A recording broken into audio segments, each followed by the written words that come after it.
Why? Oh, where's the ad?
Nap space.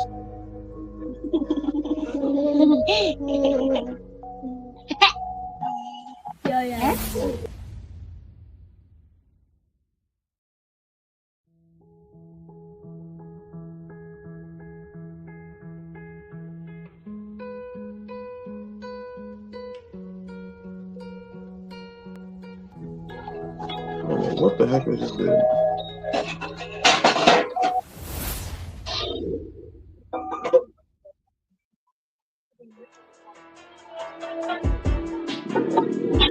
Well, one more song and y'all have to go, okay? Okay.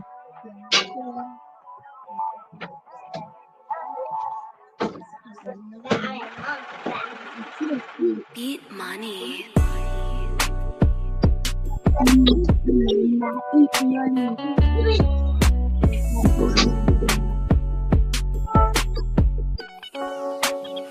Beat money.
Beat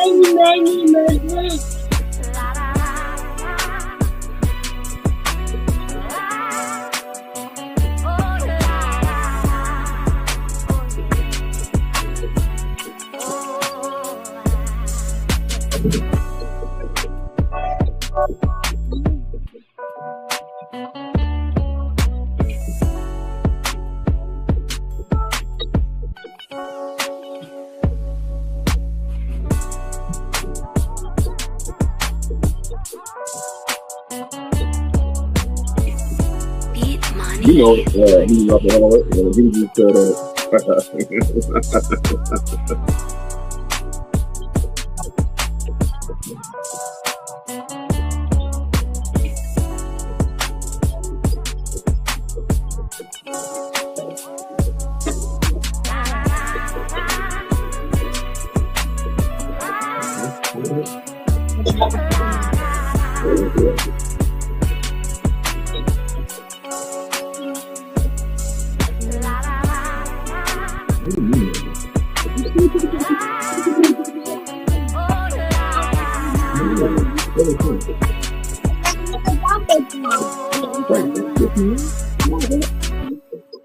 Beat money. What's eat money? no, it doesn't say eat money. He said eat money. No, it's not what he said. He said eat money. That's not what he said. He said eat money. No, he didn't. It sounded like you said it. He said beat money. It's the name of his studio. Studio or beat money? Yeah, it's beat money. It's not eat money. They gave me money. He said eat money. He did not say eat money. You know what? You're done. Bye. Bye, Xavier. Bye, Fatty. Go see mommy and go eat. Bye, you know. I'll see you soon. Okay, you'll see me soon. Yes, you will. I'll see you, Dad. Bye. I love you. I'll see you. Okay, I see you soon. Bye, everybody. Bye. Bye, everybody. Bye. Bye. Bye, Dad. Bye. Get out of here. Bye, Dad. Bye, Dad. We're fighting after this. Bye. Me and you. We're fighting. Bye, Dad. Bye. Bye, Dad. Bye, Dad. Bye, Shalom, shalom. Go. Dad. Go. Bye, Shabbat shalom, everybody. Shabbat shalom. Shabbat shalom. Hallelujah.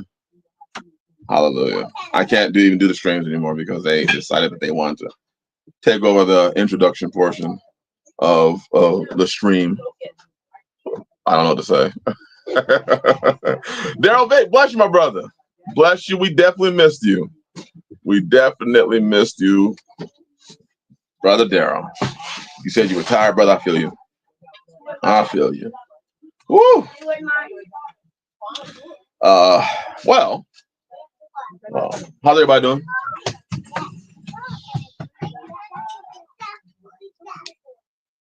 How's everybody doing? Shabbat shalom, Hebrew rapaholic, my brother. Shabbat shalom, Shabbat shalom, Shabbat shalom. All the brothers in the chat, Shabbat shalom. Brother Daryl Vick, Shabbat shalom. Palmetto Paratrooper, Shabbat shalom. Brother John Davies, Shabbat shalom. Brother Gary Bromelin, Shabbat shalom. Brother Gary, I got you I got that you called and my phone didn't even ring.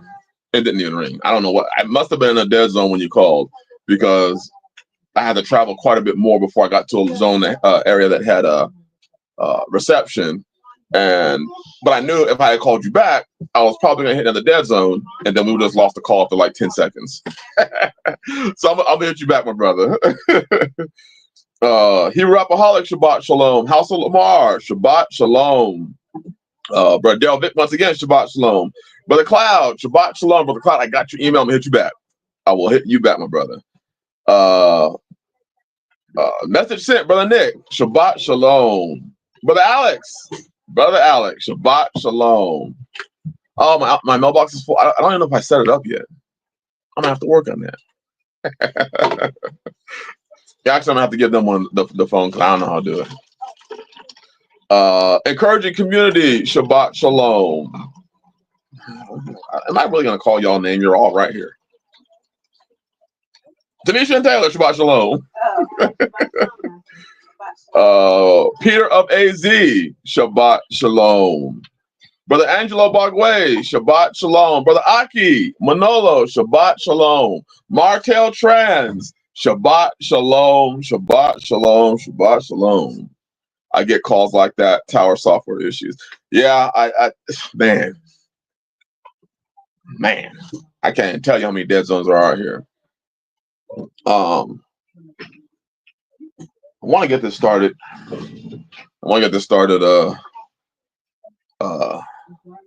Because I want to be able to end it at a decent time, but I want to be able to discuss the things that we need to discuss, or would like to discuss.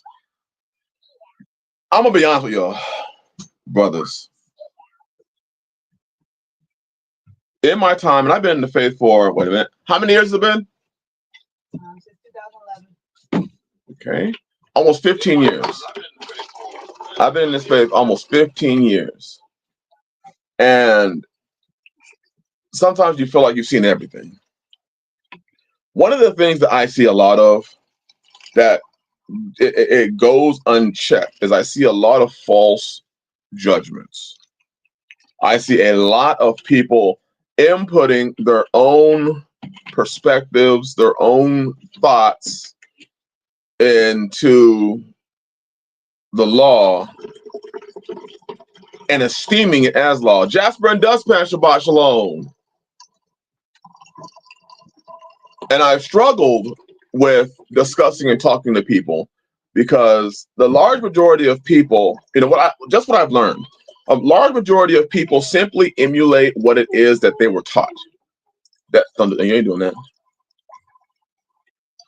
They simply emulate what they were taught. Oh, shalom, Sister Ebony. Shabbat Shalom. That's what they do.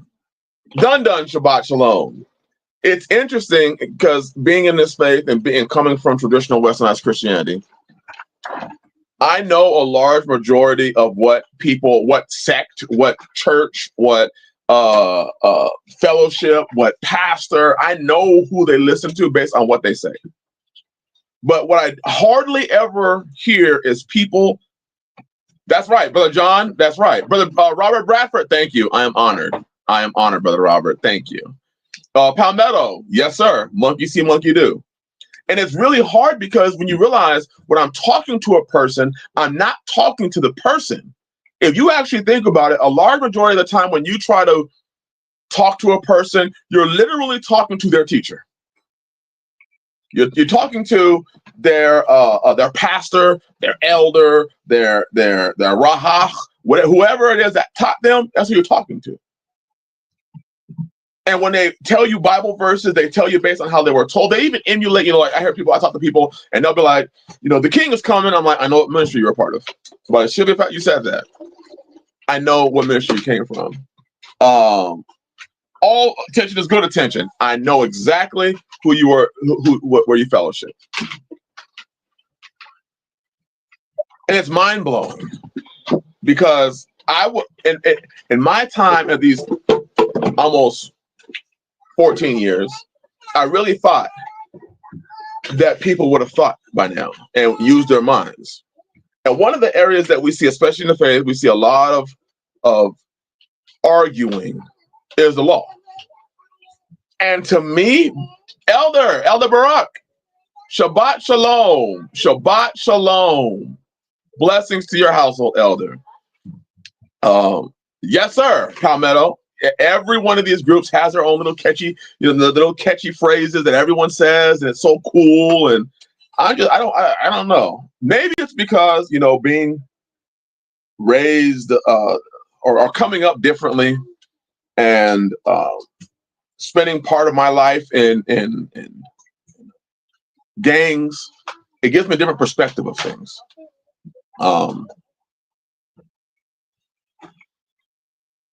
But when it comes to the law, to me, when I read the law, it is pretty cut and dry. Pretty cut and dry. And what I notice is a lot of people have a lot of different doctrines, but these doctrines are usually taught to them by somebody else. Because when I've had people come to me brother, you can't do this. And I said, what do you see it in the law? And the first thing they do is they say, well, in the book of Corinthians, I'm like, oh, see, you don't even know what the law is. We can't have a conversation if you can't tell me in the law where it is. Instead, you run to Corinthians. And what I've talked about as far as the renewed covenant is we don't know. It is so hard to take a lot of Paul's writings. I'm not the person that says throw them all out. That's not me. It is so hard to take Paul's writings point blank because we don't know what Paul received in the letter. Again, I'm gonna give you an example. If somebody writes me a letter and they say, all you hear is my response. My response is this. Next time he does that to you, pull out the heat and smoke his ass. The next time he threatens you like that, he threatens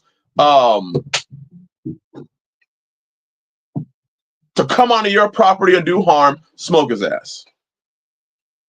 And you don't know the context, you're going to read that verse and say, oh, somebody trespassed on my property and I smoked them.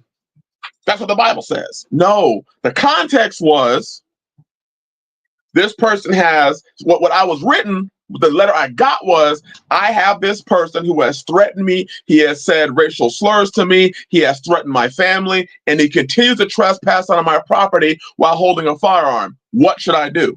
See, without that context, if you just take my answer and start repeating what my answer is to everybody, you're going to have people killing folk unrighteously.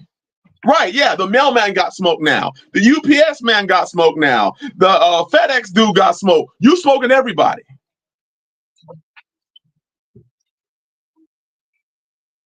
Context is important. Brother Gary said, I firmly believe that you need to be living Torah for at least 5 years before to include Paul's writings into your Bible study. Man, Brother Gary, that's the truth. That is the truth. I have seen people run to Paul to justify, so many things that they believe. They'll run to what fornication means. They'll run to what Paul said about this. And I'm not arguing against Paul's words because I read Paul's words. I also know Paul understood the Torah. I also understand that there were many things that Paul spoke that he said, I'm speaking from my opinion. He said it. That's right. Let me say, Heroaholic said, to be clear, we don't hate Paul. He is just not law. And people have a hard time with that. And here's why. Because we came from traditional westernized Christianity, where most of what we heard and believed came from Paul. So now when you come to the truth and you understand what Paul and Yeshua were talking about, the law, now it sometimes confuses your mind because you're like, wait a minute. Why did Paul say that men should abide as he is, single? Why would Paul say that, brothers, when the Torah speaks contrary to that? Can somebody explain that to me? That's right. Paul really understood the Torah. Yet people claim he threw it out. He was a Pharisee of Pharisees from the tribe of Benjamin. He knew the book. But what happens is we go to our favorite pastor, we go to our favorite teacher, and they tell us, and they're basically pseudo-Christianity, and they just tell you what they believe. So you'll read the Torah and you'll see polygyny is completely lawful. Then you'll have your modern everyday person go and run to Corinthians and say, well, Paul, over here it says the wife of one husband. You're like, I can't break through to you. It's the same thing that people do when it comes to all things in common. You don't see it in the Torah, but they'll run to Acts. All things in common, all things in common, I'm like, what? But you don't see it in the Torah, do you? So the book of Acts trumps the Torah then.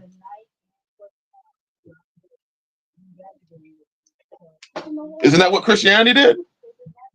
We just read and understand something that we want to believe from the renewed covenant, and it trumps anything that we see in the law. I've had people say, I was talking with a brother today, my beloved brother Lamar, and we had a great discussion.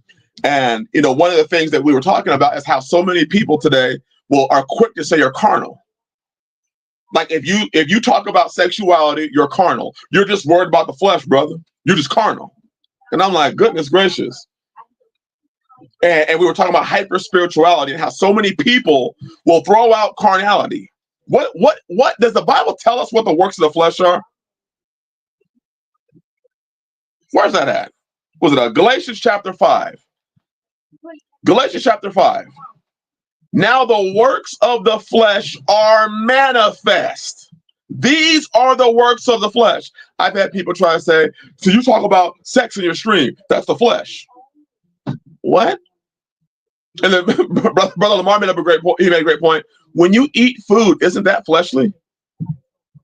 When you go, these same people will try to tell you you're fleshly for talking about sex between a husband and a wife or answering a question on sexuality, but they'll go eat Burger King. They'll go eat at Burger King. They'll go eat at a fast food restaurant. Here's the simplicity of it all. Wouldn't you, if you read the Torah and read the writings of Yeshua, okay? Listen, if you read the writings of Yeshua, could you come up with a doctrine that says you should all live agricultural? Could you not come up with a doctrine that teaches specifically and solely agricultural living? Look at the Torah, agricultural. Look at the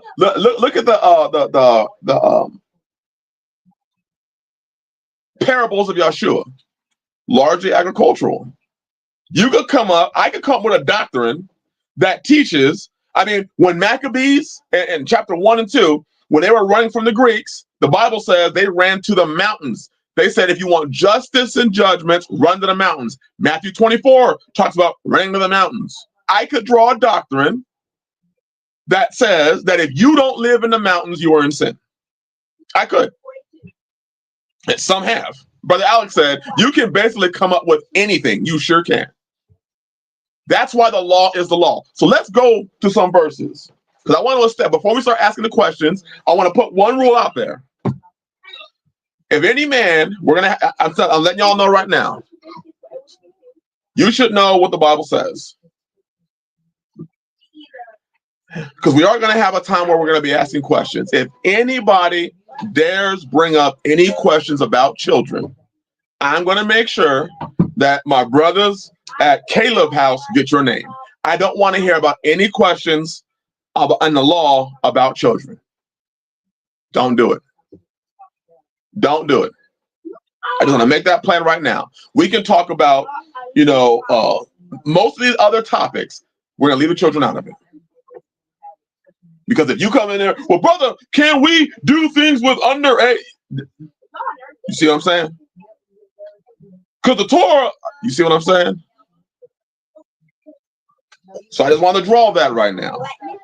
I had a conversation with another brother who was like, I applaud you for what you're doing, but you're going to have some dumbass that goes in there and asks about children. And I want to make sure that's clear. You're leaving the children out of it. Ask your questions about anything else, leave the children out. Goodness gracious. So Galatians chapter 5, verse 19 says, now the works of the flesh are, thank you, Brother Palmetto, thank you. Now the works of the flesh are manifest. Bless y'all, brothers.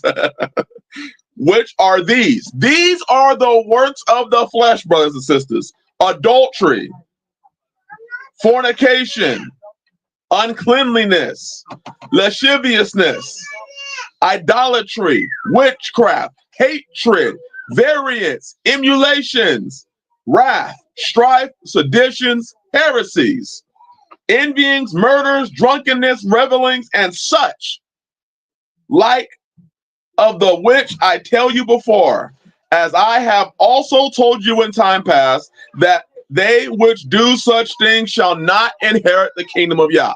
The people that do these things, these are the works of the flesh. I've had people say, well, if you look at a girl and check her out, you're just too much in the flesh, brother. And we have a study coming up on the flesh and the spirit, because that question has been asked often. I wrote a study about it, and it seems that people, they make the flesh and I don't want to go too far into it. We're gonna have a study on that. But we're gonna dive into this book. That yes, in the Bible, emulations is it, and that's a good point, brother Palmetto. Instead of just reading those words, look behind what those words mean. You'd be surprised to find out how many people don't know what the word fornications means. You'd be surprised to find out how many people don't know what the word whoredoms is. You'd be surprised at how many people don't understand the simplicity. When you read the law, stop adding to it and stop taking away from it, and you won't be that freaking confused. Man, Project 5P, bless you, my brother. What very easy to dismiss those works of the flesh and point fingers and think that's someone else. But be careful with that pride. Absolutely. Absolutely. Look at the works of the flesh and ask yourself, are you covetous, jealous? Do you have envyings?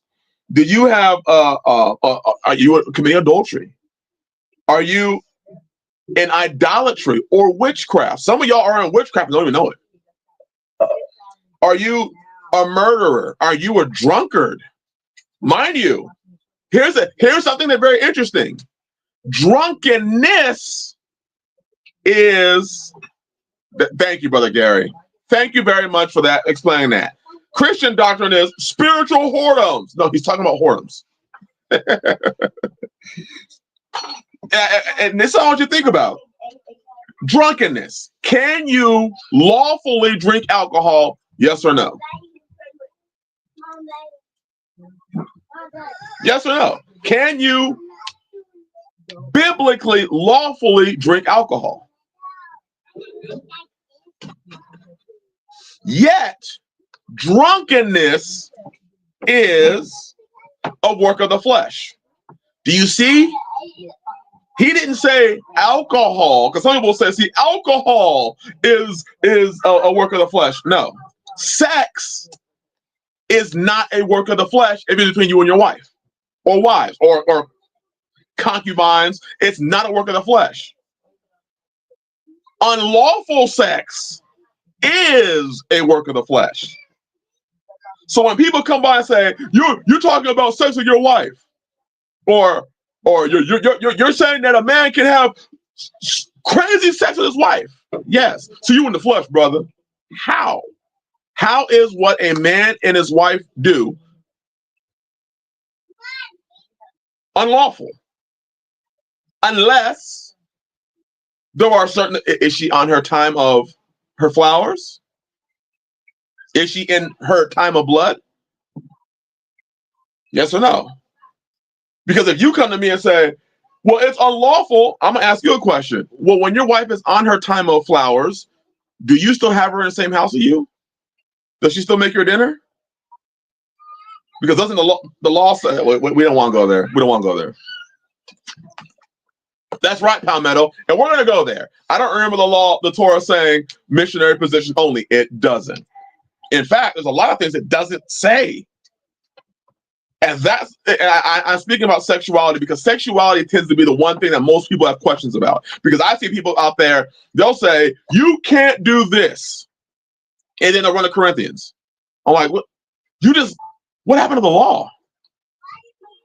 So the law is the fence between calling it fleshly or spiritually. Hebrew Rapaholic, the law is spiritual, right? So the law is what separates those that are of the flesh, sin, and those that are of the spirit, which would be the law. There are people who will say, you're in the flesh because you like to garden. You're always worried about the carnal self. Well, don't you eat? I eat too. I just happen to want to give my family really good, organic, healthy food. You choose not to. Did you sin by choosing not to? I don't see it. Did I sin by choosing to? I don't see it. Yet you'll say I'm carnal because I love homesteading.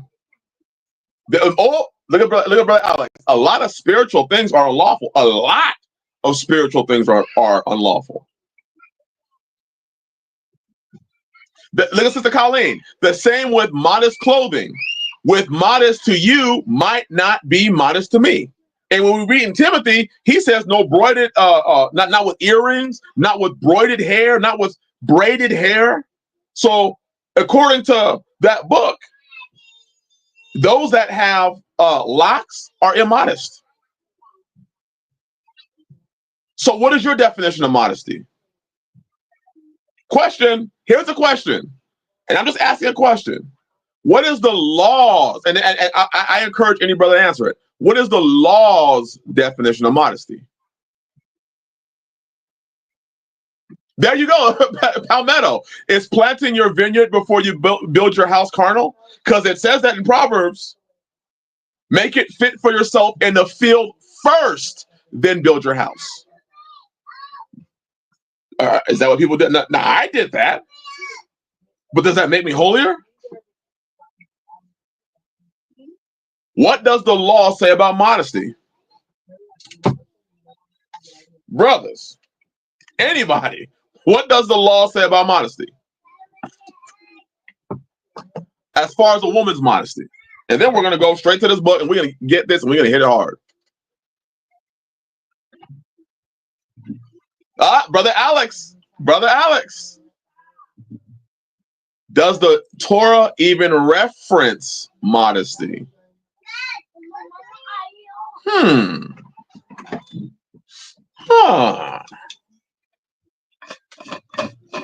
So, if you don't see that in the law, well, then maybe a woman's modesty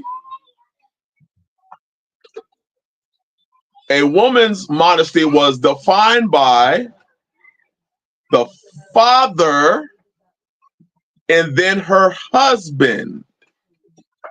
Shabbat shalom to my elder in Goshen, Ohio, and the family. Bless you, brother Jameer. They're tuning in to you, brother Chris. Just quietly watching, being edified. Hallelujah. Blessings to all of you. I don't know if I met any of you, but blessings to each and every one of you. The elder in Goshen, Ohio, and the family. Shabbat shalom, shalom, shalom, shalom. Hallelujah. So, if you don't have a law that references what modesty is, you would have to then say it is defined by the father and the husband. That's what the law says. The woman is under the authority of her father until her husband.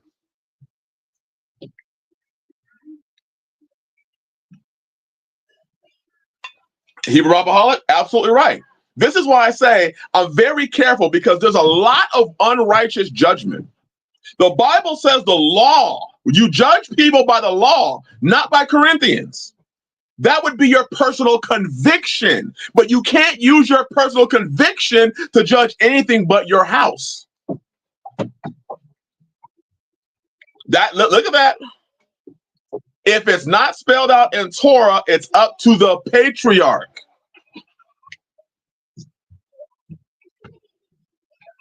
And it's funny how many people talk about modesty when it comes to a woman, but what about a man's modesty? Bert Daryl Vick, they never talk about that.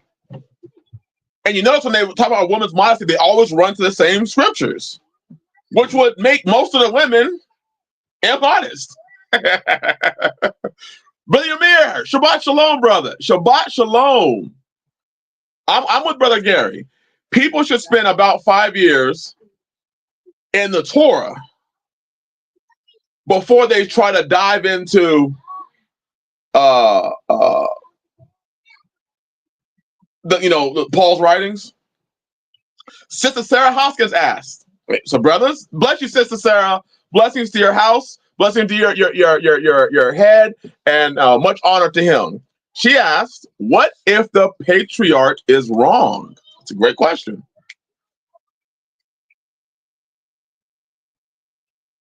Look at brother Alex. A man can still definitely judge behavior based on prudence, but sin is defined by the law. So I can say I may not want to chill with you, but I can't say you're in sin.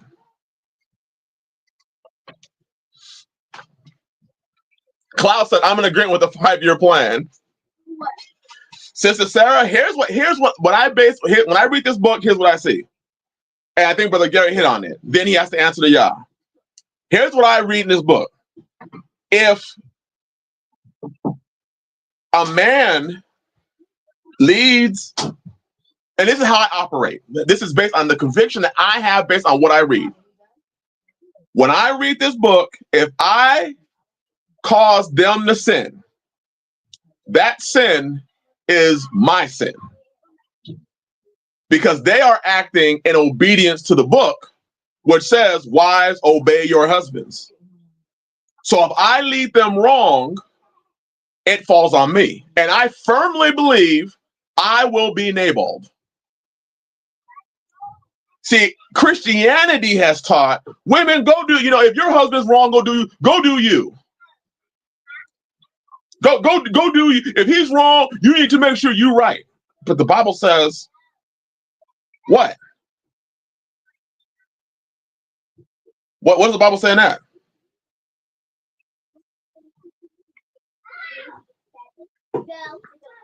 I think this is why biblically a lot of fathers were definitely instrumental in the choosing of the husband.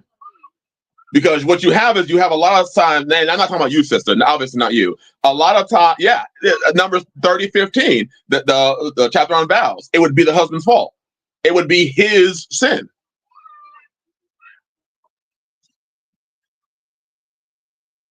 Look at that. Sister Cassie said, my husband said he is responsible for what I do and what I say. Blessings, Brother Rob. Blessings, blessings. Hallelujah. Look at Brother Asa. Bless you, Brother Asa. He said, 1 Peter chapter 3, verse 1, likewise, ye wives, be in subjection to your own husbands, that if any obey not the word, they also may without the word be won by the conversation. And that word conversation translates to behavior of the wife. I believe, my personal belief, or when I read the Torah, it's the man's sin and that the woman can win. I mean, come on. If you married to a good, righteous man who strives for righteousness, if he sees wrongdoing, he'll change it. But am I accountable for his wrongdoings as my head? If he's wrong, like for instance, when Abraham told Sarah to not tell the Pharaoh that it was she was his wife, but thought she was his sister. I believe that whole sin would have fallen on Abraham.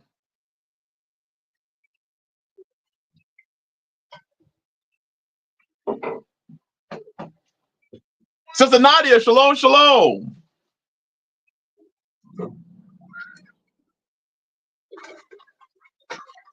Yes, men walking around looking like they need to wear bras. Why? I know a brother that has built his chest up so big, his neck is disappearing. That's not sexy or cute. Just to you other men. So the advice that I would give a sister is obey your husband. That's what I would give. That's the advice I would give.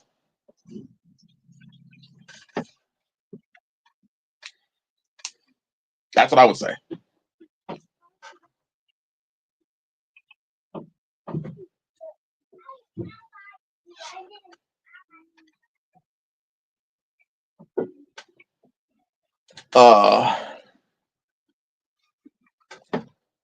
So, and we'll get into it more as we go through this, because I do want to open it up for more questions. But I want to hit some verses first as we talk about the law.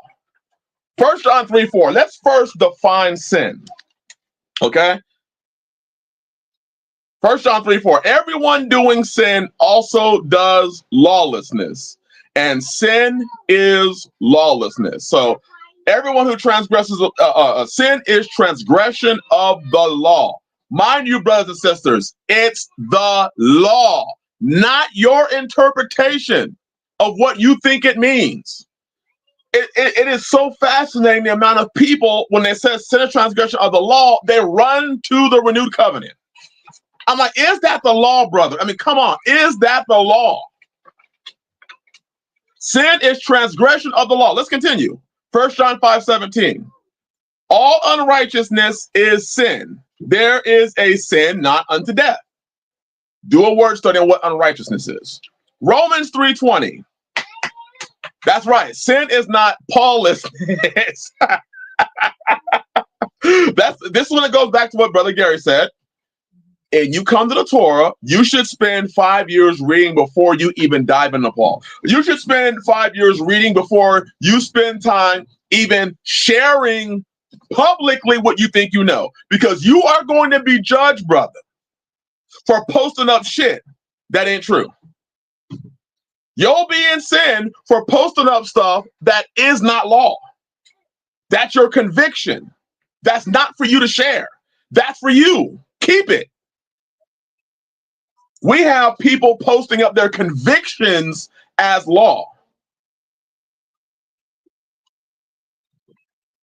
That's what happens all the time. Look at Chicken Farmer Plus. Bless you, Chicken Farmer Plus. Shabbat Shalom. You need it in order to determine what righteousness is. Righteousness is not based on what you think. It's not. Romans chapter 3, verse 20. Therefore, by the deeds of the law, there shall no flesh be justified in his sight. For by the law is the knowledge of sin.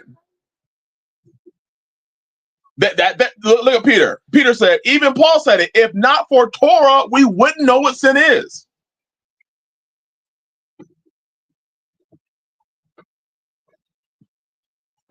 Chicken Farmer Plus, absolutely. And I also believe a big problem with Paul's writings is we don't know what was written in him. I'm a firm believer that if we had been able to read the letters written that caused Paul to respond the way he did, there would be so much more clarification. We are hearing a one-sided response, Paul's response, and that's it. And because we don't spend the time thinking, we draw conclusions up to ourselves. There's a lot of things that are not in the law. Now, is it expedient for you to do? That's for you to determine.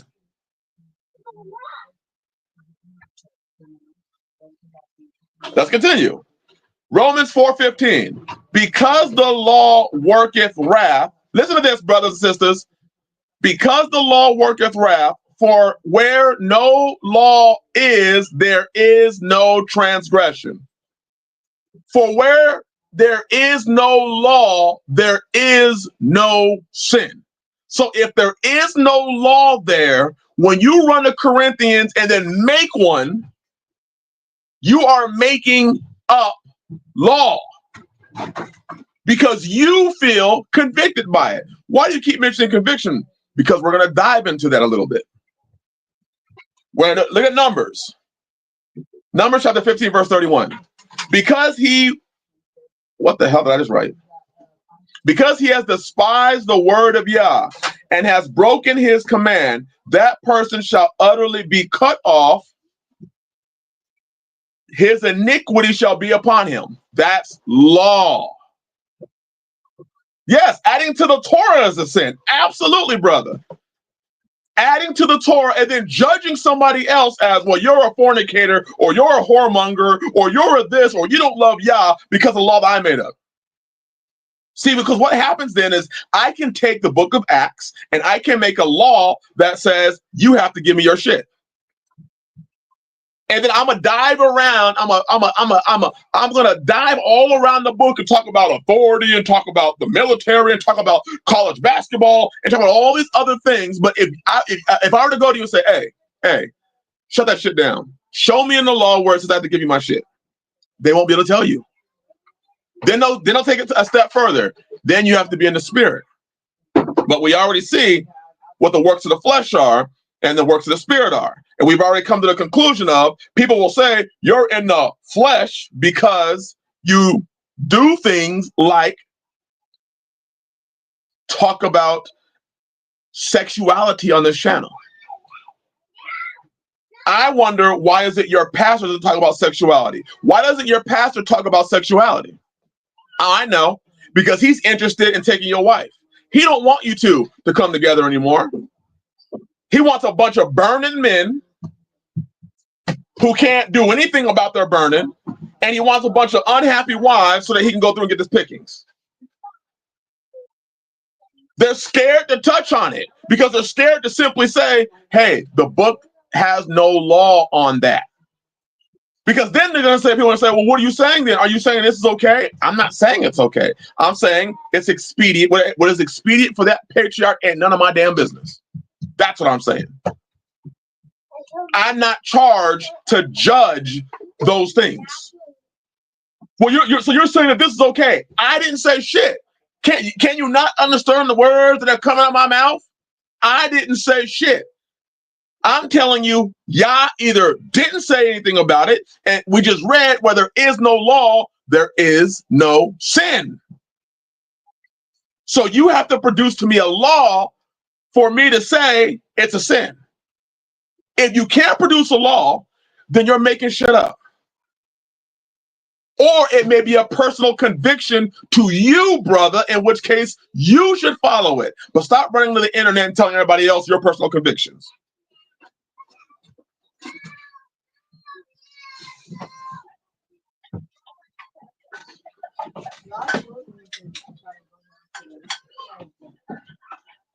Just keeping it real. So, Sister Nadia, I think we know why these men are doing that.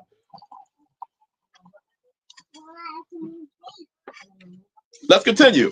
Deuteronomy chapter 4, verse 2.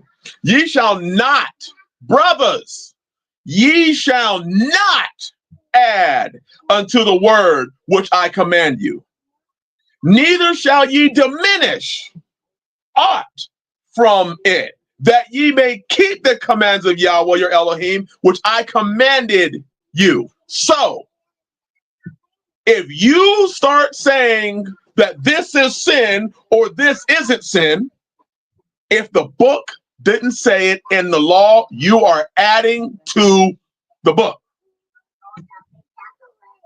Simple. Look at Brother Angelo. The book speaks for itself, and man with wickedness, sorry, Brother Angelo. The book speaks for itself, and man with wicked ways add to it. They add to it. And you're seeing it. You see it in church. You see them add to tithe and offerings, where now pastors are suddenly priests. You see it. But the book says, Hebrews says that Yeshua is the high priest.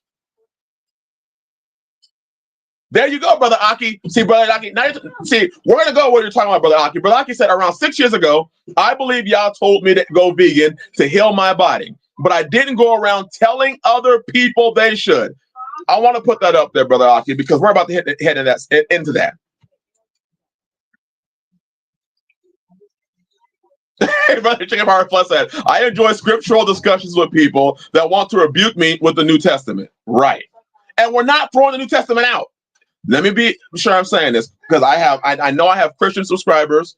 We're not throwing the New Testament out. But Paul, you notice I've read what Paul wrote to the Romans. If you do that, you're not speaking on law. They are new Levites with a twist, and now they own all the land. Right? They went from having no land to having all the land. Go figure. So they collect the tithes and offerings, which were for the priests, and they own the land, and you lay all your stuff at their feet. So they're also the apostles. So they're apostle, priest, pastoral. I don't know. That to me, that's like the all-seeing eye. So let's go to Romans chapter 14. Listen to this. See, there may be things that you have that are for you. That's not for you to share. That's not for you to share. I personally have made it where I don't like listening to a lot of people, especially those that add to. I'm very careful about who I fellowship with because I notice a lot of people make up a lot of rules that aren't in the Torah, and they get mad and want to call you wicked for not obeying them. You're nothing different. I'm just going to keep the shit straight. You're nothing different than like the straight wears. You're nothing different. I could see why people like going there. Somebody makes up rules. They use one account, Acts, they use something in Corinthians, and then they expound upon it and make this thing big. And now you are subjected to their way of living. And if you don't do it the way they want you to, you're wicked. I'm very careful, Palmetto, who I fellowship with. I'm very careful of who I let myself be around and who I let talk to my family. Because I have had sisters.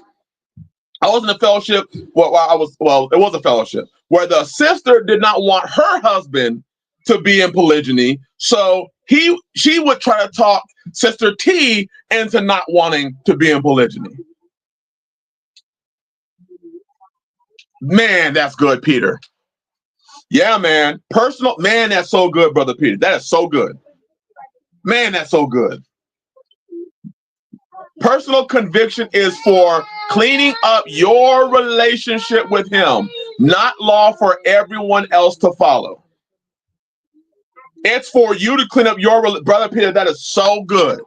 Brother Peter, that is so good. Oh, goodness, that's so good. That conviction. So let's say you've been convicted. Brother, I'm convicted that I shouldn't be married right now. That's cool, brother. Hallelujah. Because I've had a problem with, sex. I have literally effed everything that was a woman that came into my path, and I don't know right now if I know how to treat a woman. So I am convicted that I need to get my relationship right with Yah, and then he'll bring me a wife. I'm not gonna be running to him. Well, brother, you're supposed to be fruitful and multiply, brother. No, he was convicted because he knows the problem that he has. I've had men come to me, brother, this sexual thing or that sexual thing is sin. Well, brother, it might be a sin for you. Let me ask you a question.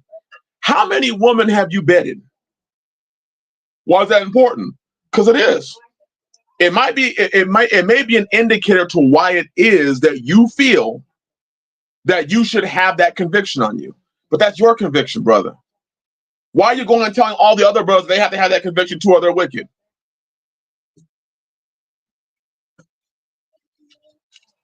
There are men that will send the state after you if you have too many wives and children. That's crazy. That's crazy. But like I said, I got to be careful who I deal with. Brother, that's what I've had to learn. There's certain people I can look, I can watch. I'm like, man, you're talking a lot of opinion, but no law. Let's continue. No, bro, I'm gonna be honest. I've had women that were interested in my house that were part of some of these ministries that I was like, nope.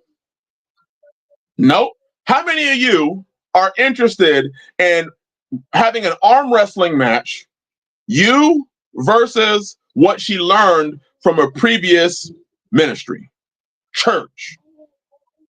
Who wants to have the arm wrestling contest? Brothers, how about any of you? Maybe it's a deficiency. Maybe I'm convicted. Hey, man. Nope. I don't want to get in that arm wrestling. I don't want to get in that arm wrestling contest. Well, I was what Pastor said, or she'll say it, but you know where she got that information from. It's from this pastor. That's why I look for women that have a very, very small internet footprint. If a sister's interested in joining my house, I always say, I need access to your Facebook. I need that because I want to see who you've been following. Because if you one of them people that's traveling from page to page, ministry to ministry, fellowship to fellowship, I don't want that. I say that's how you get the contentious woman from Proverbs, right? That's right, brother Yamir. That's absolutely it. She gonna try to teach you what she learned. I just, I would like a person that does not have all that extra stuff that I have to now fight with because I don't want to fight with you. I'm charged to love you. I don't want a woman, you kiss her, you try to. Oh, by the way, this is a Falling Short After Dark string. You try to slip her a little tongue. She's like, I don't want to kiss you with my tongue because that is French kissing, and French kissing is of the heathens. I am not French, and I don't want to French kiss because French kissing was learned back in the year 1361. A French man stuck his tongue down a prostitute. And when he was kissing her and slipped her his tongue, she said, "Oh, is that the kisseth of the French? Thus, French kissing has come in, and I don't want to be a heathen." And you're sort of like, "Wait, did you just turn the fact that I wanted to kiss you on my tongue into a sermon?" Are you serious? Are you serious? I'm trying to enjoy you as my wife, and you turn this into a Bible study of the French. Come on, man. Do you see that in the Torah that I can't do that?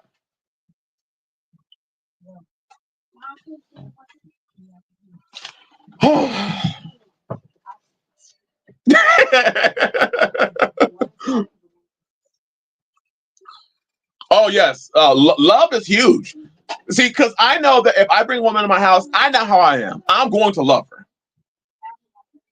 But do you, brother? I don't know how many of y'all had to do this. How many of y'all have had to love a wife at the same time you're arm wrestling her?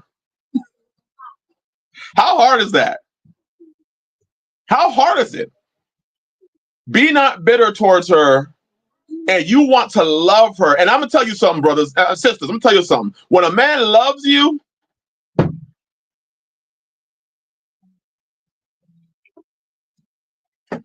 he wants to know you. In fact, he wants to know you better than you know yourself.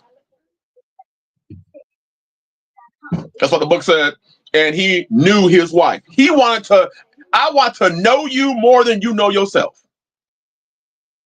An Israelite woman I met a while back literally wanted to get my number and call me just to have a debate about it for allegedly. Said, that's what I mean, brother. That's what I mean. You get, excuse me, you get my number so we can argue. Listen, if I give you my number, it's because I'm just gonna keep this shit real. If I give you my number, it's because I'm interested. Because I'm gonna tell you, I don't have just female homegirls like that at all. At all. Brother Yamir said, "Bro, all seriousness, they do that. That shit is crazy. I'm not doing it to argue with you. I'm not giving you my phone number unless it's like a counsel thing. You're a single sister, you want counsel. But I mean, I don't do that sort of stuff. I don't. My phone list log ain't got a bunch of females' numbers. I think it's got 3: Tanisha, Ebony, Taylor. Why? Because if I have a female's number on my phone, no, brother Gary, you're my brother though. You're my brother. I know this is something I've come to the conclusion of is that I don't believe in platonic friendships. I'm just keeping it real. I don't, because at any point in time in a platonic friendship between man and a woman, if the woman were to come and say, "Hey, you want this? Come and get it. You can have all you want." I don't know how many men are gonna be like, "Nah, I don't want to ruin the friendship."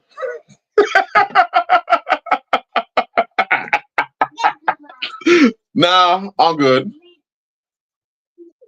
One of them usually is going to want something more. It may not start from the beginning, but it's going to grow where either you want something or I want something, and it's not going to be platonic anymore. So it's really not platonic in the first place. I'm just saying. I'm just saying. I don't got time for platonic friendship. I ain't about to sit down the phone and just chat with you. Hey, how you doing, sis? Good. What's going on? Well, I'm having a tough life right now. You know, the bills are due. I don't know how I'm gonna make it because my answer is gonna be a biblical one. She'll be like, well, why don't you come get covered then? And if I wasn't interested in her, like, why don't you go get covered then? If I am interested in her, like, why don't you come? Listen, you got my number. What are you playing for? Oh, that's absolutely right, Chicken Farmer Plus. Yes, sir. I feel that most of my women were my friends at first. Thank you. That's exactly it. That's exactly it.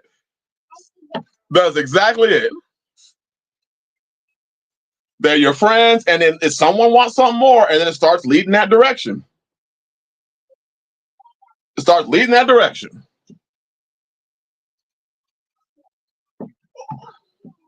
I digress. Let me get back to the study. Let me get back to the study. We can ask questions about that if we need to. Romans chapter 14. Listen to this, brothers, sisters. Brother Joey, Shabbat Shalom, brother. Oh, wait, something happened to you?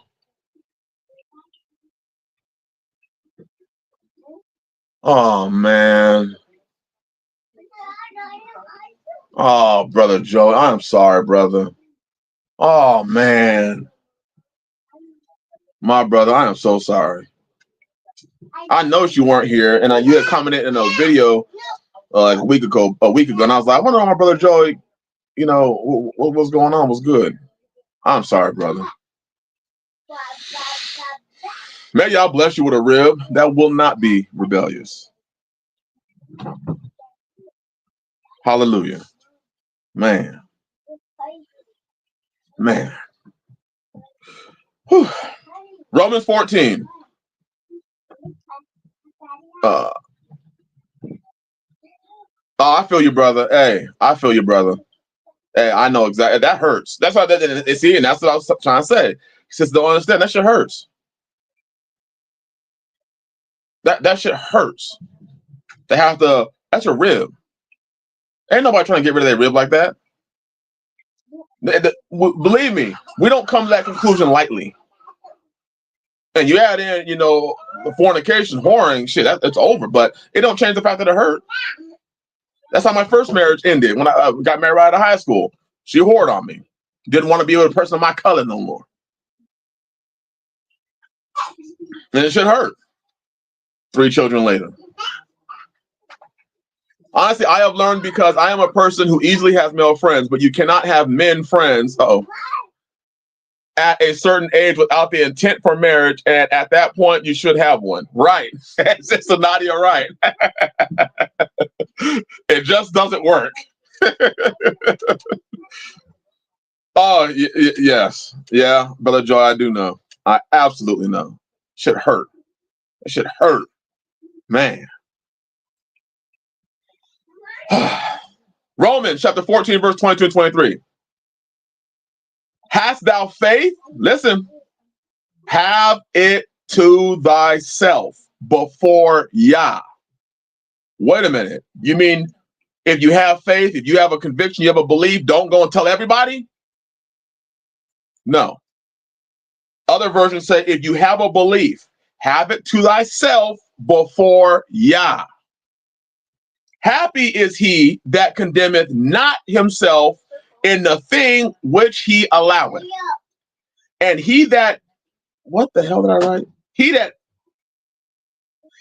doubteth is damned if he eat, because he eateth not of faith. For whatsoever is not of faith is sin. So here's something that's hard for some people to understand. Could it be, here's a question. Could it be a sin for a person to drink alcohol that has dealt with alcoholism and drunkenness? Could it be a sin for him to drink alcohol even if he didn't get drunk, if he believes that he should not be drinking alcohol? Is it a sin to him?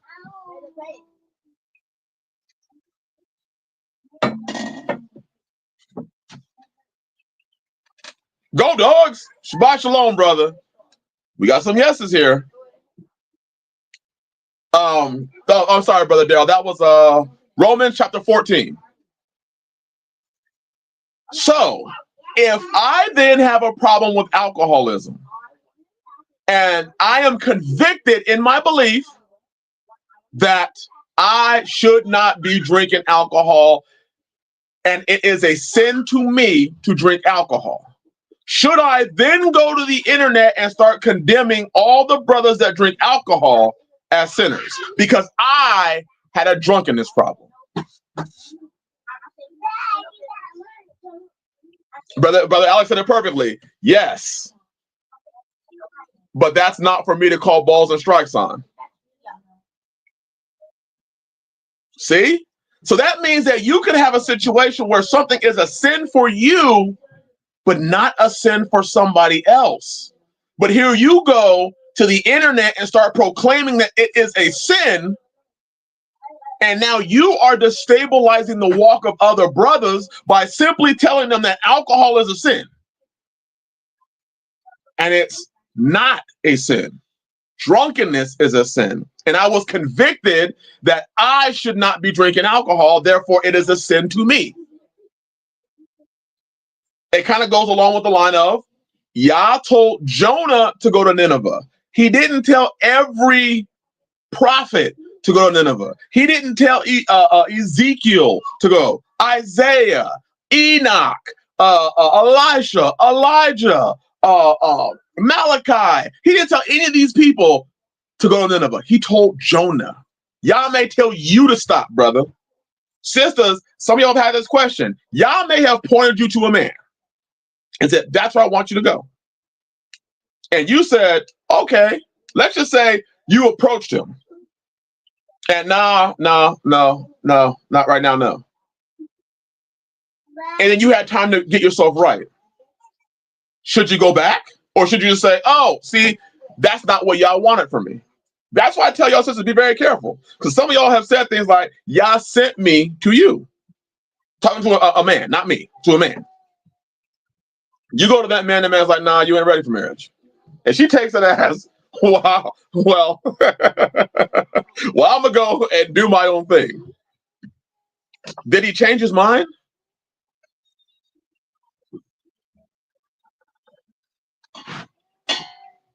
There's a lot of things when people talk about personal convictions that I pay attention to.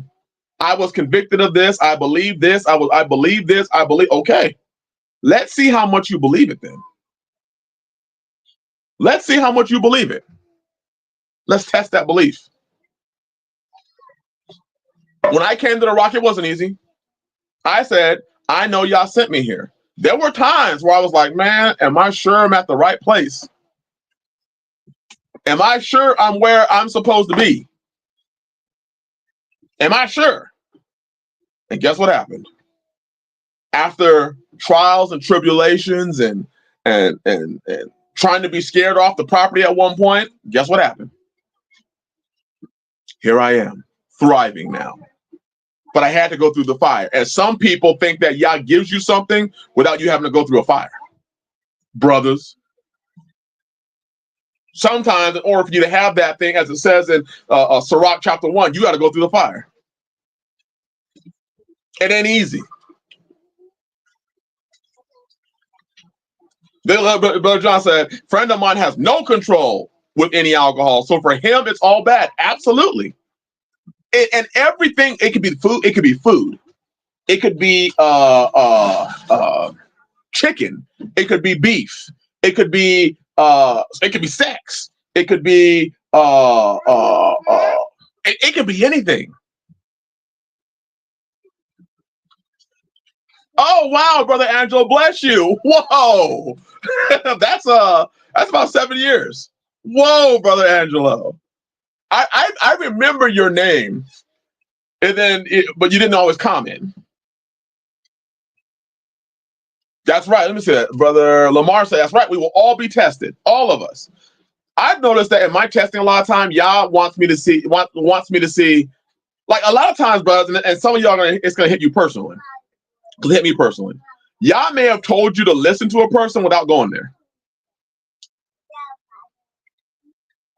So y'all could have told you, hey, like I say it's my testimony. When I first saw Dow on the internet, and I'm using his name, Dow, I saw him food storage. And I was impressed that I saw outside of Dimcad another black guy that was storing food. Because I was storing food. I've been storing food for years, you know, for, wow, gosh. Over 20 years I've been storing food. So when I first saw Dow, he was putting food in a bucket, in a storage bucket. And it's almost like when I first saw that, obviously I was intrigued, like, oh my gosh, he's storing food. And I saw some more videos. And then I heard that, well, if Yah led you here, this is where he wants you to be. And immediately I assumed Yah led me there. Coming to understand, Yah was having me look at that video the same way I was supposed to be looking at Dimcast video. You're looking at a black man store food. Be impressed by that. Be encouraged by that and move on. Before I knew it, here I am trying to call this man my pastor. That's not what Yah sent me to do. Yah didn't send me for that. He sent, and for some of y'all, and no, I don't ever want y'all to leave the channel, but some of y'all may be here for a time to be strengthened and then to go. You're not supposed to stay here.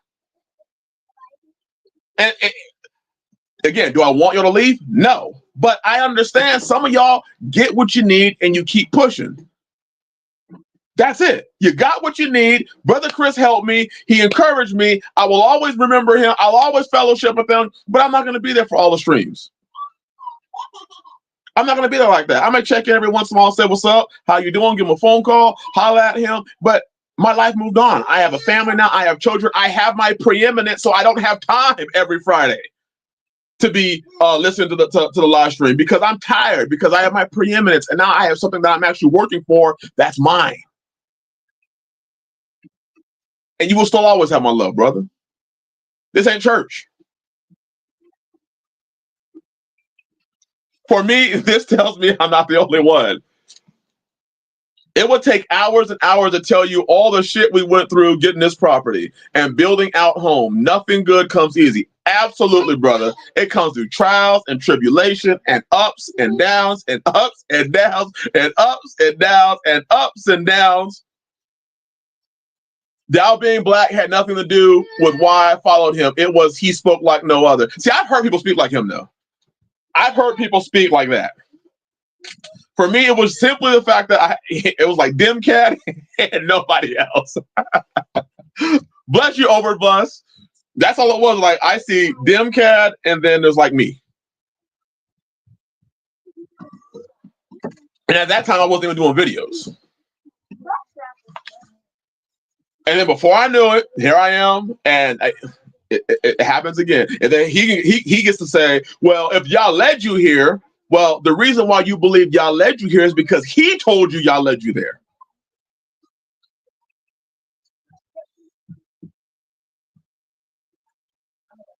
Man, Brother Alex, the whole idea of what you got going on, the patriarch, that's beautiful. The 3 generations, that's beautiful, brother. I aspire for that. That's it. Chicken Farm Plus says sometimes you outgrow the group that you fellowship with because you need more than what is being given. You need more meat than milk. Absolutely. And I've said it before. For a lot of brothers here, if you think that I can take you where you want to go, I can't. First of all, I'm concerned about my family too much to take you anywhere. I'm just keeping this shit real. I have a family, a large family. Second, I know that I can help you to a certain extent. That's it. I can only help you to a certain extent. The book says one does the planting, one does the watering, and Yah receives the increase. That does not mean one pastor in the ministry does the planting and another pastor of the same ministry does the watering. No. What it means is you may get inspired, you may get words from one person and then get words from another person that says, shit, like I do. You're like, man, I can't believe he cussed. I'm sorry, that's how I talk. And you may hear a word from me and be like, man, that's what I needed right there. Bam, you gone. It doesn't mean you have to turn back around and say, hey, do I have to join you now? Because I'm asking you to join what? And then to join here. If you a man, you try and join me, that's your gay. Unless you try and join my family as a servant. Just keeping the shit real. And if you a woman, can I join? First of all, you married, sis. Why don't why you can't join nothing here? Or if you're a single woman, you can join my household. But I ain't changing the program. Brother Chris, it would also be that you ended up at Straightway to bring out the disorder in your house because you spoke about that coming to light too. Yes, brother, Hebrew Rapaholic, absolutely. Going there showed me the deficiencies that I had as a man. Not as a man being that I learned how to be a man from them, but I saw the disorder that I was operating in, and it was exposed because when I got there, I got to see the manifestation of the disorder. I got to see, as far as Sister Tanisha, she reverenced the pastor more than me. And she honored that more than me. Now she repented, so we're not talking about that. It's a problem. But she honored the pastor more than me, and she was taught to. When you sit there as a sister and you hear how the man of Yah, think about the sisters, think about the brainwashing, the bull fucking shit. And I'm saying that because this is my channel. Think of the bull fucking shit that goes through your mind when you hear the man of Yah, and you're always looking at the pastor, but your husband's right next to you. He ain't no man of Yah, is he? He ain't no man of Yah sitting next to you. The man of Yah's up there. You know how jacked up it is when I hear a sister reference a pastor as the man of Yah, and she got her head, priest, preacher, pastor, patriarch. Whoa, right next to her? Sorry about that. You see how crazy that is? The man of Yah for me, Sister Nadia, absolutely. It's a lesson for many, married and unmarried. Straightway is a lesson for many, married and unmarried. Absolutely. Fearmonger said 100% emasculating. Absolutely. And then think about this, sisters, brothers, what happens when I said before, I've been saying this for years, for at least 6 years. You give your money to another man who then gives you the money, and your wife knows that this is happening. Your wife sees this man give you money. She might start to think that you can't take care of yourself. She might start to think that you need him. Well, if you need him, who's she gonna need? She gonna need who you need. She gonna need him too. She gonna bypass your ass and go to him. You give your money away, you're preeminent, your stuff, it's all gone. It's all gone. And she sees you looking up at him. She gonna look up too. Now, let me tell you something. If you under a man and you look up, you only gonna see balls. And if she look up, she gonna see balls too. But it ain't gonna be yours, it's gonna be his. That's right. All your time too. That's right, Palmetto. Absolutely. So Romans 14:22. That, Brother Angelo, exactly. Cloud, that's exactly it, my brother. So why would she trust in you? She ain't gonna trust in you.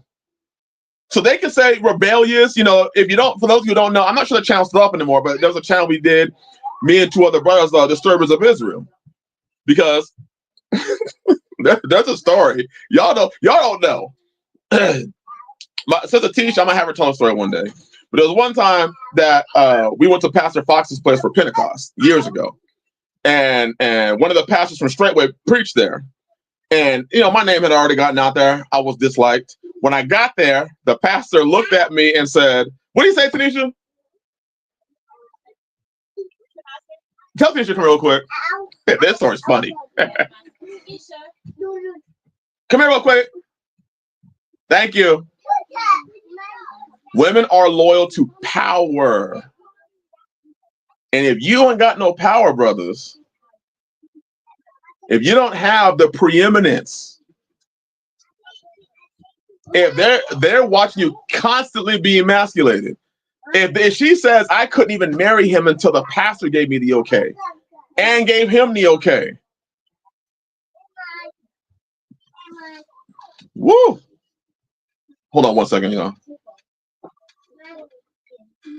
I'm gonna have her tell us something. Then we're gonna continue on. She gotta come waddling up here real quick. You on your way? Tanisha, you on your way, Master said? Modern day slavery, absolutely. While she coming up here, let me finish this. Ye shall not add to the word. So, hast thou faith? So if you have a belief, have it to yourself before Yah. Happy is he that condemneth not himself in the thing which he alloweth, and he that doubteth is damned if he eat, because he eateth not of faith. So a lot of y'all are doing things not of faith. You don't even believe what you're doing. You over here giving your paycheck away, giving your preeminence away, giving your shit away, and saying, I don't even know why I'm doing it. And then he goes to Acts. These people go to Acts. They go to all over the renewed covenant. You're like, where in the Torah does it say that? See, a person's personal conviction is a conviction for him and his house. It's not for you. It's not for you. For whatever is not of faith is sin. Oh, I was telling the story about that pastor that saw us at Pastor Fox's place when he was doing the Pentecost preaching. So I pull up, I park my van, I get out, and I sit down right in front of him because I know he knows who I am. And what did he say? Oh, the rebellion. Hold on, quiet. What? He said, oh, the rebellion of Israel has showed up. He said the rebellion in Israel has showed up and looked right at me. And I was so proud. I was so proud. I was so proud because that means that you know that I am preaching completely against, or not preaching, I am talking completely. Oh man, I did it again. There you go. I'm talking completely against this all things in common bullshit. I'm glad you know. And look directly at me. I look directly at him. And he actually is one who inspired the Disturbance of Israel channel. So I told Brother Andre, Brother David, they were like, let's do it. Let's go further. If you don't know the Disturbance of Israel, when Ahab saw Elijah, Ahab said, is it you, O disturber of Israel? Oh, yeah, he was feeling himself. Oh, yeah, House of Lamar. And I did eventually have kind of a conversation. Pastor Fox did introduce us to each other. But he knew. Oh, yeah. House of Amir, I have no problem going against the grain because I understand that in order to walk with Yah, you're going to have to. If you read this book, if you ever find yourself lining up with a bunch of other people, you're probably not in the right path. You're probably not in the right path. Funny. Hey, Hebrew alcoholic, I did. I ain't gonna lie, brother. I sat there with a slight smile on my face, like, shit, at least you know. I ain't the one. I ain't the one. I'm not the one that's gonna go along to get along. I ain't that dude. I am not that dude. I will keep Yah's law, but if you think that I'm the person that's going to go along to get along, I ain't the one. I hope my mom didn't raise me that way. Titus chapter 1, verse 15. To the pure, listen to this, brothers. To the pure, all things are pure. But to the defiled and unbelieving, nothing is pure. But both your minds and their consciences are defiled. So to the pure, all things are pure. But to the defiled. Now, let me ask you a question, brothers. Well, let's go back to the topic of sexuality. What is sexuality going to be to a woman that has gotten around multiple times? Is her idea of sex going to be pure or impure? If she's consistently and constantly defiled herself, is her idea of sex going to be pure or impure? Unpure. What about the man who goes around and is just bedding every woman that walks around? is his thought of sex going to be pure or unpure?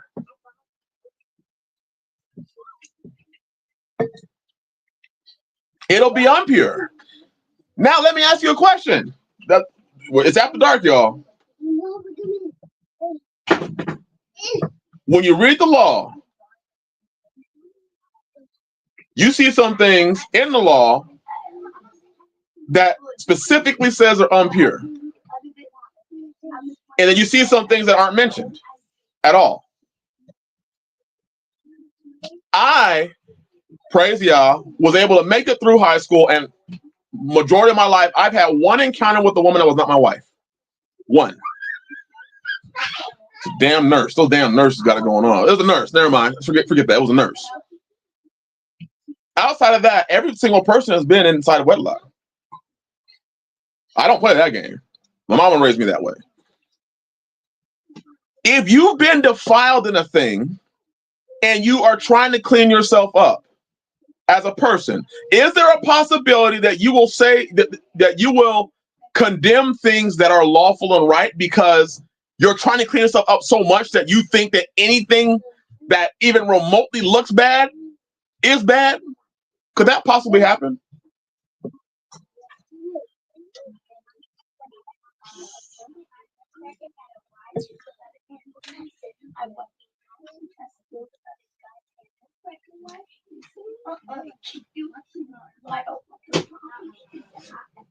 Klaus said that can definitely happen. I've seen it happen. I had a sister who was struggling at one point in time because she said that her husband enjoyed having, and I have their permission to share the story, no names, no locations, but the story. The husband enjoyed having what we know as, or what the world terms, doggy style sex. And she said that she felt dirty because she used to do that position when she was whoring.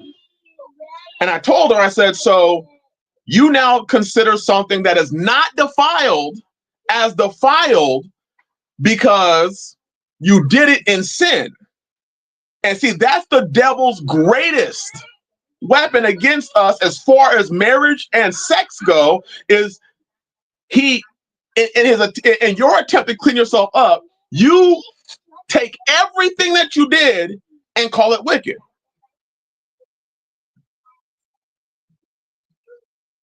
Here's a question.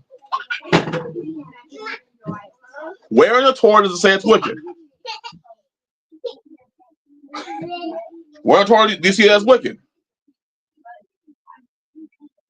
Your guilt for what you previously did is condemning you.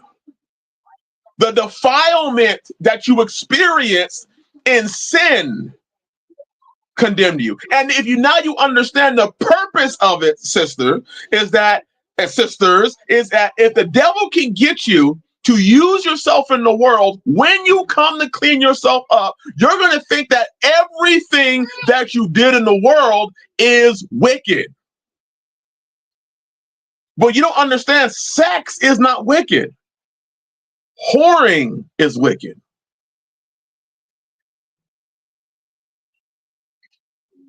So you see, the devil gets real close.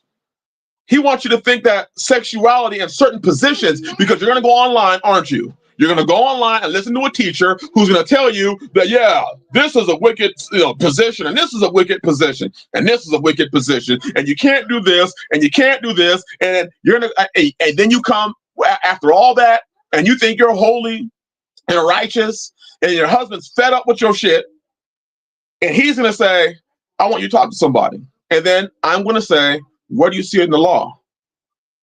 Sis, if sin is transgression of the law, then show me that law. And then you're going to go to in the flesh and in the spirit. And I just read to you what the works of the flesh are, what carnal works are. Where'd you see it in there?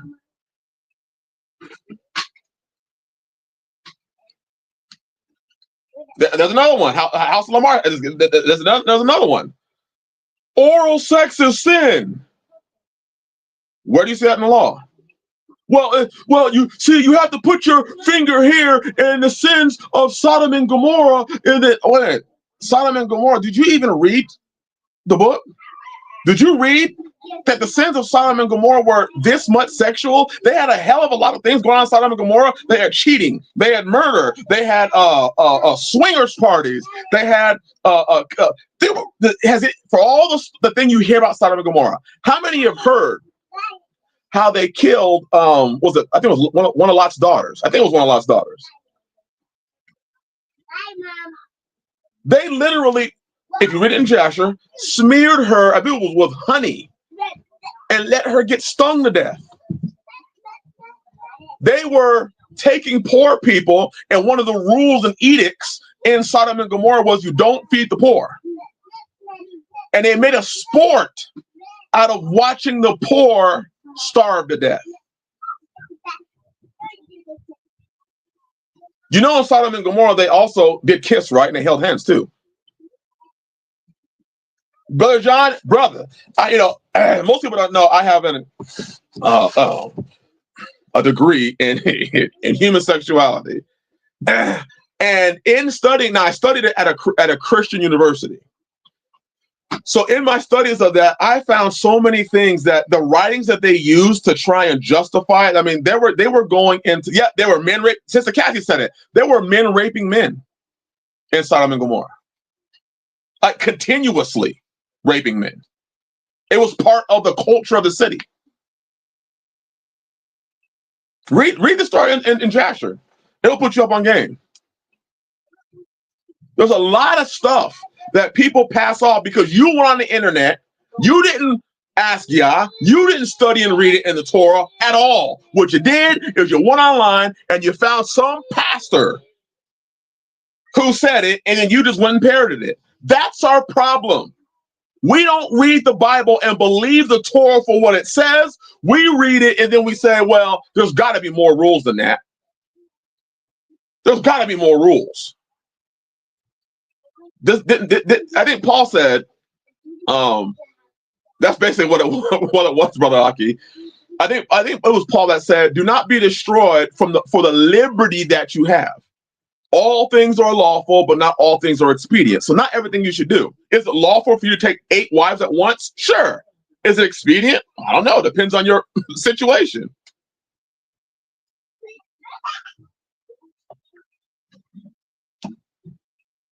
But if you have a pure mind, if you know what is that, this is why a lot of y'all brothers and sisters, especially you sisters, stop taking your sexual shit to the internet.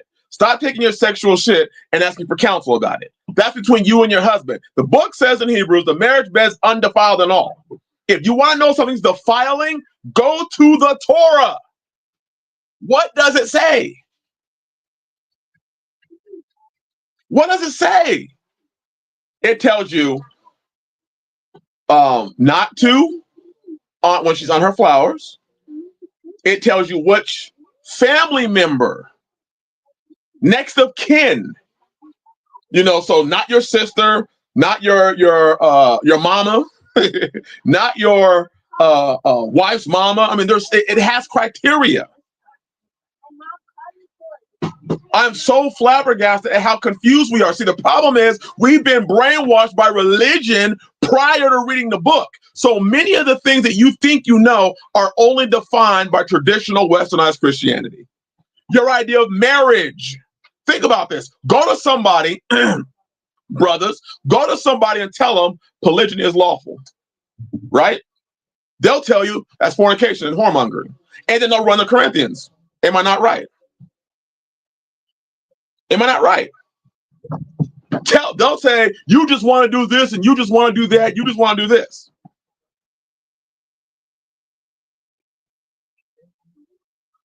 You notice that they never can go to the law and show you where it's a sin. They have to always run to the renewed covenant. This is the same thing that you're seeing people do today when it comes to things that they particularly may not be fond of. They say, run to the renewed covenant. So here you are right there with the traditional westernized Christian running to the renewed covenant to try and say something is wicked because you don't like it. So there's the traditional Westernized Christian saying, or the woman, women in the faith, polygyny is sin. It's all wickedness. It's all sin. It's all this. It's all that. You just want it for this reason. You just want it for that reason. You just want it for this reason. And I say this. What laws on polygyny do you see? Brothers, what law on polygyny do you see? And there are laws. What are some of the laws on polygyny? Go ahead and state it, brothers. If, this is only if sin is transgression of the law. And where there is no law, there is no sin. What are some of the sins of polygyny? There you go.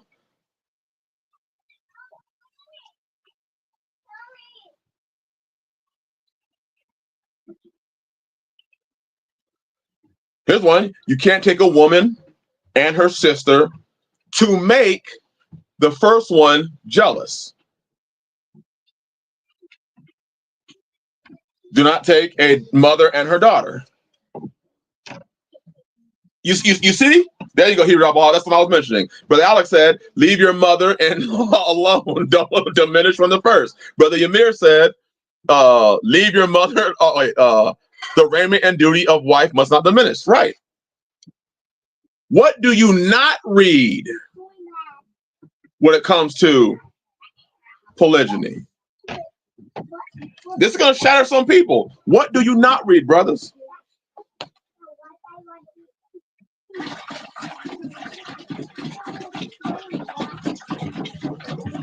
Think of some of the arguments you hear about polygyny. You don't see anything. Palmetto, No, I'm not saying whether it's expedient or not for you to do it. Here's what you don't read, though. What about how many bedrooms do you have to have for them? Y'all see a law?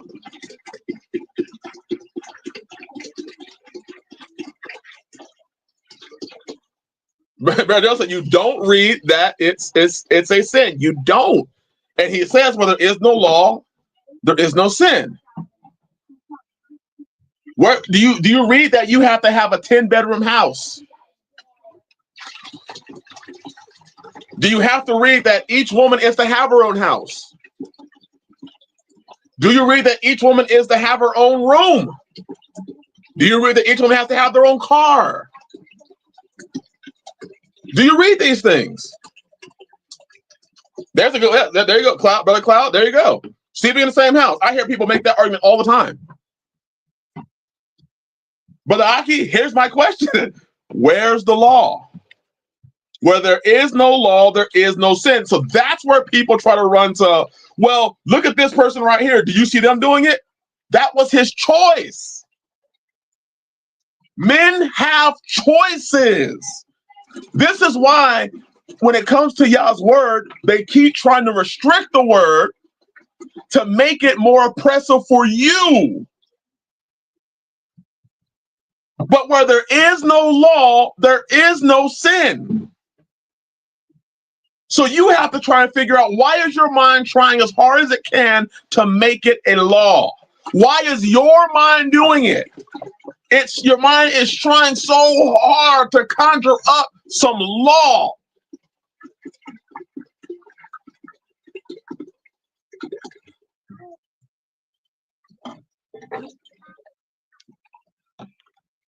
So people will say, oh, you brainwashed your wives. My question is this: why are you so brainwashed? Chicken Farmer Plus, that never made sense to me, brother. Why would you put your wife in a house absent from you while you are over there? That shit never made sense to me. That's just me, my mind. So I'm gonna have my one family over here and my other family over here. See, you all, religion has put a chain on your mind. You think that it's somebody else's mind. Religion has put a chain on your mind that you have created rules inside of your head, and you've made them law, yet they don't exist, and you can't point me to them. Sister Colleen, now you're talking, sister. I know exactly what you're getting at. Certain states have certain laws. It's just interesting. Tear apart your Bible. Find that verse that says, and thou shalt place each wife on their own property.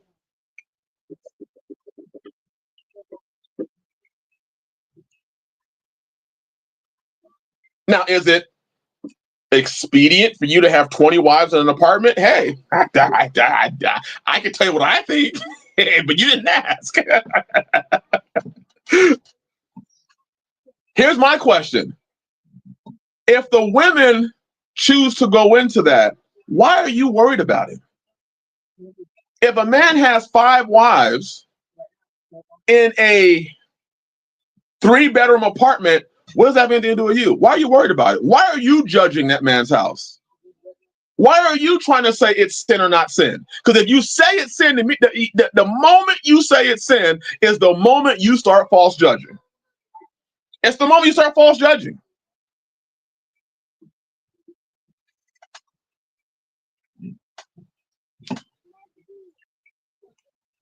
Look at Benjamin Morris. It's against the law to buy multiple marriage licenses. It's not against the law to have multiple wives in the system. Bam.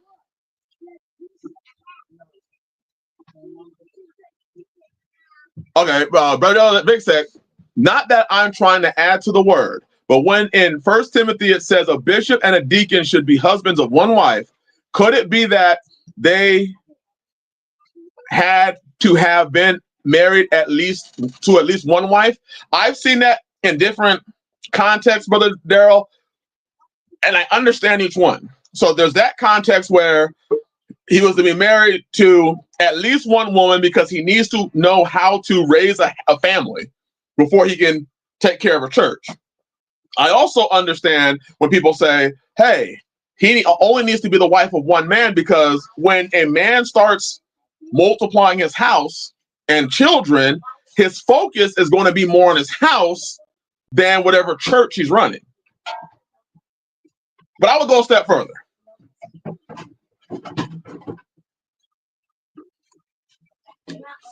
Yeah, Brother Alex, that's why I said it goes both ways. But here's my question. Even in that one right there, is that in the Torah? Can I say that and not cause a ruckus? Is there a Torah law about how many wives they can have?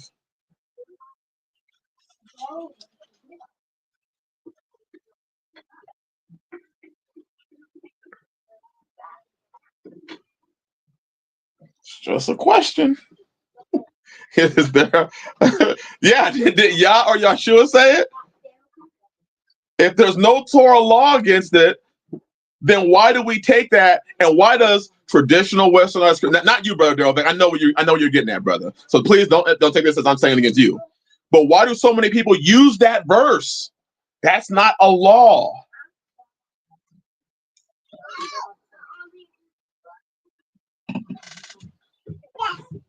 Yeah, Brother Hebrew Alcoholic said it could also mean the wife of his youth, so no divorces. Because if a man's divorcing, what's he gonna do with his church? Tear the shit apart. Chicken fire flesh said, brother, I was thinking that exact thing. Pretty sure Moshe and Aharon both have more than one wife. I can say, wasn't Gideon a leader? He had more than one. David was the king. He had more than one. So when I read that verse, I say, wait a minute, let's go back to the Torah now. Because where there is no law, there is no sin. And that's the point. That's what I want us as whether you call yourself a Hebrew or an Israelite or in the faith or a believer, where there is no law, there is no sin. So now you need to sit down and ask yourself, where in certain areas am I convicted? But that's my conviction. There's convictions that I have. I don't go around. You have never heard them. Well, actually, you've heard some. You've heard some.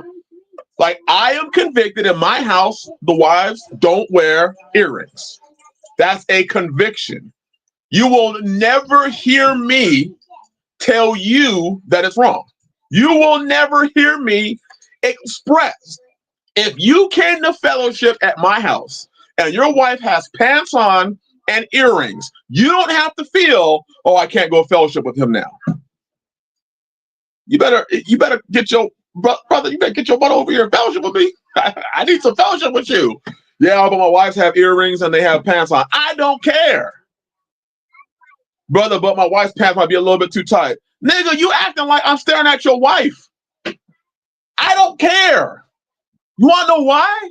Because I'm interested in fellowship with you.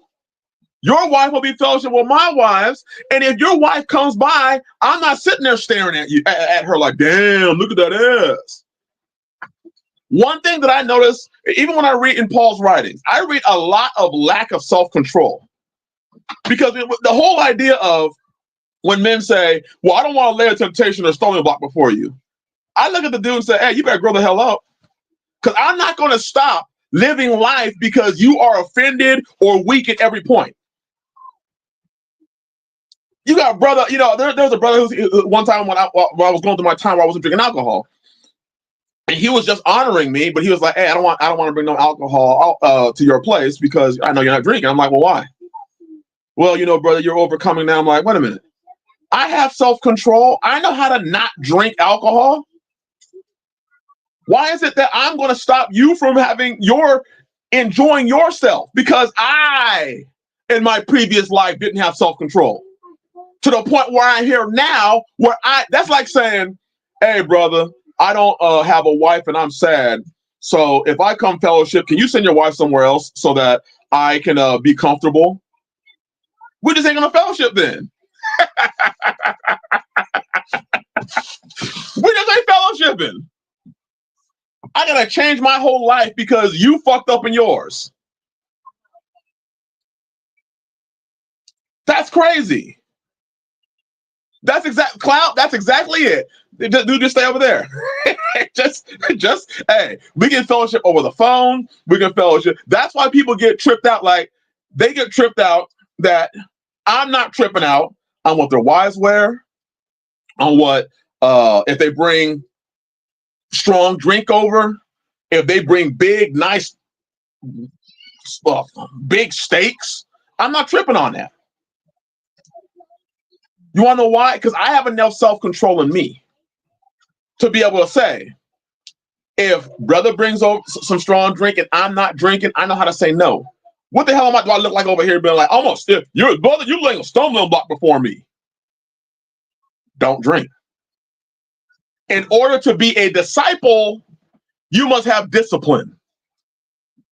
You notice how the words are spelled very close to the same? Disciple, discipline. We acting like our lack of discipline should be a problem for everybody else. It's our lack of discipline. That fellow tripping.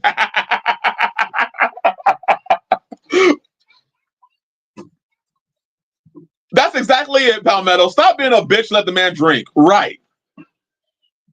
And people, even when I was, years ago, people would trip out when they fellowship with me. They're like, fellowship with you is a lot different. Yeah, it is. Because if I don't see it in the book, I ain't tripping on it. I ain't tripping on it. What does it look like me low key moving the hedge of your? If you have a command in your house, my wives wear earrings, my wives wear nose rings. What the hell do I look like usurping your authority? Brother, I ain't tripping. Sister New World, bless you, sister. I'm gonna put that up there. Life as a whole is full of many, many temptations. You telling me when you go to Walmart to get some groceries that you tripping on every woman there who got a short skirt on?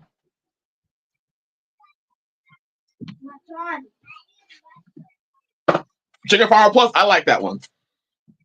Unless me and the brother, there's some brothers that I'm really close to that we have like gathering, like the wives and the brothers will be together. But in general, especially if it's a new brother that I've met or a couple times, or we haven't created that closeness.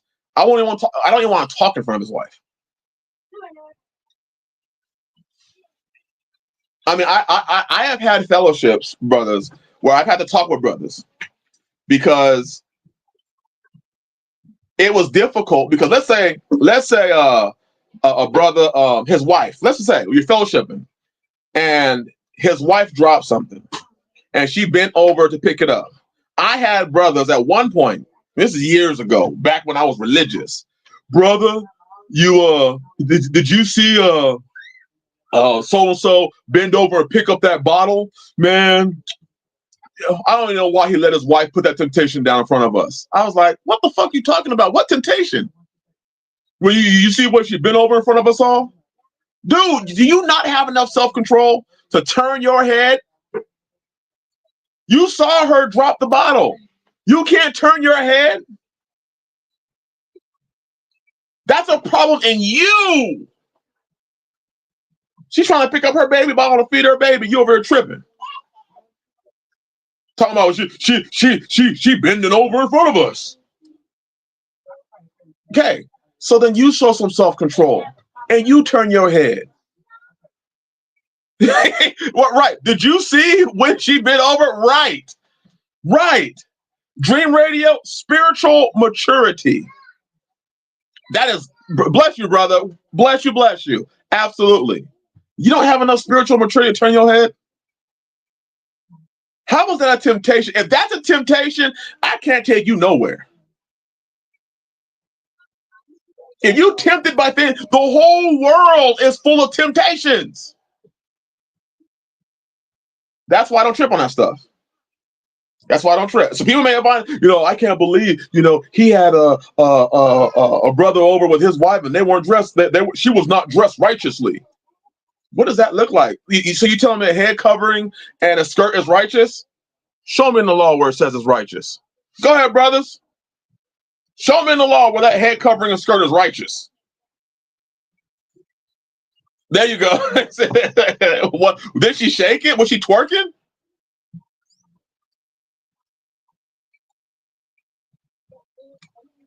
Look at Brother Angelo. It's been 16 years since I had a drink, but love the fellowship with my brother. And yeah, absolutely. There was a time that I fasted from coffee. I was feeling the addiction coming on. I needed a cup every morning, otherwise I couldn't function. So I took a fast, like a 6-month fast from it. And I had a brother who bought me coffee. Brother David brought me some coffee, and I told him, hey, I'm not drinking coffee right now. It was some bomb coffee too. Brother David knew exactly what kind of coffee I wanted. And he ended up giving me the coffee after my fast was over with. But he didn't stop drinking his coffee. What does that look like? What does that look like? Hey, I can't drink coffee around you, brother. Or you can't drink coffee around me because it's such a struggle. Nigga, grow up.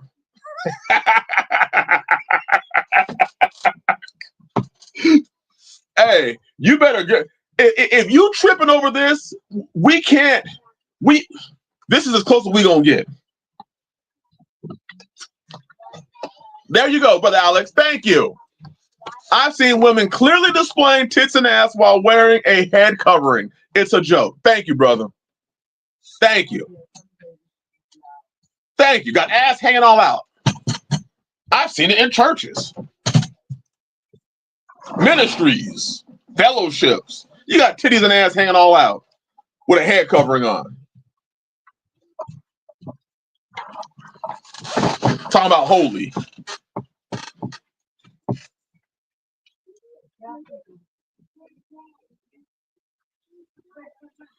Why does a married woman wear red lipstick in public? It's not like they don't know what it's for. But even then, if she wants to wear lipstick and her head is cool with it, I shut up. Ain't got nothing to do with me. I ain't got nothing to say about it. So if somebody were to come to me and be like, can you believe she's wearing that lipstick? Yes, I can believe it because I see it right there. What do you feel about it? Nothing. I feel absolutely nothing about her wearing that lipstick. Nothing. Nothing. So much residue beyond us from these ministries and religions. Absolutely. Cloud, absolutely. Because the book is quite clear of what it says. And that's really, when I read the book and I say, we wash our wives by the water of the word. A lot of us men have to understand we have to wash off a lot of religion, a lot of thoughts, you don't understand, you're sharing your wife with somebody else's thought. You're sharing your wife with somebody else's opinion because that's still in her. She may still have a particular belief, or you may have a particular belief. She might be sharing you with another man. Talk about polyandry. Some of y'all brothers out there, y'all rolling kind of dirty. She's supposed to be married to you, but you married to another man's words. You can't get his words off you. He said some shit, didn't show you in the Bible, didn't show you in the Torah. He ran to the renewed covenant and showed it to you, and you believe it. And you have a hard time shaking it. You have a hard time getting that off of you. Here's how you get it off of you. If the law is spiritual, and if you believe the law, then all you have to do is ask yourself this question. Where do you see it in the law? Where do you see it? And if you don't see it, I know your pastor might tell you. I know your pastor might tell you something like, well, only the righteous are here. Show me that in the law. Show me that the righteous are only here, right there, right where you are. Show me that. Show it to me. I'll have Todd and Bounce ready to do my clothes too. So if that's a problem, then buy. Thank you, Jay Morris. And for those of you who don't know, it's an inside joke between me and brother. Actually, I had nothing to even do with it. It was something that brother Jay Morris went through. Men and their doctrines. Oh, you can't wear tie. You can't wear bounce. You can't do this. You can't do that. Where in the Torah does it say that?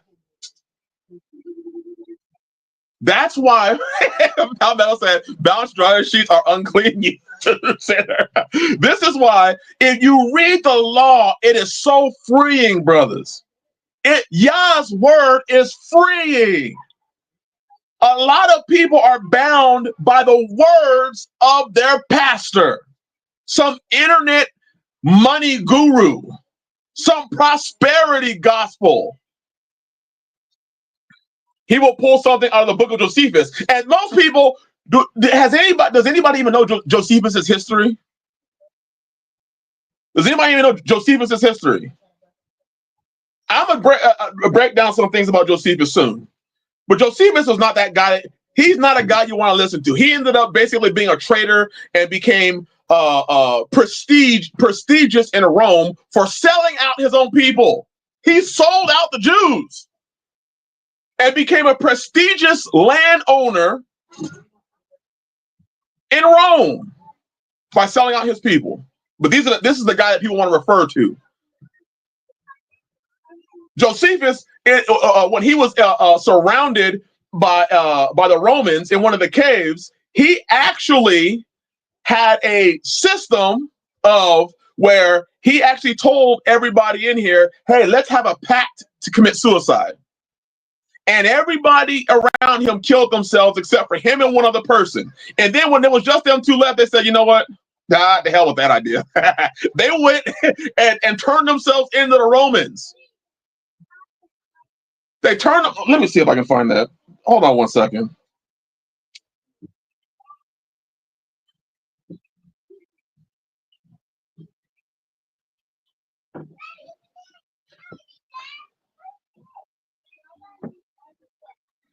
If you want to do something really, this is something for those of us that like mathematics. I was a math science guy. Look at this. Read that.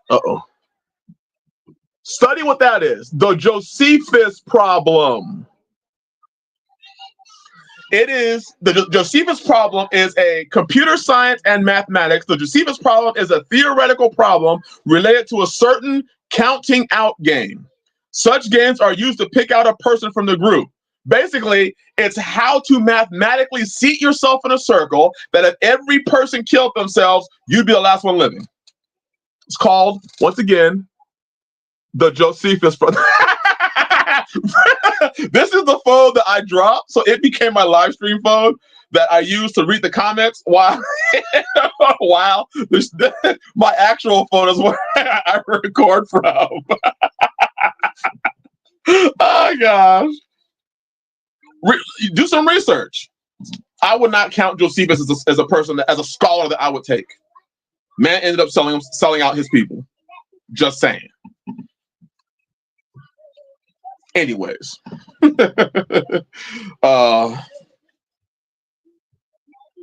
So before we get to the questions, something Lamar, y'all got jokes. Something may be a sin to you, but may not be a sin to another. You hear that? The law is a sin. It defines sin and not sin. But there may be something that you feel strongly convicted in that may be a sin to you. It is unrighteous for you to then say, well, since it's a sin for me, it is now sin for you. Unless you can show it in the Torah. Conviction is not law for all man. It's law for you. It may be a law for you. You may be convicted to stop drinking alcohol. It doesn't mean everyone around you has to stop drinking alcohol.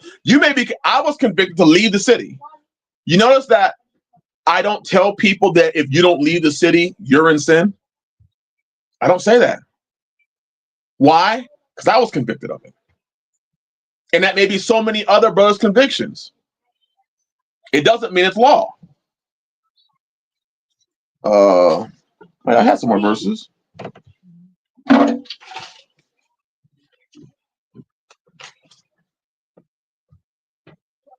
Oh, there it is. There it is. All right. Romans, last one. Romans chapter 14, verse 1 through 4. And then we're going to go to the question period if anybody has any questions.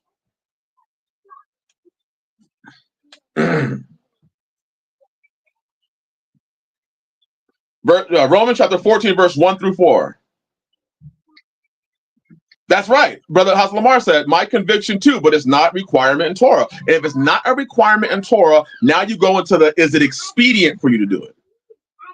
Now, you can not sin, do something. You can do something, not sin, but it leads you to sin. That can happen. That can absolutely happen.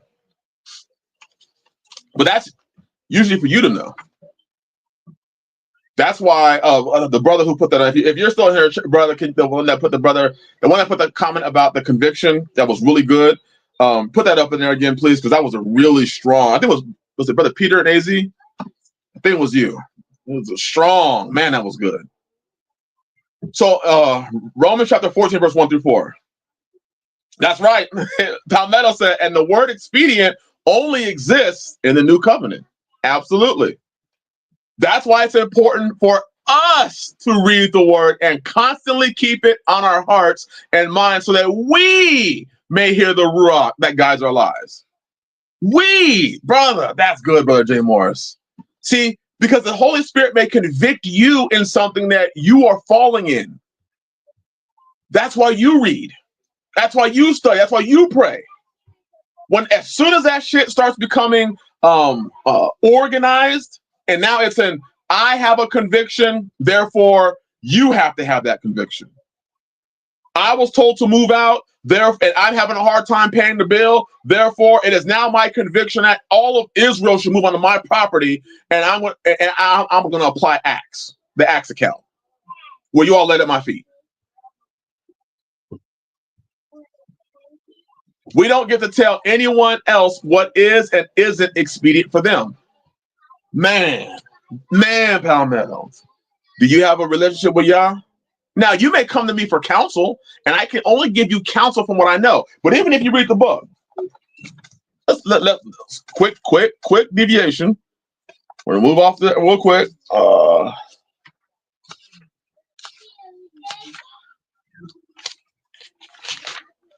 Sirach.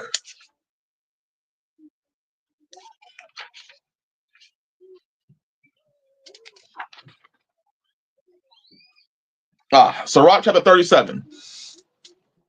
Listen to this. Sirach 37, starting at verse 7. Every counselor extolleth counsel, but there is some that counseleth for himself. Beware of a counselor. Wait a minute, what? Yes, beware.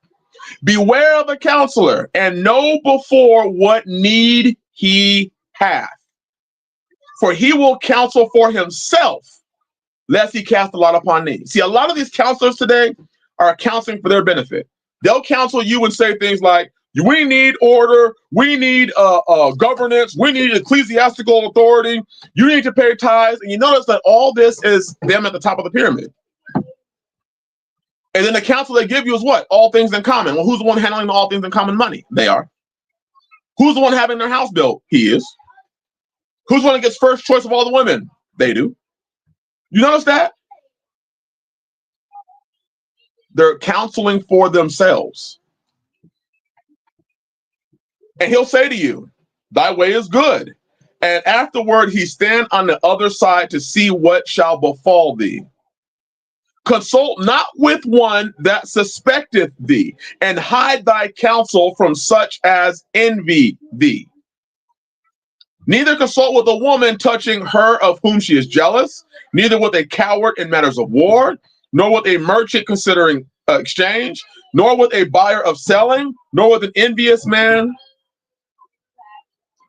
of thankfulness, nor with an unmerciful man touching kindness, nor with the slothful for any work, nor with a hireling for a year finished work, nor with an idle servant of much business. Hearken not unto these in any matter of counsel, but be continually with a godly man, whom thou knowest to keep the commandments of Yah. The commandments, not the convictions of others. The commandments of Yah, whose mind is according to thy mind, and will sorrow with thee if thou shalt miscarry. And listen to this, and let the counsel of thine own heart stand. For there is no man more faithful unto thee than it. For a man's mind is sometime wont to tell him more than 7 watchmen that sit above in a high tower. See that?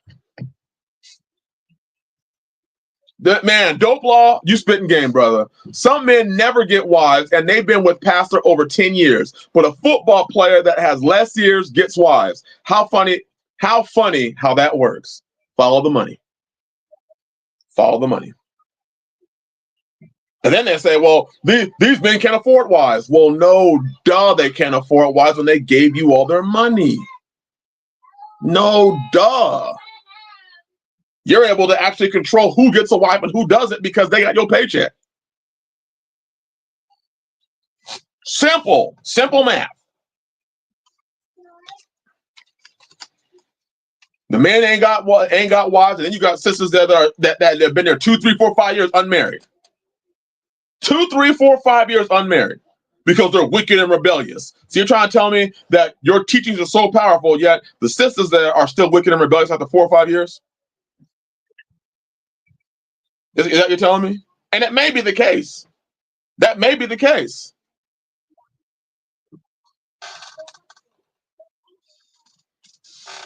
If you don't add to your family until you can afford it, you will never add to your family. Brother Palmetto, that is so much bigger than a lot of people understand. That's bigger than a lot of people understand. How much money was Jacob making? And I'm not taking credit for this. Another brother put it in the chat a couple weeks ago. How wealthy was Jacob when he got Rachel and Leah? How wealthy was he? Somebody put it in the chat, please. How much was Jacob balling before he got Rachel and Leah?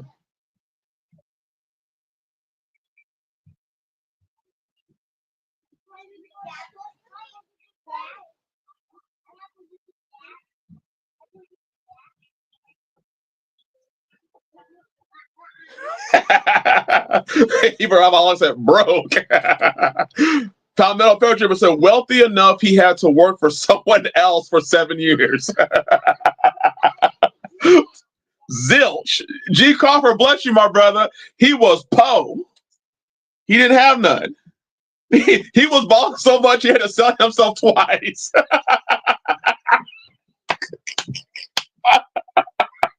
Oh gosh. He was broke working and as an indentured servant to their father.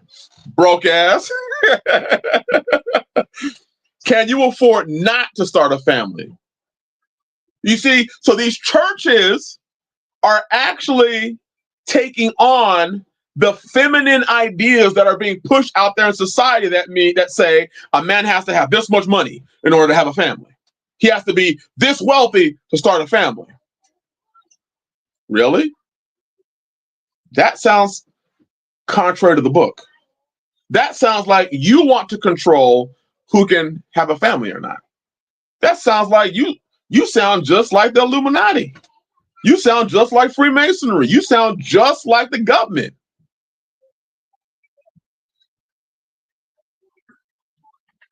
I told my son that, Palmetto, so he was ready to start a family when his soon-to-be wife was killed in a car accident. Oh, man.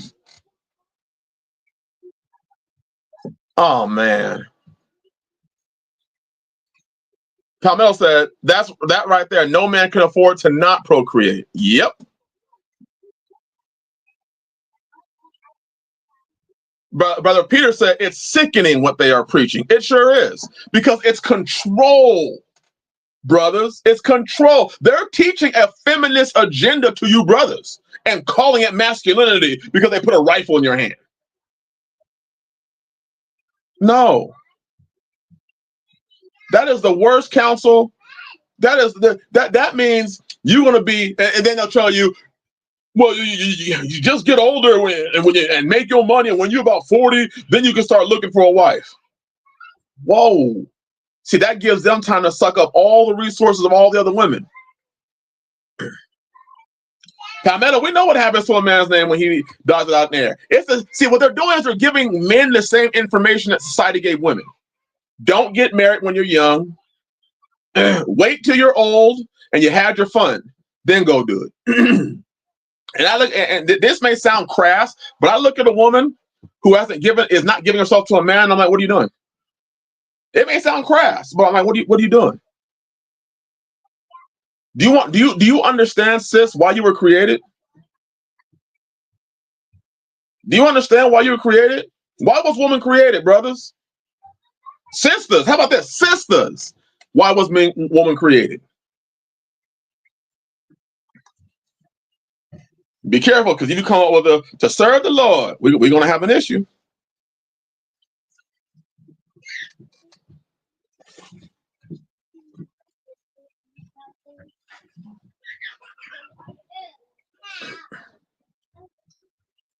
See this?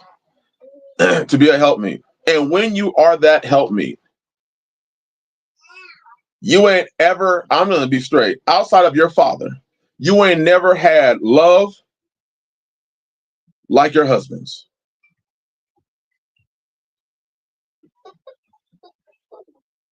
Ever. You mean like the father? No. Let me say it again. This is going to sound kind of bad. let me say it. Y'all didn't say, I created woman because I needed somebody else to worship me. They say that. Just reading the book. Did he say, I'm creating woman because I need another being to worship me? Did y'all say that? Uh-oh. Yikes.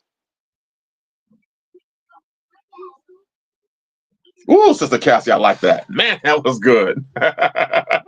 For my husband to have his children. Ooh, yikes. No. He said, man's alone. I'm going to make a helper suitable for him. So he made a woman. And then, listen to this, woman. He didn't bring the man to the woman. He brought the woman to the man.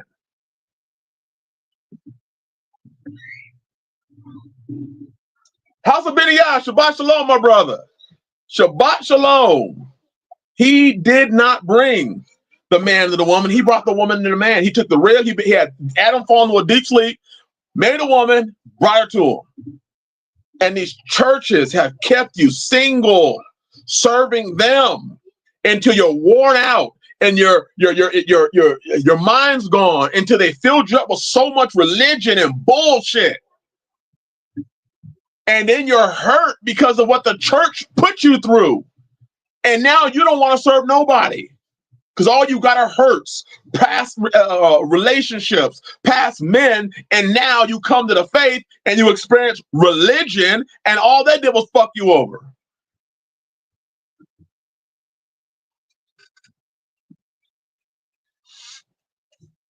Man, look at that. The law was given to man to impress upon his family an observance of the command. Yes. It's missed. The church don't teach it. Because the church wants you sisters under them.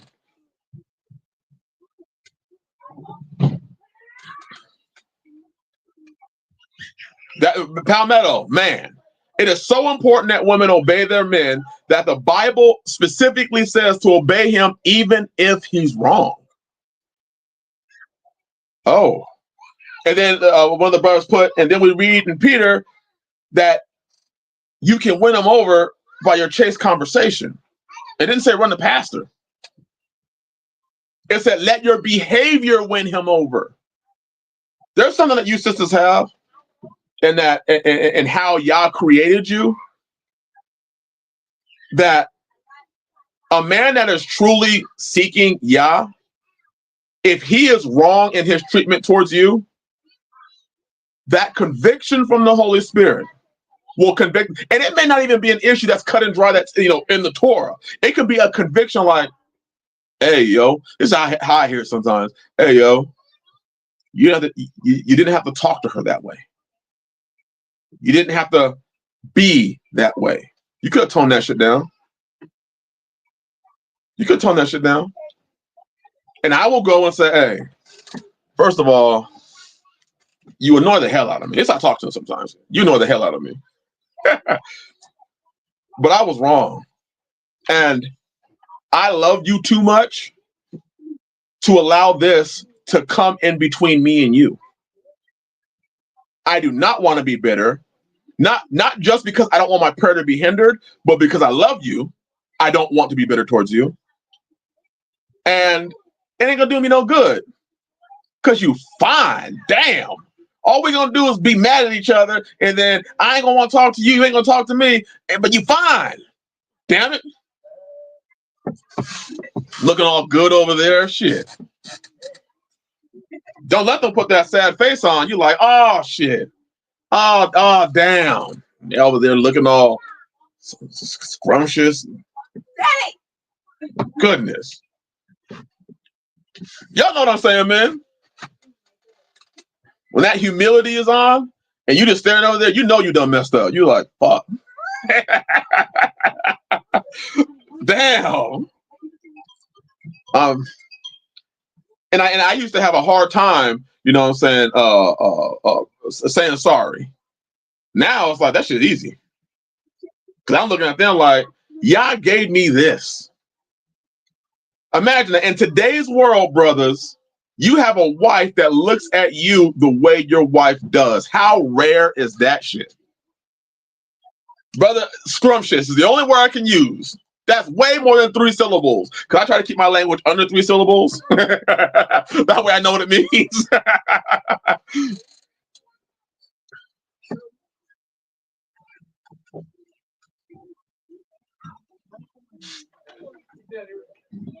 Whew. Romans chapter 4, chapter 14, verse 1 through 4.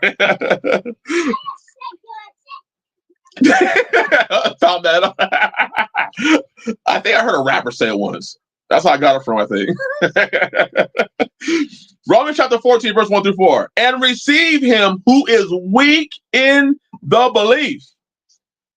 not criticizing his thoughts. One indeed believes to eat all food. But listen to this. But he who is weak eats only vegetables. Whoa.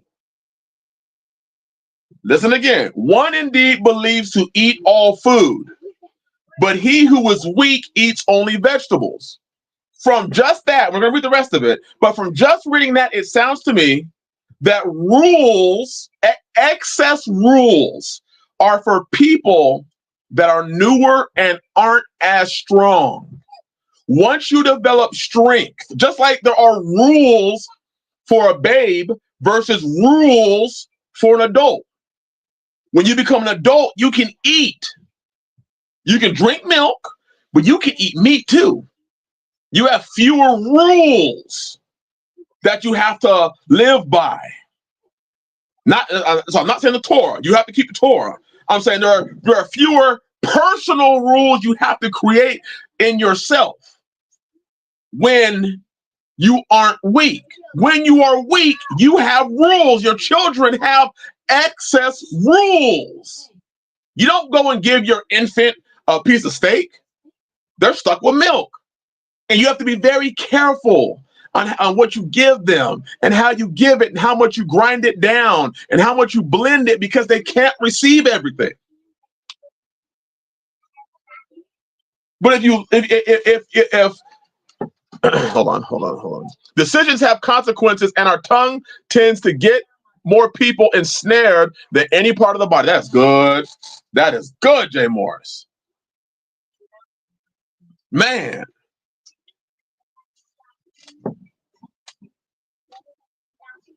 So he who is weak in his belief, not criticizing his thoughts, one indeed believes to eat all meat. So one believes I can eat. And when it says meat, that means food. No, pork is not food, so you can't use that verse. Pork was never, unclean foods were never considered food.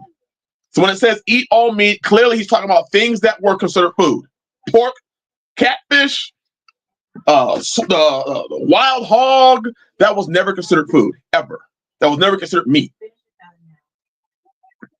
So one indeed believes to eat all food, but he who is weak eats only vegetables. So I can't go to the brother that's weak and say, you should try choking down this steak. But he shouldn't be going around telling everybody else you should only be drinking milk. And that same thing applies all through the faith. All through it all. There are things that you may be told, hey, you may be convicted, brother, when it comes to this thing, you only need one wife right now. Does it mean that you can't have three? No. But right now, you're only able to have milk.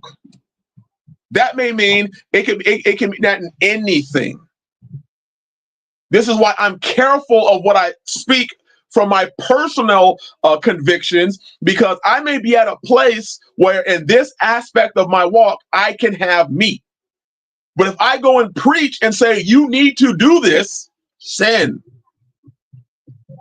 And Brother Angelo, right. And there are some people that say, you shouldn't eat meat. It's a sin. You shouldn't eat. Hey, I had somebody come and tell me the chicken's an unclean bird, you shouldn't eat it. And I told them, hey, if you feel that a chicken is an unclean bird, hallelujah. That is your conviction. But stop going around telling everybody they're wicked, because that's false judgment. That is an unrighteous judgment.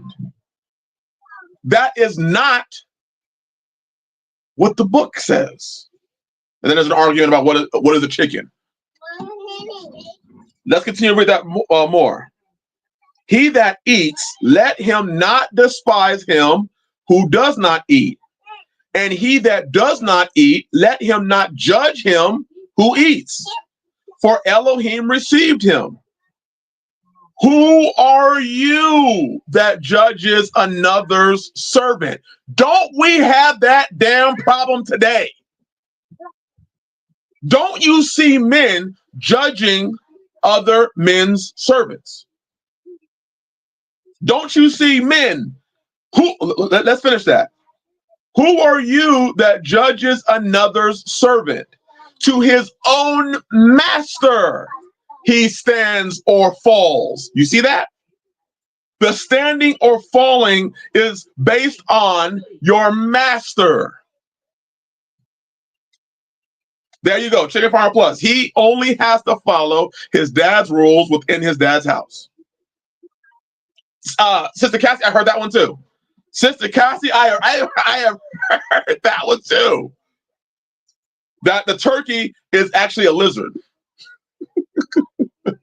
So it's unclean. Brother, it's unclean to you. Don't eat it. We read early. If you eat not believing, it is a sin to you. So if you believe it's a raptor, therefore a lizard, then don't eat it. See what I'm saying? A wife in some circles, references, can be considered, she serves her husband, so she is a servant to her husband. Why are so many other men judging other men's wives? Let me read that again. Who are you that judges another servant? To his own master he stands or falls. To what her husband wants is how she stands or falls. Men, to how what Yah wants is how you will be judged, not your pastor.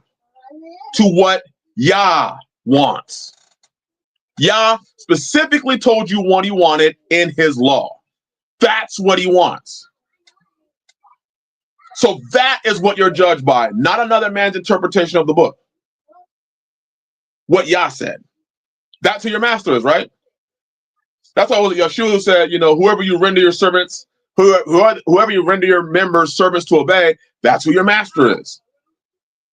So if Yah is your master, that's why for me, if Yah is my master, I don't give a damn if these pastors say whatever the hell they want to say. They can say whatever shit they want to say all day long. It don't affect me. I want to know, am I lined up with my master? If I'm lined up with my master, then other men are going to get mad at you because they think you're their servant. That's why a lot of y'all who get put out of these churches, or they got these pastors are talking shit on you, and they call you disobedient because they believe they were your master. Again, to his own master he stands or falls. Who are you that judges another servant? They believe you're their servant. That's why they have so many judgments to you and toward you. You are their servant. They just told you that. If Yah was your servant, then it wouldn't matter what the fuck he was saying. He can say whatever shit he wants to. That shit don't matter. Because you have a master. And you're concerned with his judgment. See, we'll say Yah's our master, but then you're scared of man, aren't you? You're scared that man may talk about you. He may do a YouTube video about you. Nigga, I don't give a shit if you do a YouTube video about me. There you go, Brother Angelo. Because on Judgment Day, we are to be alone with Yah, not man. Yah, not man. This is why when they go through these verses of, well, for they watch over your souls, y'all better be careful of agreeing with that. And yes, I have a video coming out about that bullshit. And how, not bullshit in the words, but bullshit in how they give it to you. As if he somehow is going to be standing there with y'all like, yeah, I was watching over his soul. He was disobedient. Y'all gonna look at you and be like, wait a minute, why were you his servant? Again, who are you that judges another servant? Y'all brothers, we men, we got to figure out who it is we serve. Who's our master? And that's supposed to be the only person you're concerned with. I can tell you in my house, when it comes to like, Sister Ebony don't give a damn what nobody else say. I'm trying to tell y'all, she don't give a flying damn shit, anything about what anybody says about her. She's concerned about what I say, about my judgment of her as her husband. That's it.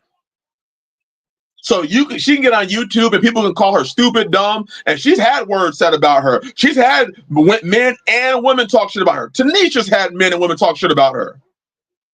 Mad shit about her. She didn't give a flying crap about what they said. Taylor is now in that boat, rolling right along with them, learning how to not care. It took some time for her to learn that. She's learning to not care about what people say about her. It could be her own family. It could be friends that she had. It could be co-workers that she had. It could be, she doesn't care. They're concerned about who their head is and his thoughts about them. See, we men, we say we're concerned about our master, but then you're really concerned about your pastors and your elders. And your master gets ignored. Your master says, wait, I have a law already. I didn't say that in my law. That's bullshit. And you say, well, he's the man of Yah. He's the man of Yah. He's the one that says these things, and I have to follow what the man of Yah says. Yahweh says, I am your shepherd. You shall not want. What does that mean to people? What does it mean when Yah says to you, I am your shepherd, I shall not want?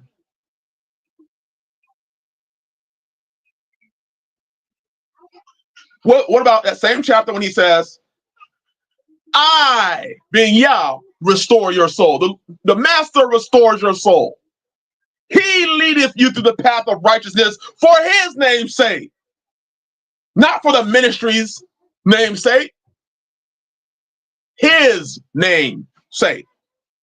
He's clearly establishing he's your master. He leads you to I'm gonna put it in a simpler term.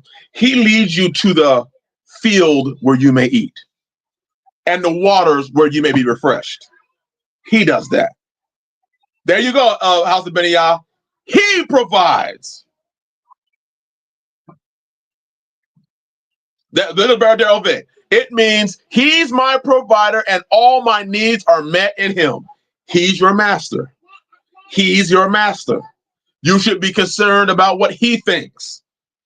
Not these guys that want to be your master, so they start issuing judgments on you so that you start believing their judgments. He is. How about Hebrews 11, brother? Let's consider what faith in the Father's promise looks like. Take it for plus. We might have to go there. We might have to go to Hebrews 11. Because, see, we don't understand. We don't get it. We're too busy trying to get under somebody, and that shit sounds awful. You got dudes that want you to get under them. And I'm telling you, you are under Yeshua, brothers. You have a master. Are you not concerned about his judgment? We can go and read Deuteronomy 28. We can see judgment. Blessings and curses. If you obey who? Yeah. It's amazing how all these men want to try and create a new church atmosphere hierarchical system. And then they'll even try to use Abraham. They'll use Noah. They'll use Jacob. They'll use the patriarchs, and they refuse to understand that patriarchs were a family. They were a family. Of course, the son listened to the father. Of course, the son understood the authority of his father. Of course, he understood that. We don't question that. We question where you come in the renewed covenant and start issuing these terms like pastors and bishops and deacons and elders, and now suddenly we're supposed to be serving them. Suddenly we're supposed to be serving the pastors and the elders. You want to know how he thinks you're a servant? Whose house have y'all built? Whose house are you literally building right now? How, man, Chicken Farmer Plus. How about the patriarch was considered the patriarch because he was subservient to the father only.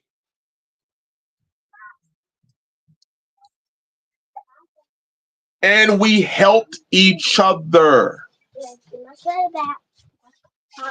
Well, brother, how are you helping all the sisters out there?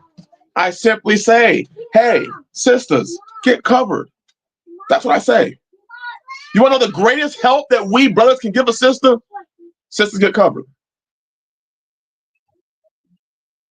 I've even said on my channel, if you're a sister and you're interested in a sister or you're interested in a brother, go ahead, contact the brother, communicate with him off stream, obviously, get his email address and converse off stream. You don't see no gatekeeper.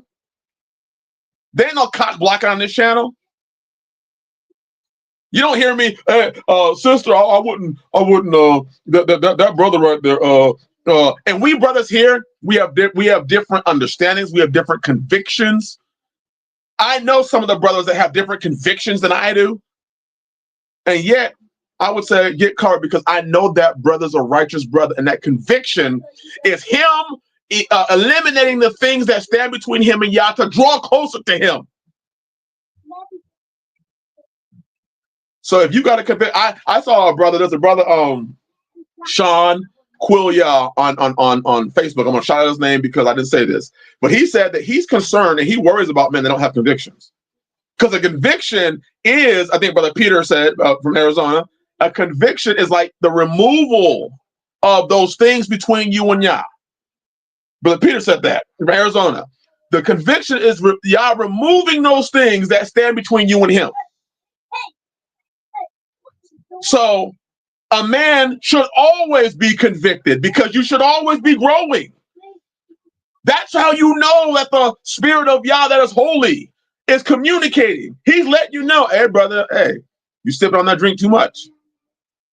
You know, you might slide into some drunkenness. Slow it down a little bit. Yes, and you say, yes, master, because he's judging me. He's judging me. My master judging me. I don't give a damn about you over here, so-called pastor. Y'all judging me. And I have the Holy Spirit, and the Holy Spirit just told me to slow down with my drinking. He told me to slow down with it could be anything. It could be anything. There's been times that I've had the conviction of, hey, your balance is getting a little bit off. You spend a little too much time reading about, I don't know, the New World Order. You ain't spending enough time studying. And then there was times where, hey, bro, see, some of y'all gonna be tripped out with this one. Sometimes it was, hey, brother, you spending a little too much time studying that you ain't taking care of your house. You spending a little bit too much time running through the word with them that they don't even know you exist, or you don't even know they exist. I was talking with a brother, and he said, hey, some Shabbats, I don't even read the word with them. There are some Shabbats, brothers and sisters, that all we do is rest, because the Shabbat is a day of rest. So I let them rest. I don't wake them up to do a study. And then there are Shabbats where I wake them up to do a study. There are some, our children do the commandments. The older ones teach the younger ones the commandments. They'll do the little commandment teaching session, maybe 10, 15, 20 minutes. And then I'm like, see you later, y'all. Enjoy your day. They go outside. They'll play. Playing? What? They're playing? FY, you're letting your children play on the Shabbat. Play. Brothers, I let my children play on the Shabbat.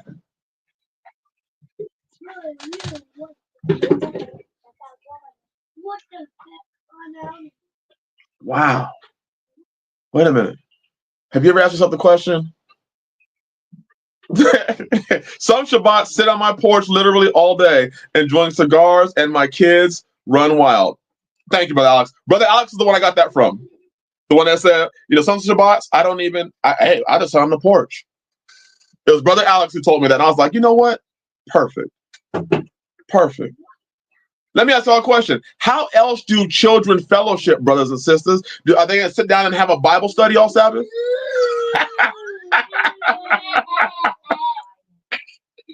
I know these churches like to boast about how their children can sit in service for 6 and 7 and 8, 9, and 10 hours.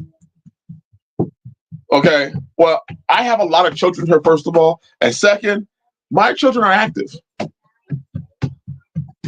So I send them outside and they go and they get dirty and they come back in. Children fellowship by playing. That's what children do. We have a time when we sit down and I do my teachings, but it's certainly ain't every Sabbath. Right, Dream Radio. All right, that Saturday morning Bible study like I'm in church. It may feel laborious to them. I know brothers and sisters. My parents were one of them. We were in the Seventh-day Adventist church, and they were high up in it. The Sabbath was not a day of rest. The Sabbath was a day of work. They had to get to church early to set everything up. Head deacon, head deaconess. My mom was a head usher. They're part of the counting team, and they were assistant choir directors. We were there all day, and it was a work day. I'm picking up chairs, putting chairs down at a young age, helping out. Then they have to go and cook dinner for everyone in the church, 500, 600 people every Sabbath. We would be cooking dinner. Man, we had to get up at like 5 o'clock in the morning to be at church at 6 to cook breakfast and get everything set up for morning prayer at 9. Then we had Sabbath school at 10 and then 11 o'clock service. Then after 11 o'clock service, church got out about 2. Then we had I never sat with my parents at church. They would leave because they had to go cook the lunch now. So now the lunch was ready at about 3 or 4. So they would help cook the lunch. Then at 5, we had AYA, which was Adventist Youth Association, and that lasted until about 8. Then we finally got home. I would go to the church, and I was like, this is some bullshit. This is some bullshit.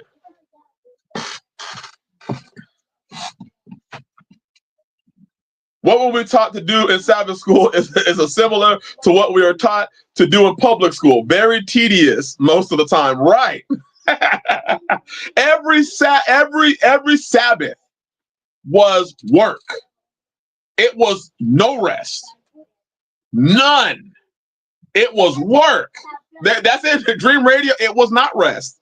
And my parents couldn't figure out why they were so worn out on first day. Because in first day, obviously, we wake up, then I have to handle, mowing the lawn and everything like that. They're handling their stuff. When Monday came around, shit.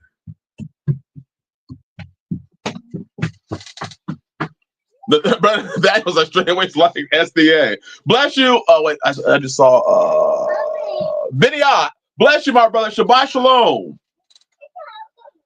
I have a daughter that uses a wheelchair. We go out fellowship on Sabbath sometimes, but stay in most weeks. It's a lot of effort primarily for my wife. Brother Alex, yes.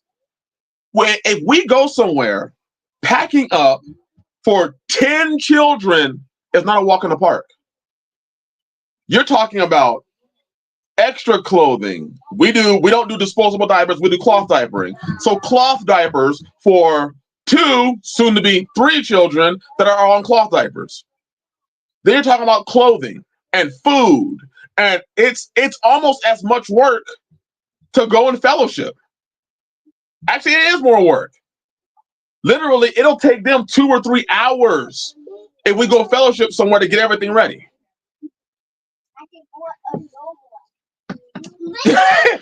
People with 3 children had no fucking clue how much work is involved in moving 8 people just 2 miles down the road. They don't.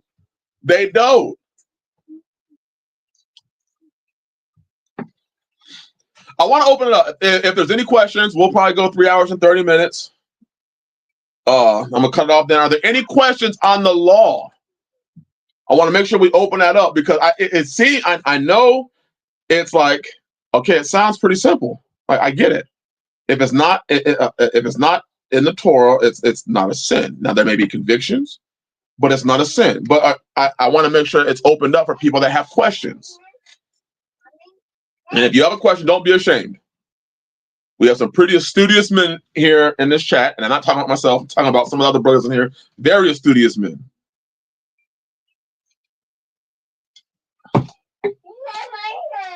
Right, Brother Alex. The special needs, absolutely. That's a lot. And these people will try to use a verse and say, you're forsaking the fellowship of the saints. Dude, see, you have no clue what it takes. You have no clue what it takes to make some of these moves. And I still want a bigger family. People don't understand, that when you have a large family, it's a blessing. It is absolutely a blessing. But traveling is hard.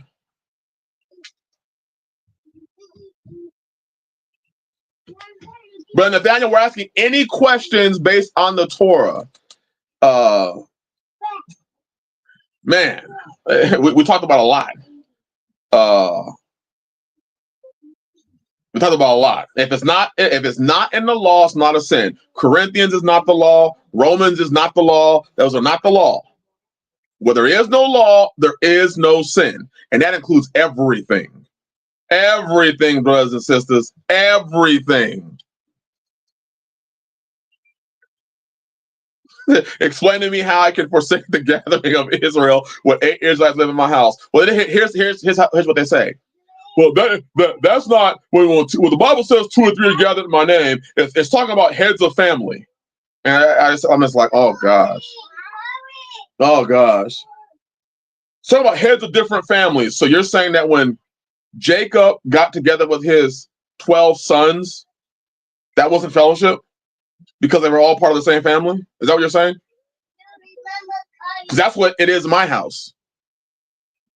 You're literally telling me that they didn't gather together because it has to be different households.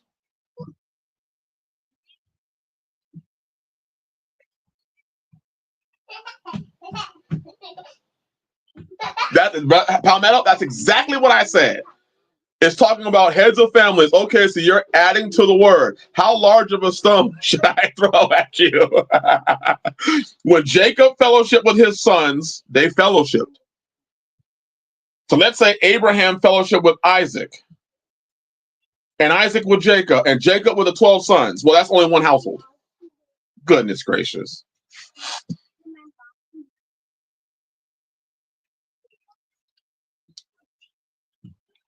Goodness gracious. It's anything that they can make up to get you in church.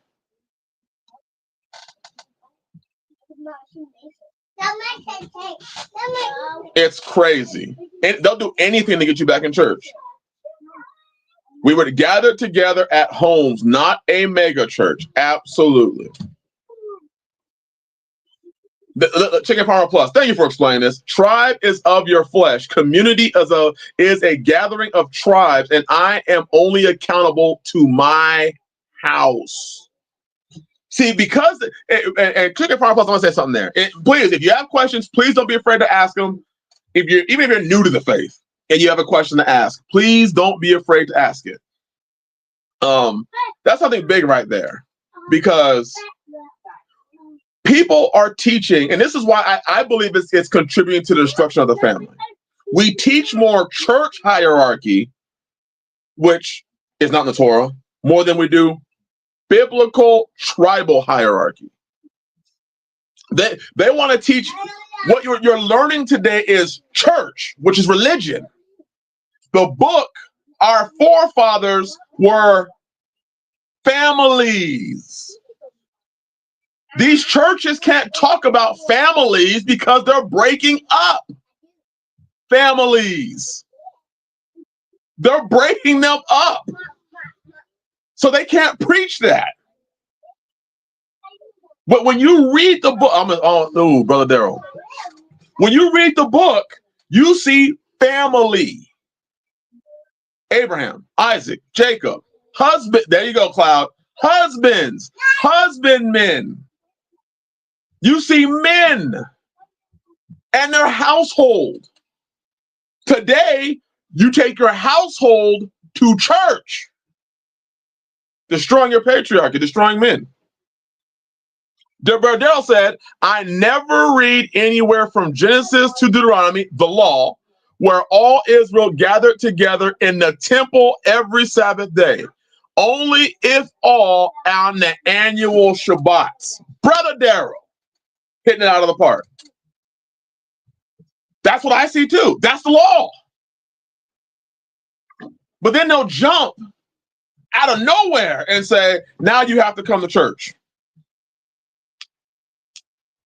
I'm like, what? So which one is it? Are you going off of Paul's writings as if Paul's writings are exclusively it, or are you going on the law? And I'm not talking against Paul's writings. I'm talking against the people that are clearly butchering Paul's writings for their own benefit.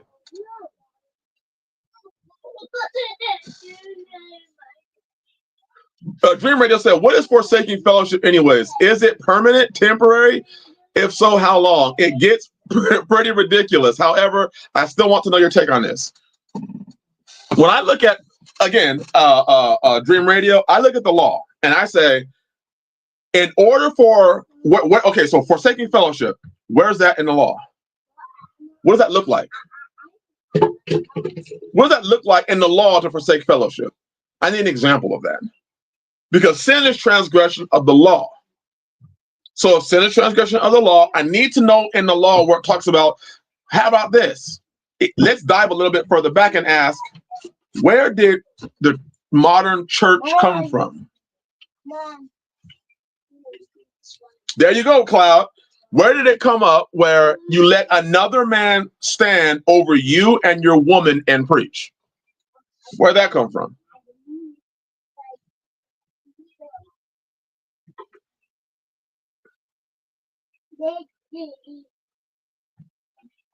But House of Lamar said, appearing for the feast days. And where did they appear? They're over the bus side right there, Rome. That's where we have the modern church structure today, Rome. And there are even some theologians that say that a lot of Roman religion, like their pyramid structure, came from the Egyptians. It trickled down. They got a lot of it from the Egyptians.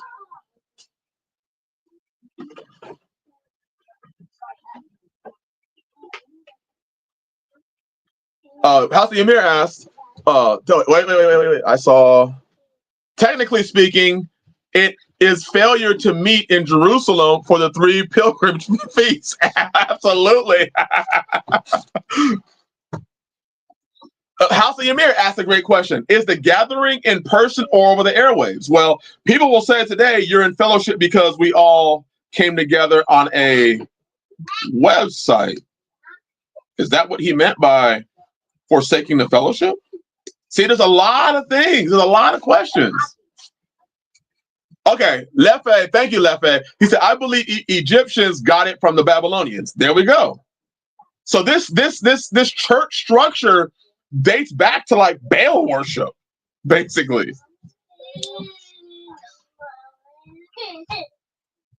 There's a lot.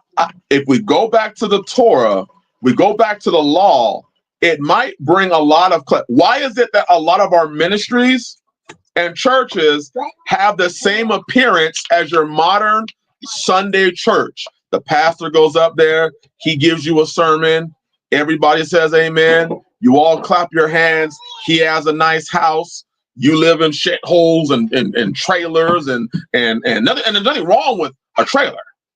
I'm not saying, but compared to what he lives in, what difference is there from your modern straightway or camp church and Joel Osteen's church? Doesn't Joel Osteen have a nice house? Doesn't Joel Osteen give money away? Oh, I know he does. Doesn't Creflo Dollar give money away? I know he does. So my question then is, what is the difference? Because he teaches the truth. Really? I thought the law was truth. I thought that's how we judged men. I didn't know we judged men off of whatever verse we want.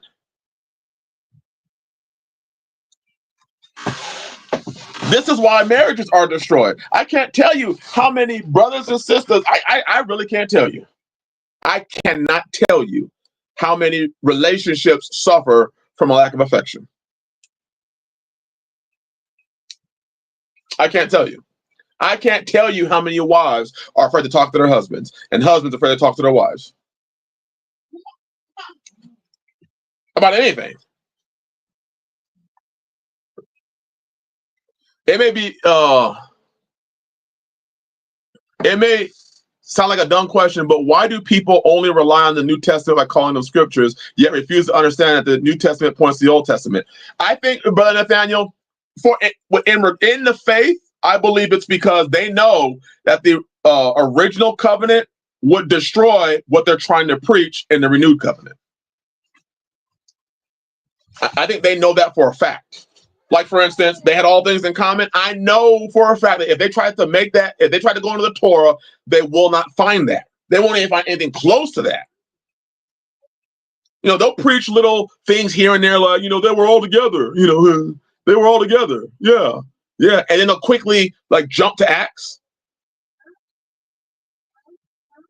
But, you know, it's just not the book. It's not the Bible. Chicken Fire Plus says, so based on Torah, the gathering of the assembly is only required in the year of release. There's a lot in this law that if you see, a lot of you are finding yourself being judged by your pastor. That's who's judging you.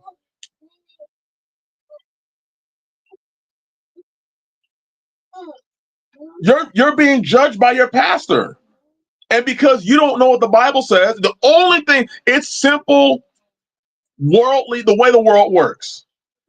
They have to hurry up and get their words into your ear first.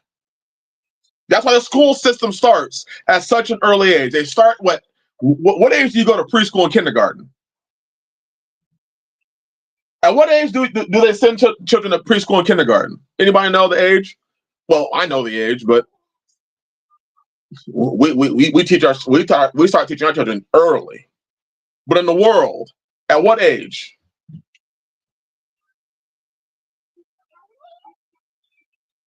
All right, thank you, Brother John. So kindergarten, 5 years old. So you're telling me that at 5 years old, they're already taking your child's mind.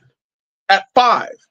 So by the time your child hits 10, they don't have any idea about what you're saying. Imagine at 5 years old, they're teaching your child that, and I'm just throwing this out there. I'm not on either. I'm not saying that I believe in flat Earth or I believe in the globe. I have my belief. I believe that Earth is flat. Do I approve? Well, I tell you my belief. But imagine from an early age, they teach your child the world is a globe. By the time they're 10, it is set in their mind the world is a globe. And Brother John said it, yeah. Barney got there first. They've been Sesame Streeted and Barneyed and transgendered. So that by the time your child is 6, 7, 8, they don't even know if they're a girl or a boy. What do you do to that? Now here you come and telling them, son, you're a boy. You're a boy, son. Dad, no, I'm not. What are you gonna do? What are you gonna do? Why do you think these pastors, the internet pastors, try to get you to join them? As soon as you leave Christianity, they want to be the first one to spit in your ear. Because that's how they get your paper. They're afraid of people telling you the truth and not asking you for money. Because they need your money to build their church.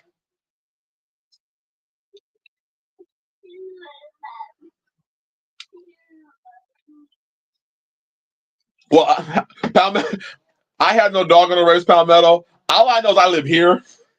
I don't know either way. I just don't, to me, it's like, I don't want to fight. Now, some people have turned whether you believe it's a flat earth or a globe into a salvation issue. Like, why do we do this? Elder, Combat G Manayah, Shabbat Shalom. Elder Spinney in the house. They've Catholic Protestant officiated churches got to indoctrinate them no different than worldly institutions. Absolutely. Absolutely. Blessings, elder. Honor and blessings to you and your house. It's as simple as, are you a patriarch and have your preeminence, or do you belong to another man's house? That's it. Which house do you belong to? Do you belong to Yah's house or the world's house? You're going to belong to a house. And if you belong to Yah's house, then Yah says, brother, run your house. But if you belong to Satan's house, then it's he has authority over it, because Yah don't trespass. Even against your will, he don't trespass. You have to give yourself to him. He'll come to the door and knock, but you have to make the choice. Joshua said it, choose you this day whom you will serve. You have to make a choice. Y'all don't come kicking in the door like the Kool-Aid man. Oh, yeah. No, make a choice. And you live that choice out every day. We should be very fearful to judge our brothers and sisters in unrighteousness. You should be very fearful to misrepresent Yah.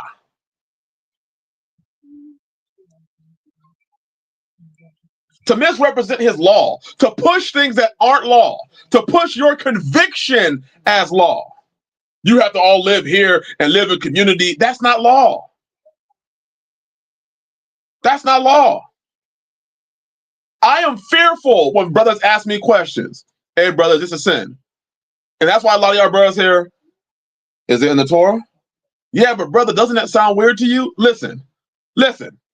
Don't talk to me about doesn't sound weird to me. Because the idea that my brother, if he has a wife and does not bear seed, my natural brother that lives on my property, or we share on a piece, we live on the same piece of property, natural brother, if he dies and doesn't bear seed, we talked about this last week. If he dies and doesn't bear seed, it is weird that I have to go into his wife, have a son, and basically name him my brother, so that his house will not be removed, his name will not be removed from Israel. That sounds weird. As we talked about last week, do you know how not pissed off, you don't know what I'm saying? Imagine your brother was married to Lizzo. Imagine your brother was married to, what was the name? Leslie Jones. We talked about this last week. Imagine Leslie Jones is like, well, my husband died, and you're his brother, and he didn't have a male heir. So, how you doing? Come on, baby. Yeah, Whoopi. Imagine Whoopi with that hairdo. Imagine Whoopi coming over and being like, well, hey. Brother Angelo, I'm just saying. We always imagine like, hey, my brother's gonna be married to us. Imagine that, brother Alex. Oh gosh. She come by like, hey, the Torah says that we have to get it on so like we can bear a child and my dead husband's name. You know what I'm saying? So, and it don't say you divorce her. So she's yours. Now you got Whoopi. Let's say he's in polygyny and he got Whoopi and Leslie Jones. Damn. Yeah, Dreamer, yeah, you would. Oh God. Brother Alex said he'd be drunker than a lot. Oh God. Imagine this Rosie O'Donnell. You be looking at your brother like, hey, your brother might come and ask you for counsel. Hey, brother, hey, should I be Rosie be looking kind of good, and I'd be wondering if I should marry her. Like, hey, nah, I wouldn't do that because you worried about if he died. Yeah, that's what you gotta go into. Oh gosh. Oh gosh. My brother Michael said, I thought y'all gave you this desire of your heart. Y'all know we just having fun right now. We just clown around a little bit. Brother Daryl said, my imagination ain't that vivid, Chris. Hey, but that's what the law says. That, Brother Alex. Oh gosh. Oh gosh. Yeah. Yep. Rosie. Yep. Oh man. But we know Yah's law is perfect. So I honestly believe, my opinion, that Yah would have to like give you like the shallow Hal syndrome. Y'all see the movie Shallow Hal? He would give that to you because if your desire is to serve him and obey him,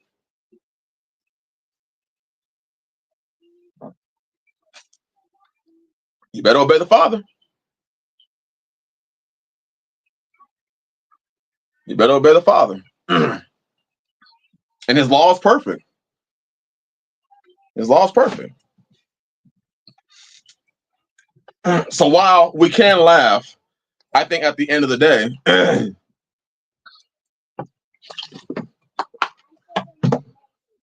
if you were obedient,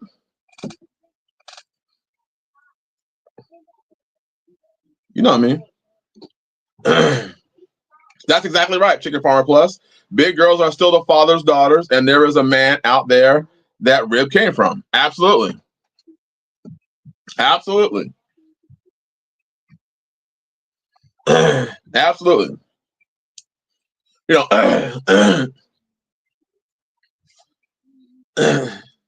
yeah, the law is perfect, but not whoopee. Yep.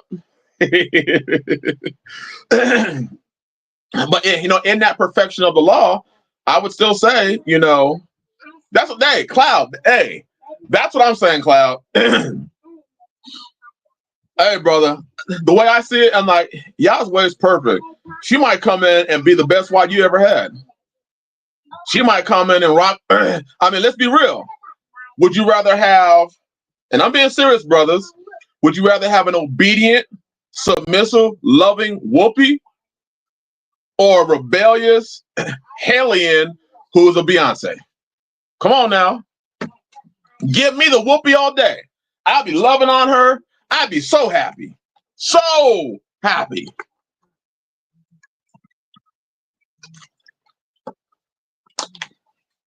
I'm just saying. Give me the submissive, loving, humble, teachable whoopee any day of the week. Any day of the week. I knock that shot out of the park.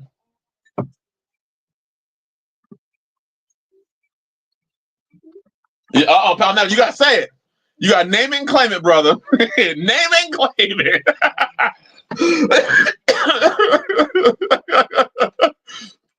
Nah, Jay Morris, you can't slip out of this one. You can't slip out of this one, Jay Morris. I didn't say option 3. But Jay Morris is like, I will exercise my preeminence and decide not to answer that question. Oh gosh. I just know that obedience to Yah is best. Obedience to Yah is best. You know what I mean? And I've seen y'all do many, mighty things. You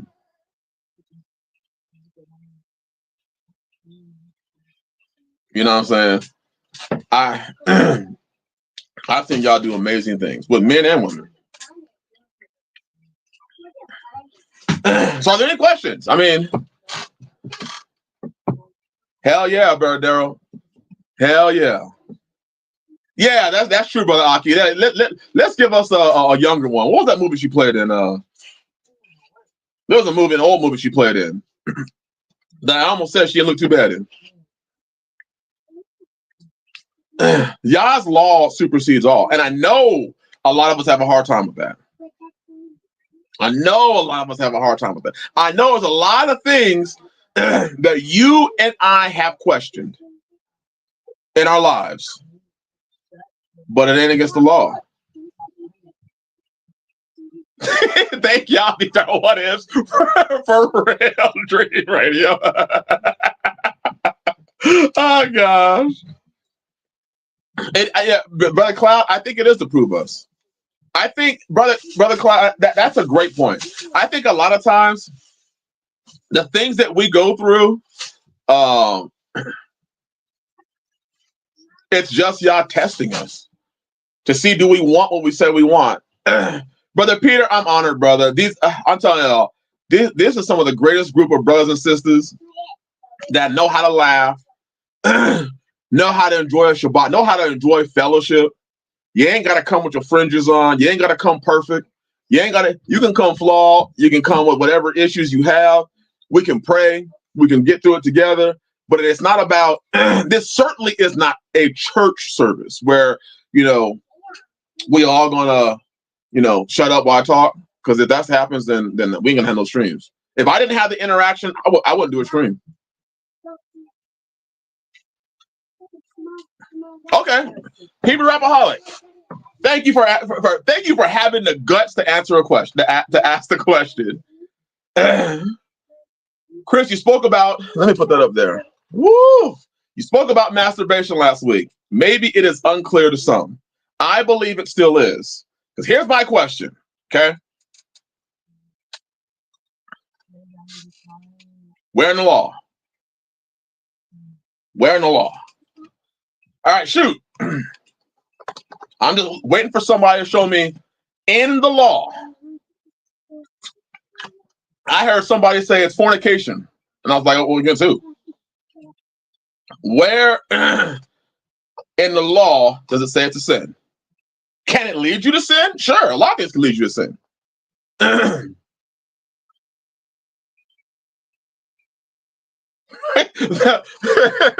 Thou shalt not spank the monkey. It's nowhere in Torah.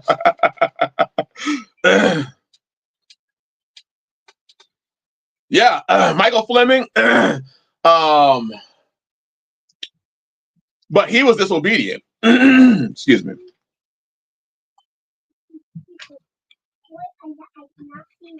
That's right. The law does give instructions on emissions.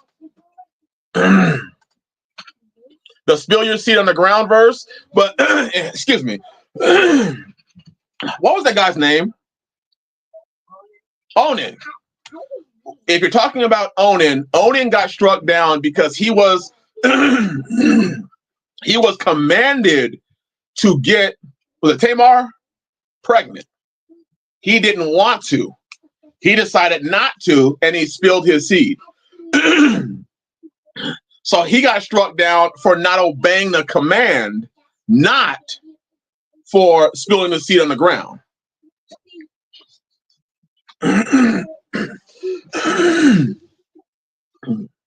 Woo. So there you go, Hebrew Rapaholic. So then we have to go back to the original question of, and then was I saw Brother Dream Radio said there are laws against, if you spill your seed, you're unclean. If you spill it in a woman, she's unclean until evening. You go, you wash yourselves up, da da da da. But where does it say you cannot masturbate? Woo! This is what gets good. There you go, Hebrew Palmetto. He was literally the law we just talked about. He was supposed to be doing that. He was supposed to be producing a son for his brother. And he spilled his seed on the ground. He pulled out and spilled on the ground because he did not want to do it. The book says it. He did not want to do that act.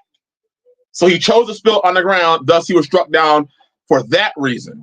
But where do you see it is? And yeah, you see people say things like,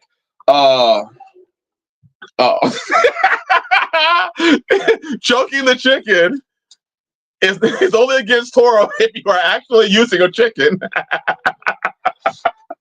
Oh gosh. Oh gosh.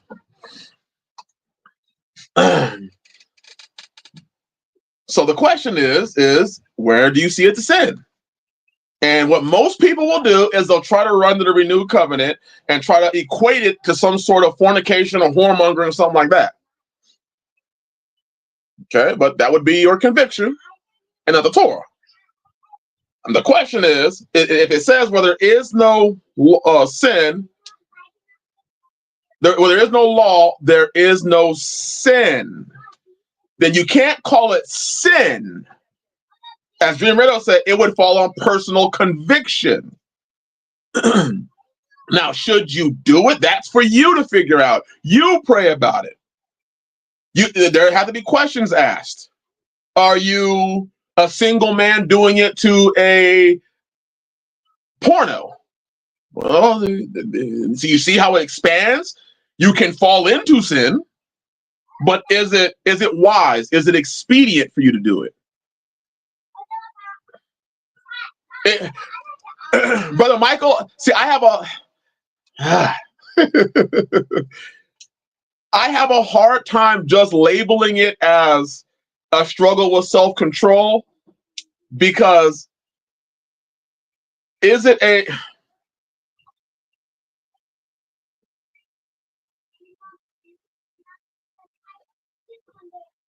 it can be no, I'll say this first. There are some things in life that I've never done. That's one of them. Never done it. So I'm not arguing. There's no horse I have in this race in regards to that topic.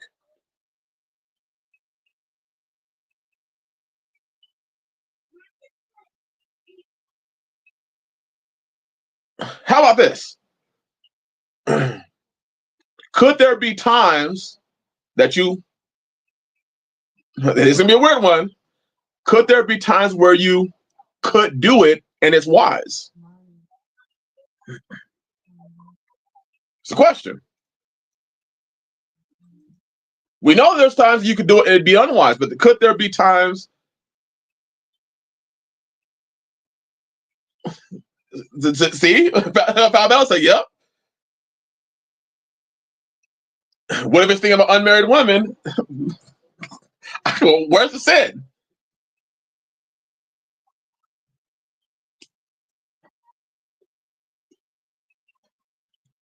Hey, Dream Radio, yes. See, there's so what Dream Radio said right there. I mean, there's so much that we can look at what Paul was saying. I have a hard time. I put that under personal conviction.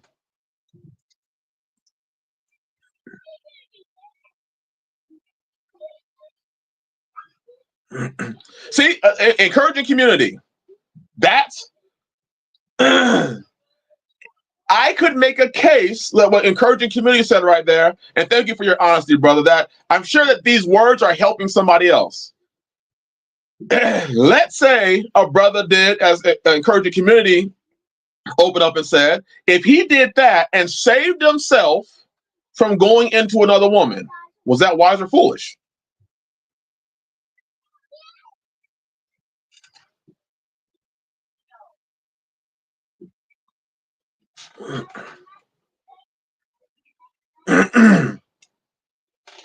It's a great question. I would say, brother, that was wiser than choosing a random woman and going into her. Is masturbation while denying your wife sex a sin? Foolishly wise. That's a good one. But hey, did it prevent you from the act of going into a woman and then possibly getting her pregnant? Sister Sarah asked the question. I want to put that in the chat so we make sure we hit on it. Brother Michael, exactly. Lefe, that's a brother. I'm glad you brought that up. He said, I can make the argument that there may be legitimate health benefits for some individuals in some circumstances. Brother, absolutely. Absolutely. all that talk about whoopee, yeah, I've had to.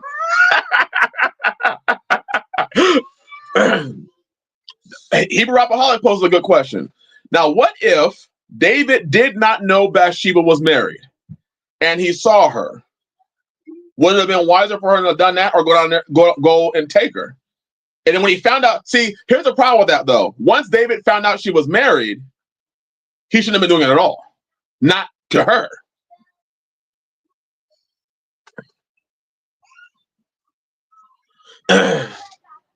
Oh, Lefe said he's a physician. Bless you, brother. Well, I'm glad that we have we have a physician that could bring that wisdom to the chat. Palmetto said, denying your wife sex is a sin in and of itself. Chicken Farmer Plus, I was about to ask that question. Where in the law does it say denying your wife is a sin? John Davies, there's a lot of people that contest that, and I'm just saying from what I've studied and conversations I've had with people, that once you have given your wife once you've given your wife a child, you have fulfilled the duties of marriage. Now, I'm not saying what side I'm on. I haven't studied enough. Even in studying human sexuality, I have not studied that duties of marriage, because a lot of versions change that wording. Different people have talked about it. So does that mean that every time your wife wants to have sex, you're supposed to say yes, and if you don't, you've denied her? And if the answer is, well, no, well, then how many times can you deny her before it's sin? And then the next question is, okay, I'll stop there. Dream Radio said we are charged to love our wives, though. Absolutely. What does that look like? What does that mean?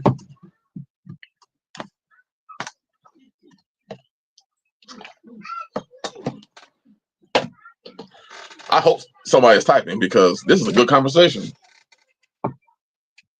There you go, Dream Radio. Gray areas where you absolutely need the Holy Spirit. Absolutely, brother. Absolutely. This is why, see, people think the Holy Spirit's about running around speaking in tongues. My question is, if you have the Holy Spirit, these questions should be in you, and you should be seeking the Holy Spirit for answers to these questions. This is what, when I see the Holy Spirit, a new heart and a new spirit, as it says in Ezekiel, your love for doing things right according to the law and according to there you go. He'll guide you through all truths. Absolutely. And then we can all come together and have these discussions. Then we can all come together and we can talk about this stuff, not to try and usurp authority, but to possibly give a brother or give ourselves, or like in my case, I'm sitting here reading y'all's comments, I'm being edified. So in the gray areas, counseling would take place to have best possible outcome. I agree. And I think that's kind of what we're doing right now. We're counseling. We all want what's best for each other's house. We all want to see each other's house. Nobody here, hopefully, is trying to usurp authority or take control, or I'm an elder. We're all talking in an effort to make sure iron sharpens iron. We're trying to make sure each other's house is growing and is strengthened.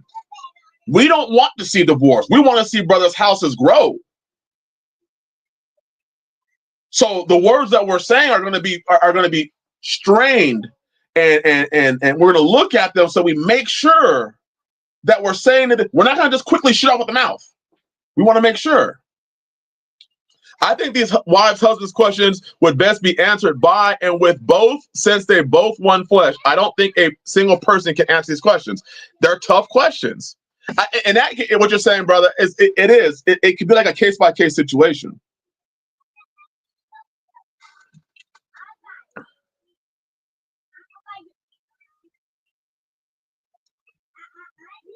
Man, these comments are good.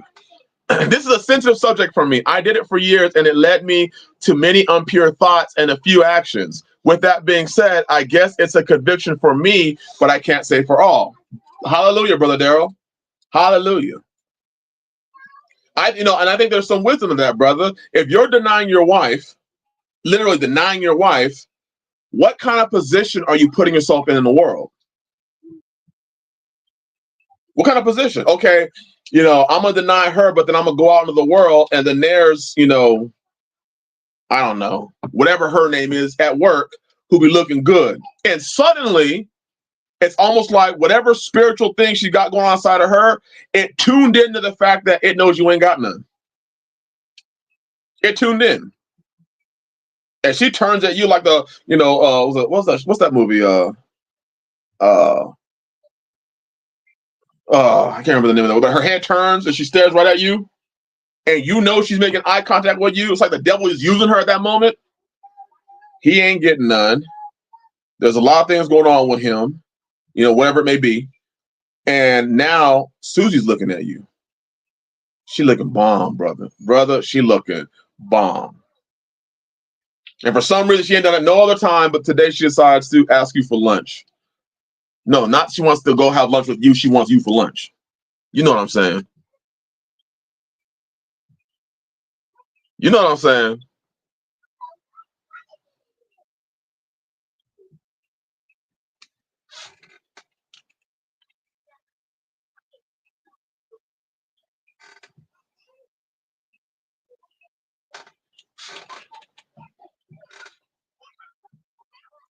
Man, there's so many comments.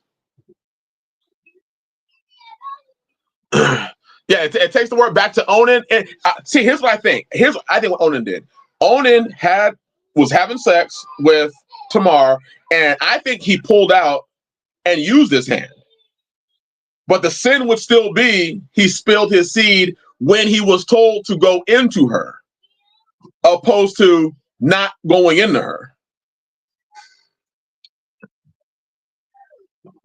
Because if the question still is masturbation a sin?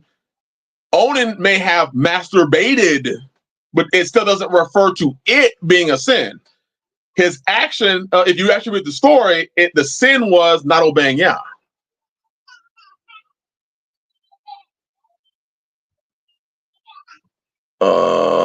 Is it okay for a man to have a relationship with more than one wife at the same time? Personally, I hope not. Answer.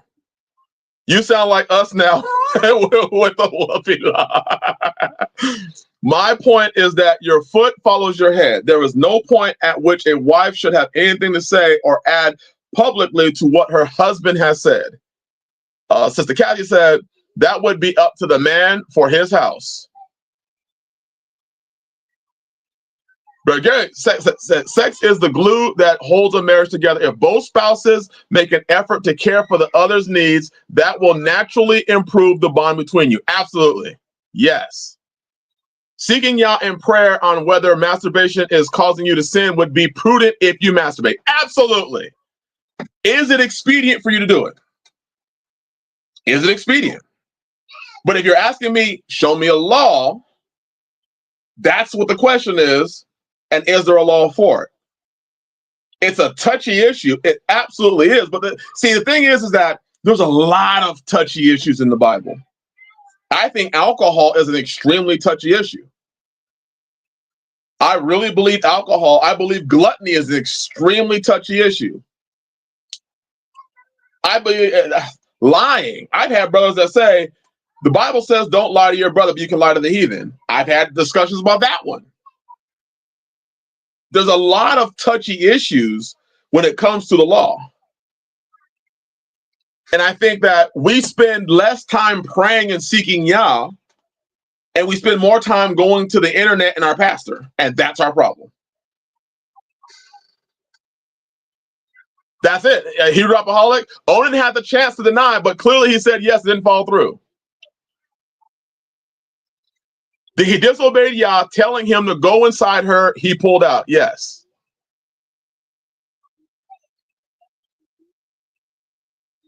Yeah, since the New World, I don't see a law against it. And I think that's the bigger point is it a law? And that's the part where, to me, it's not that. A lot of these things are just cut and dry of whether it is a law or not. The next question comes up is, should you do it? That's where I think that we need to spend some time in figuring out.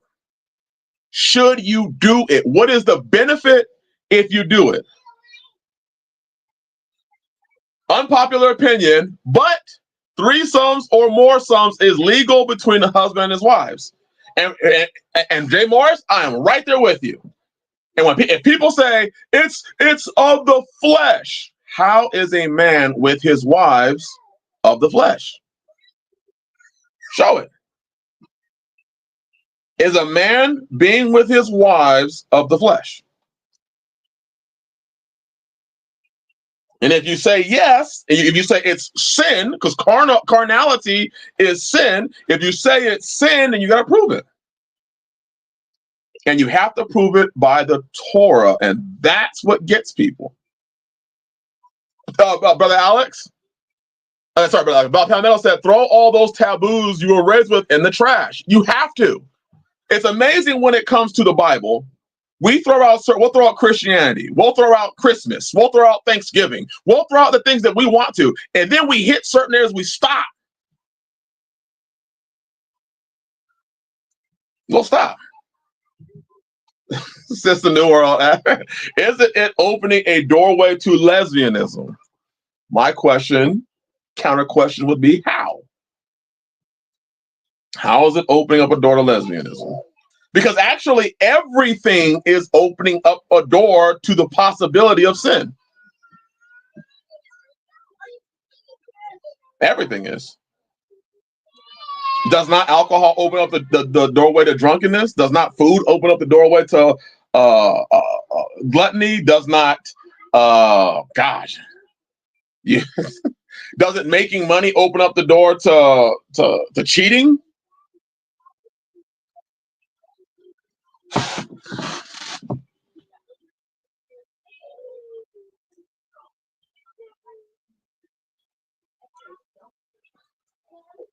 Leffe asked the question. First of all, what is lesbianism? The Bible says that a man should not lay with mankind as he does womankind. And then it says a woman is not to lay with a beast. I agree with that. Azariah Ba Israel, I agree with that. It can become.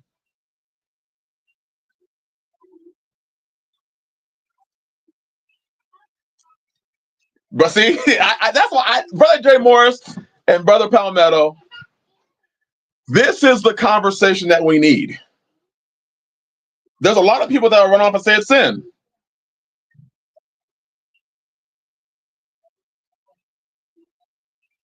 Homosexuality, what I read in the Bible, Aki, it is specifically man on man. That's what sin is. That's what sin is. Again, this conversation isn't should you do it? The question is it sin? That's the question.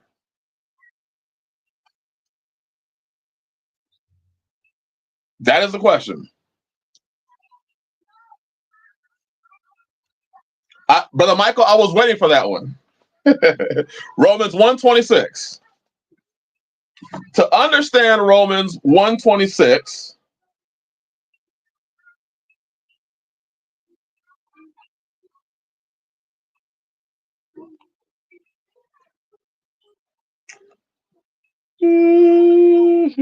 let me see. Let's go.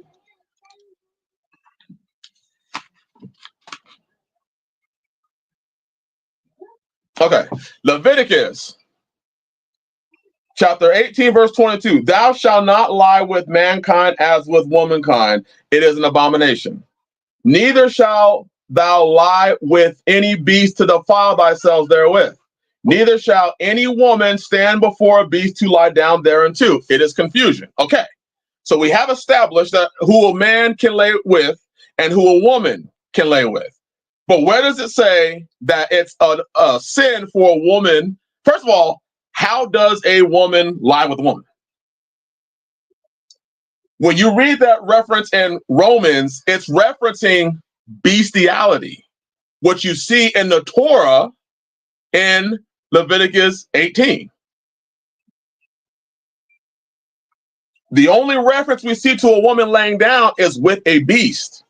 That is against nature.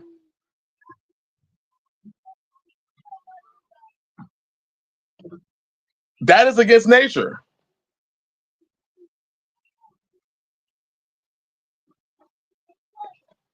So if Romans is referencing the law, if Paul knew the law, then Paul would have to be referencing bestiality.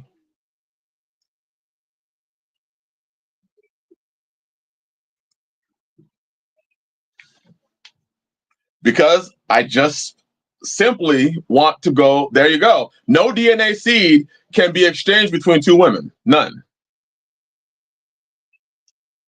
That, Brother Michael, that's kind of where I'm leaning. Women don't, because when a woman lays down with an animal, she's lying to be entered into.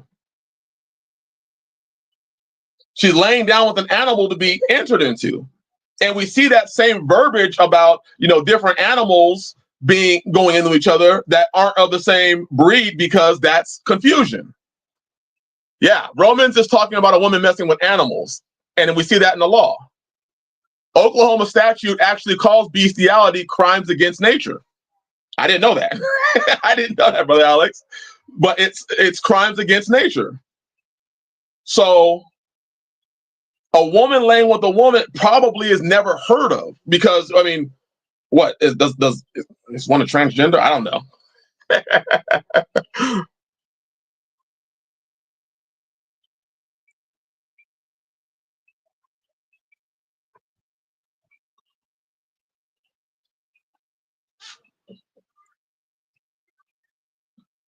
No, you're but Aki, men cannot produce offspring, but men can enter men.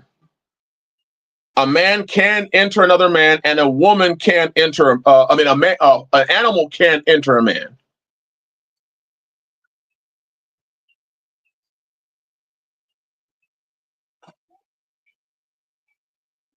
Oh, I see what Jay Moore said. Woo.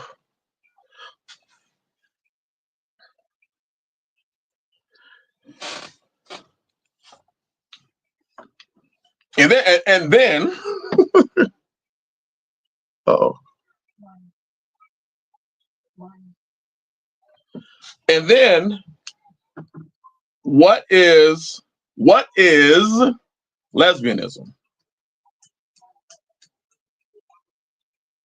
That'll be the next question. What is lesbianism?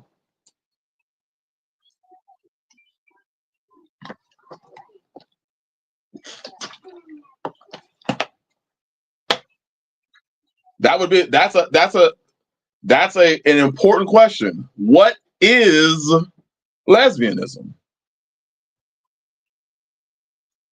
Because I think that we have to discuss this in a. Are we talking about what the world considers lesbianism today, or from the grounds of, because we're not talking about two random women decide that they're just going to go and get together. Hopefully. So if you're going to talk about the idea of it, then we're talking about it under, there are women that, see, Jay Morris, that's what I'm looking at. When I think of the word lesbianism, I'm thinking of one woman wants to become a man and engage in a relationship.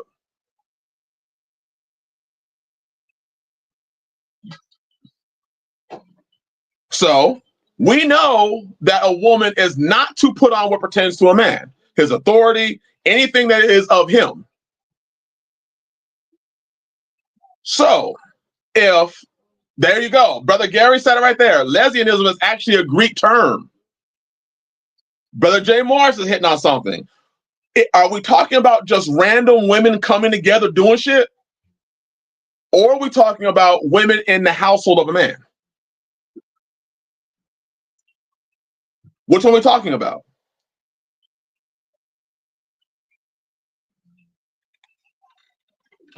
So there's a lot to be discussed. There's a lot to be discussed.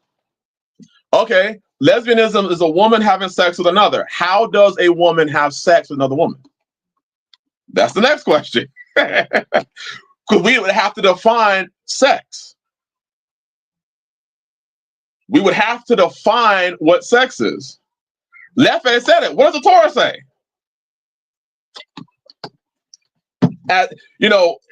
There's a lot that we put into what we think the text is saying.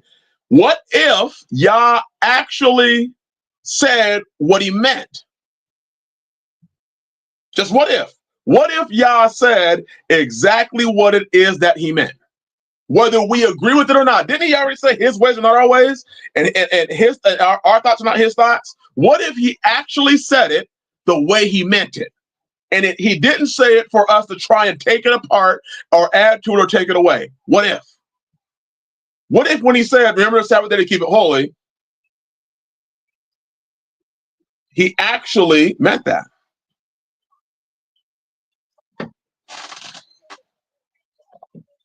So what if our attempt to make it make sense with what we already believe, we're actually doing the Torah a disservice and tearing it apart?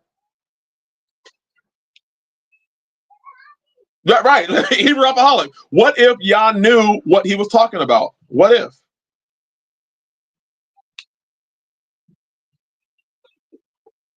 Just what if? There's a lot of things I don't think we understand today, especially when it comes to these topics that Christianity has already gone out and labeled it for what it is.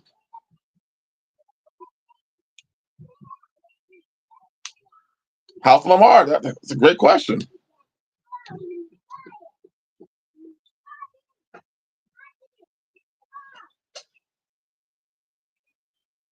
Jay Morris, penetration, planting seed is intercourse sex.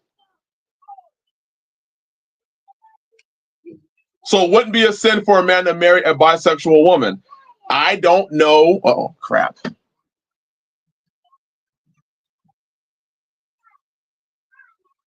Come on. There you go.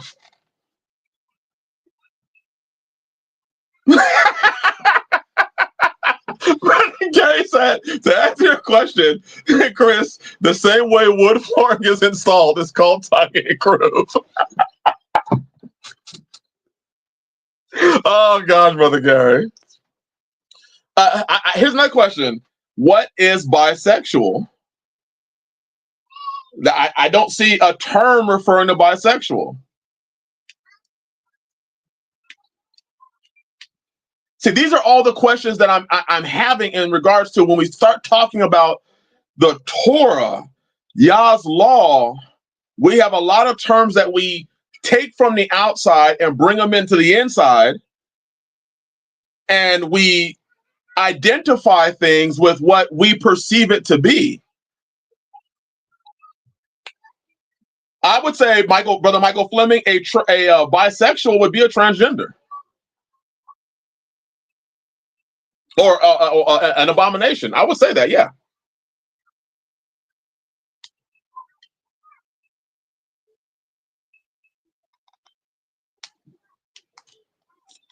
But actually, I'm saying it because I don't know what a bisexual is if we're talking about biblically. Man, Overbus, funny how the same people that come out of Babylon are the ones defining what's sin for the last 2,000 years. Absolutely.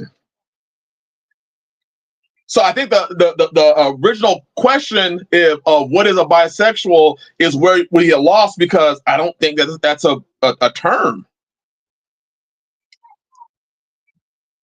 Just like lesbianism, I don't think these are terms.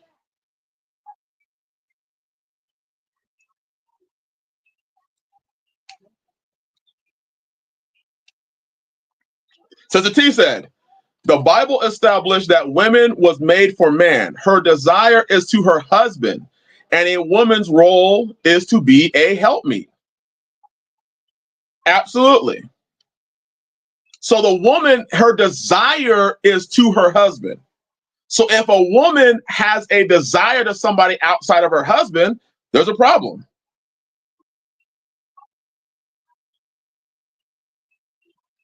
It is. With that said, a woman is doing something with a woman under her husband's desire. I couldn't have put that any better. So if a woman is doing something, if a woman, let's break it down. If a woman who is the possession of a man is doing something for her husband's pleasure, Is that sin? That's a great point. That's a great point.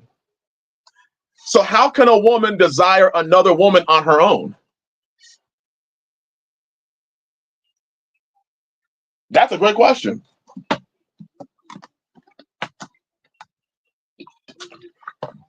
A woman would not desire another woman on her own. We're talking about, that's why I said we define what we're talking about. Are we talking about, right, Brother Alex, absolutely. But, oh man, that's good, Brother J. Morris. It's interesting when people's opinions are offended and they immediately assume it's a sin. That's what Brother J. Morris, that's what I'm getting at. When we don't understand something, we immediately say, I don't understand it, I don't like it, therefore it's a sin. It's the same thing we do with polygyny. See, a lot of these conversations are the same conversations that we have when it came to polygyny. When it came to polygyny, we all were like, yeah. When Dal said, show me where in the Bible where it says it's a sin. That when he said that, everyone was like, yeah, show me in the Bible where it says it's a sin. Yeah, show me. Yeah, show me. And then when it comes to other topics, we're like, oh, wait a minute, I'm uncomfortable with that one. I'm uncomfortable with that one. And yes, they are uncomfortable, but the same thing would apply. Show me in the Torah where it says it's a sin. And if you can't show that, then the same thing would have to apply.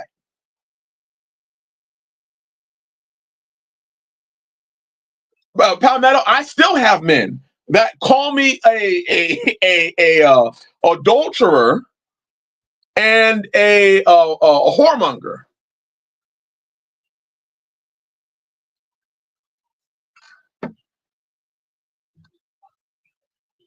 What we judge others for, we will be judged. In the same measure, Brother J. Morris, the same measure we meet on. So we measure an unrighteous level of judgment because it hits us and we don't like it.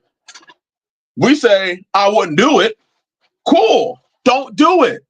But can you then go and say, if a brother came to you and said, yeah, me and my wife were in the bed together, we had a good time. And you were like, what were y'all doing? And he said, oh, show me the law where it says it's a sin. What are you gonna do? What are you gonna do? Cloud, that may be.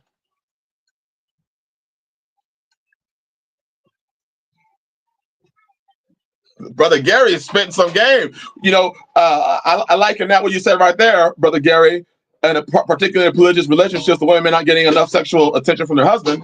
I think of when Hasarias was taking the beautiful women and he had a house of concubines.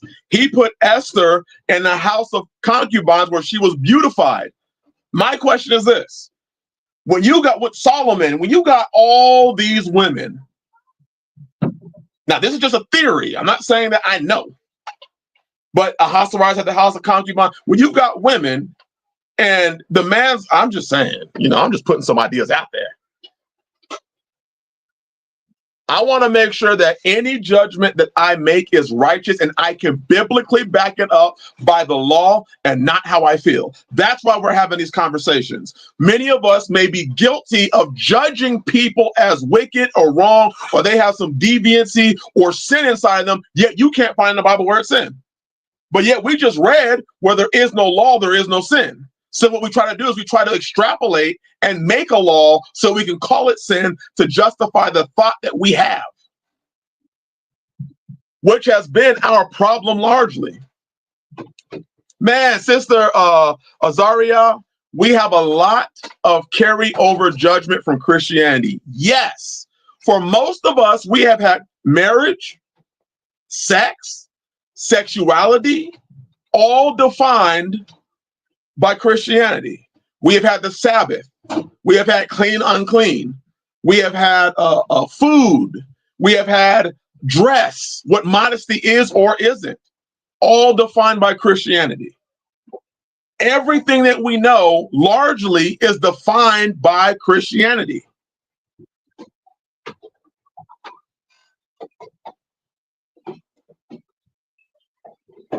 And that's where our issues lie, is we have so much that is defined by Christianity. There's a lot of things that I liked that were defined by Christianity. And what we have to understand is, if there is no law there, there is no sin, and that just has to be good enough.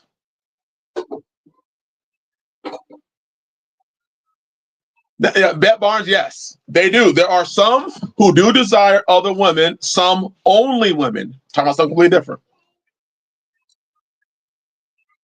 Something different.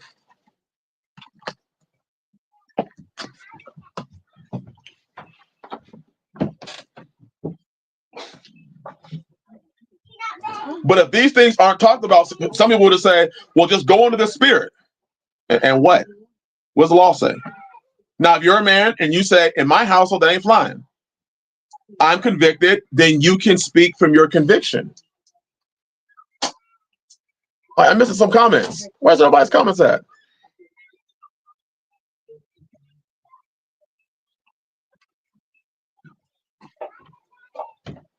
Oh, man.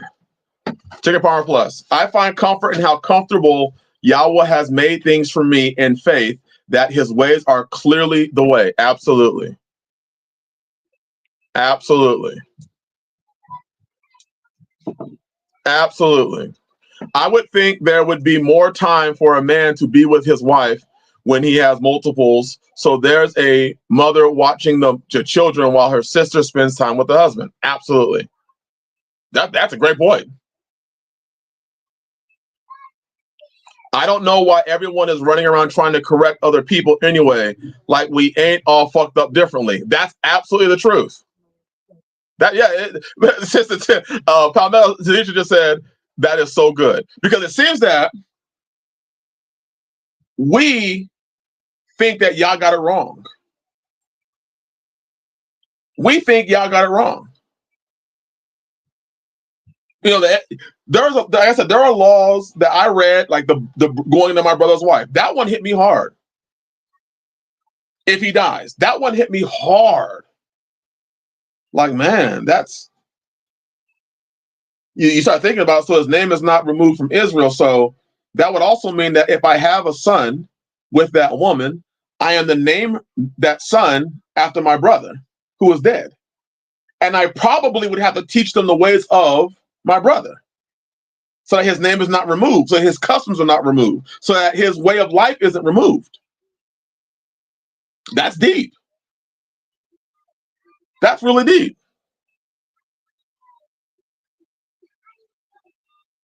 Oh man, I'm missing a lot of comments. Gosh.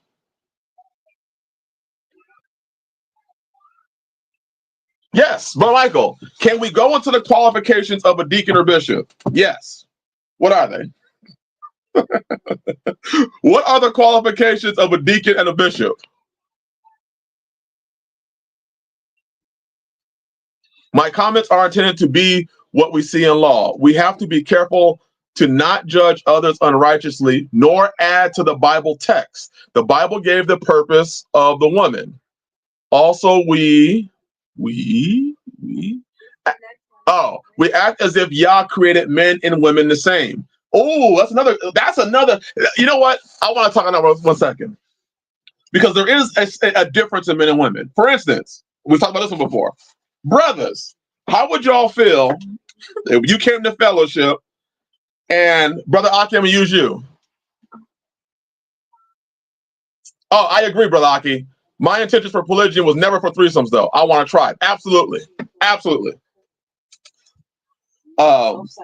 How do you feel, brothers, if you came in for fellowship and I was sitting in between Brother Aki's legs and he was braiding my hair? How would you feel?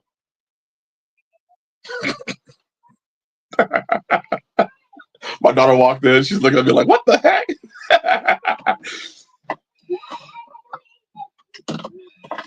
How would you feel? Brother Aki's braiding my hair. Well, let's say when I was younger, I had hair. He's braiding my hair. How would y'all feel, brothers? What be going through your head? Bless you, Brother Chicken Farmer Plus. Okay, we got Fruity, Deuces. But John, okay, imagine I have a flowing mane.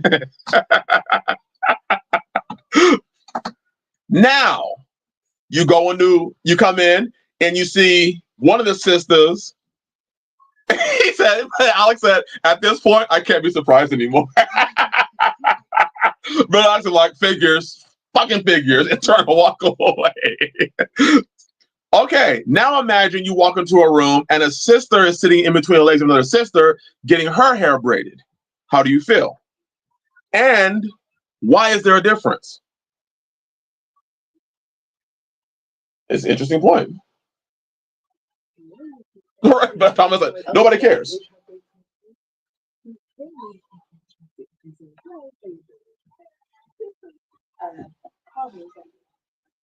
I wonder where the hell you got there. Cloud said it's like nothing.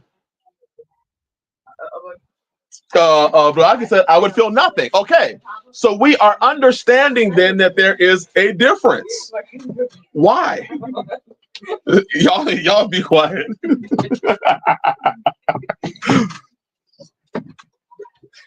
Brother Nathaniel said, I just gave him a headache thinking about another brother doing my hair.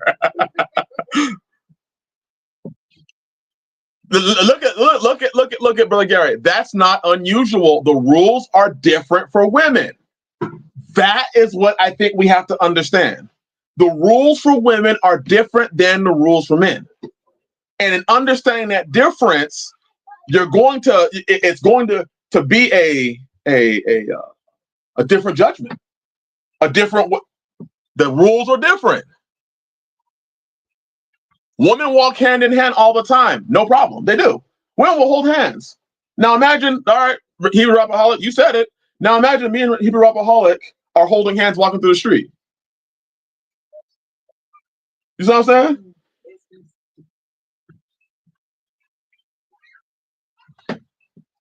Brother Michael said they are able to carry out that intimate experience with each other.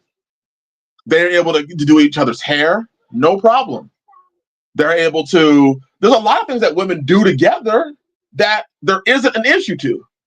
That if you saw two men doing it, you'd be like, what the fuck is going on here? Many women compliment each other's backside. Girl, you got ass. All right. Hey, Jay Morris, you got ass. Everybody's like, what did you just say? That's vital. Even you cringe, you like, I'm unsubbing. What the hell's going on here? How is he? What? Why are you saying that? That's gay. Right? Right?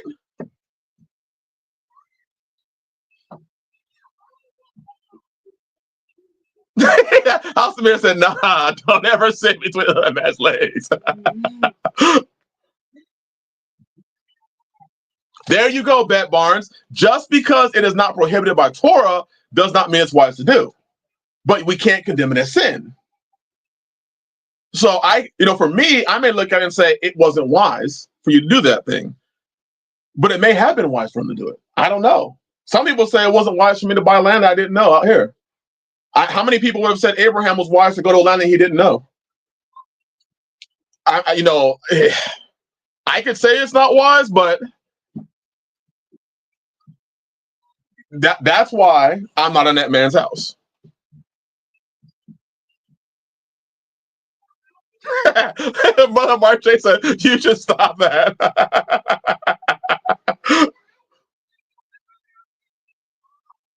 Oh, Brother Aki, absolutely. There was a lot of opinion interjected into the threesome. There is a lot of opinion because we fail to understand.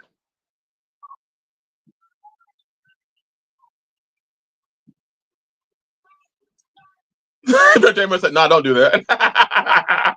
He said, "No, I don't." My best friend and I did it, and I had I think she meant to say no sexual desire for her or women while doing it. Right. My sister T played basketball. They would do each other's hair. They would slap each other on the backside. Girl, you cute. Girl, let me see how you look. Ooh, girl, that ass. Nobody says anything. Now imagine me and a bunch of other brothers. Brother, let me see that tight shirt. Oh man, brother, let me feel your biceps. Oh man, your ball, gosh, those are bulging biceps, bro. That shit would be awful. Right? It would be awful. Blessings, Brother Jay Morris.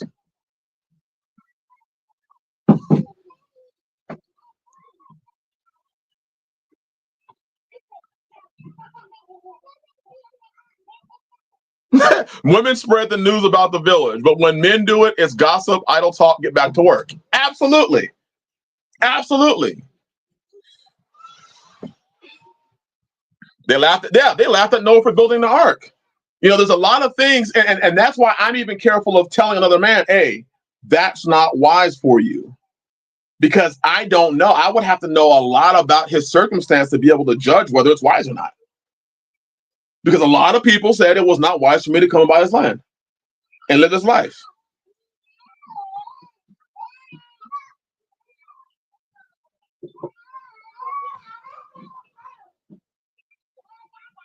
Brother Joey.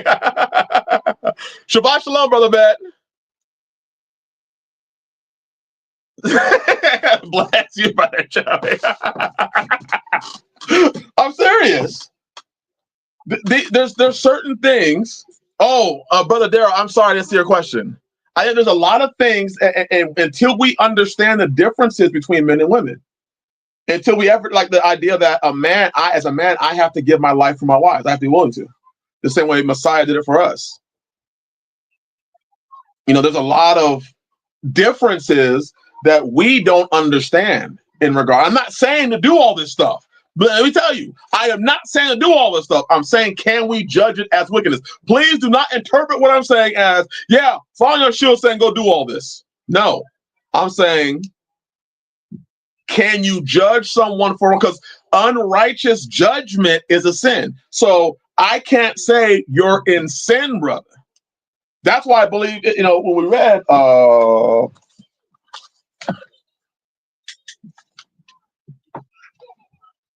hast thou faith? Have it to thyself before Yah. Happy is he that condemneth not himself in the thing which he alloweth. And he that doubteth is damned if he eat, because he eateth not of faith. For whatsoever not of faith is sin. And that's Romans chapter 14, verse 22. I am in no way saying to do all this stuff. Please understand, I am saying, if we are as concerned about righteous judgment or unrighteous judgment, then can somebody explain what is righteous judgment?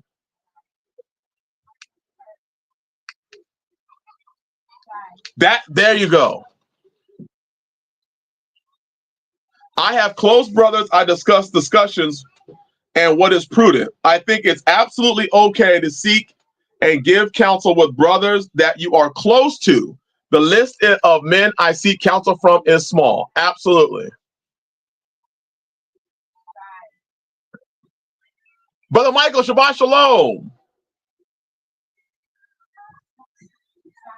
We are to protect our women and children till death. Absolutely. Absolutely.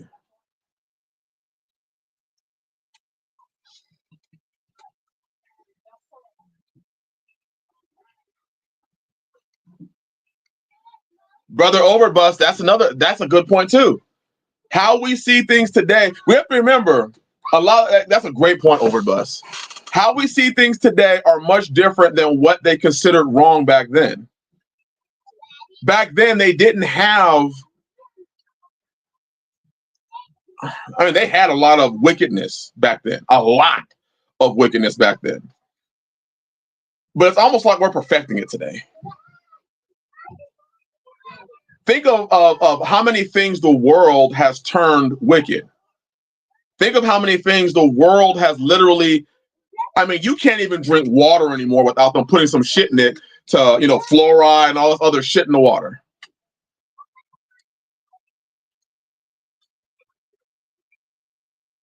So the world's been perverting things for forever. And then we have the church that did it. We see the Pharisees perverting. There's always this attempt to pervert the book. It's so perverted. Righteous judgment. Is the matter constant with Torah and Messiah's teachings?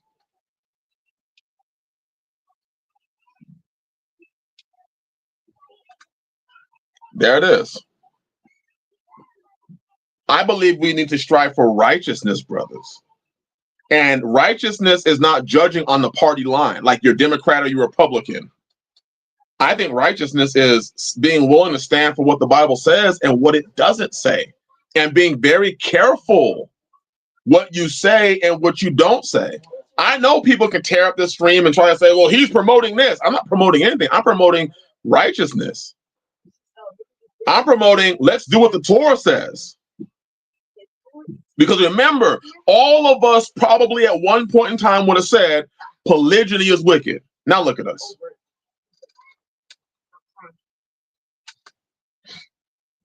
So most of us today would have said something was wicked that we now do.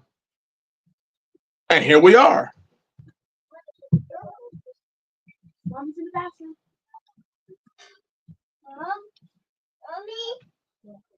I don't know about everybody else, but I'm fearful of instituting or inputting my personal opinion on a person's decision unless he's asking me, first of all, and second, unless it's a sin issue, and sin is transgression of the law, not my opinion. If a brother wants us to buy a Corvette on a homestead and he says, should I do it?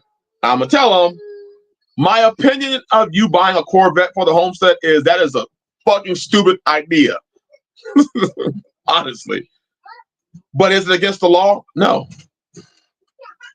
If you want to drive your Corvette on your land, go ahead and do it. Is it smart? No.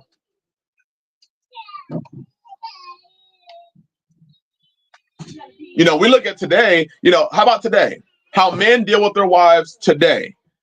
How do you think men in the biblical times would take how we as men deal with our wives today? Would they say, man, y'all some strong brothers? Would they say that and how we deal with our wives? Would they say, man, y'all are some loving brothers? Would they say that and how we deal with our wives?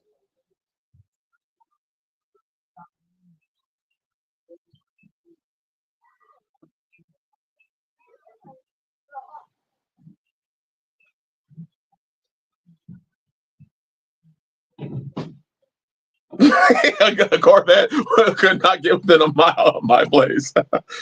Brother Angelo, I firmly agree. I think the men in the Bible would laugh at us today.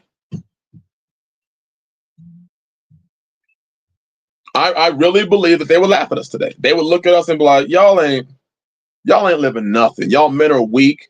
Your wives are rebellious. Your children are out of order. Y'all men are weak. Y'all ain't got no power in your life, in your community. Yeah, y'all got men running around giving their stuff to a bunch of other men. What are y'all doing? I think the men would laugh at us today. That's right. They would call us cupcakes. They sure would. They sure would. So I believe with Overbus, what you're saying, brother, I think it's important is there's a great divide in how we are. We think we got it today. I guarantee you there were thousands of other men that believed they got it in the time that they were alive and in all the captivities. Yeah, Klaus said, yeah, we get one hell of a rebuke. Imagine Mattathias rebuking us. Y'all got these leaders today that are finagling you with the book. And I saw an Israelite bowing down or giving reverence to an idol, and I killed him and tore down the idol. I killed that man, tore down the idol, and y'all are scared today to stand up in church and say anything because you're afraid of being kicked out. I think it would be a different tone. We would probably get rebuked heavily. Do we have the faith, despite the fact of how we feel, do we have the faith to say, I'm going to stand on what the book says. I'm going to stand on what it says, even if I'm uncomfortable. Even if I don't do it. That's right, Cloud. Man, that's good. Y'all told Joe to gird up his loins. Can we be? Hey, these things are not easy to talk about. They're not comfortable to talk about. And many of the things that I'm arguing, I'll never do. Never. But am I going to judge somebody else for doing it?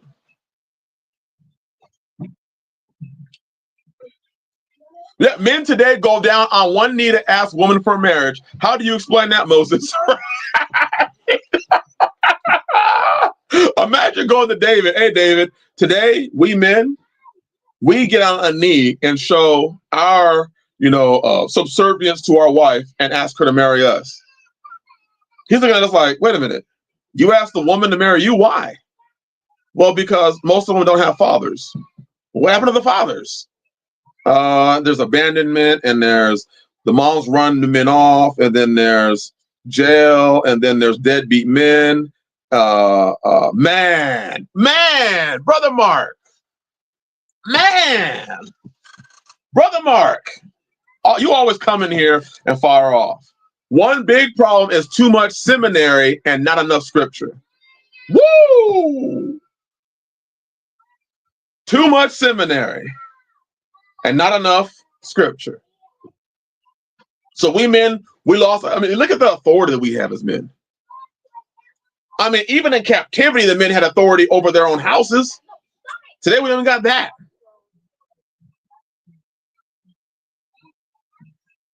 So I imagine, when I look at that sort of stuff, it's the problem is, I think what Brother Mark hit it right there. There's too much seminary, not enough scripture. There's too much Christianity. There's too many, ways of the world. We'll argue with somebody about Halloween and Thanksgiving. Now, I don't do any of the holidays. I don't do any, definitely not Halloween. I ain't done Thanksgiving in like 13 years, 12 years. I ain't done Christmas in like 14, 15 years. But I see people that are willing to destroy a person over Thanksgiving about Torah this and Torah that. But then when it comes to these discussions, we're like, oh shit, I don't want to say nothing about it. Bet Barnes said, that's right, brother. They would question our they would question our manhood. They sure would. Like these are the men today? These are what they call the men today in the faith? Y'all are weak.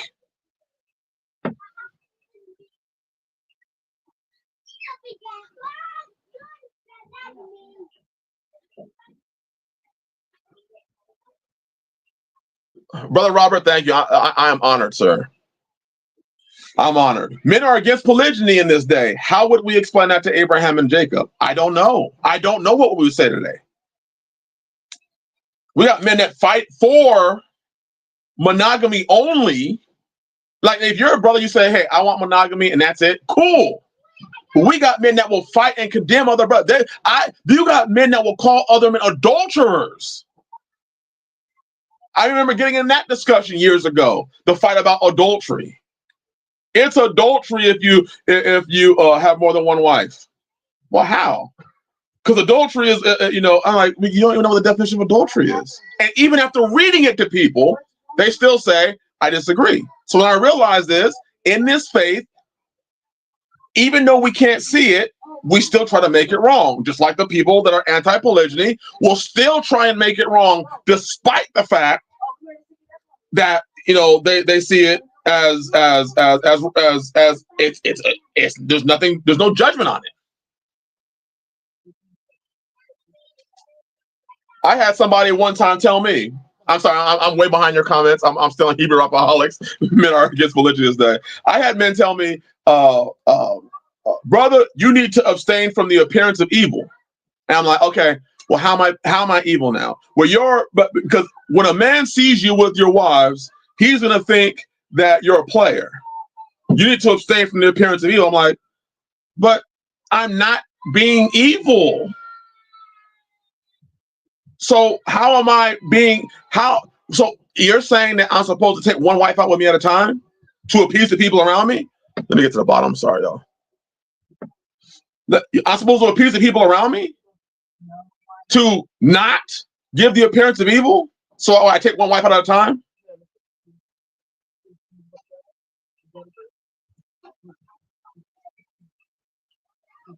Oh, wait. I saw Brother Gary.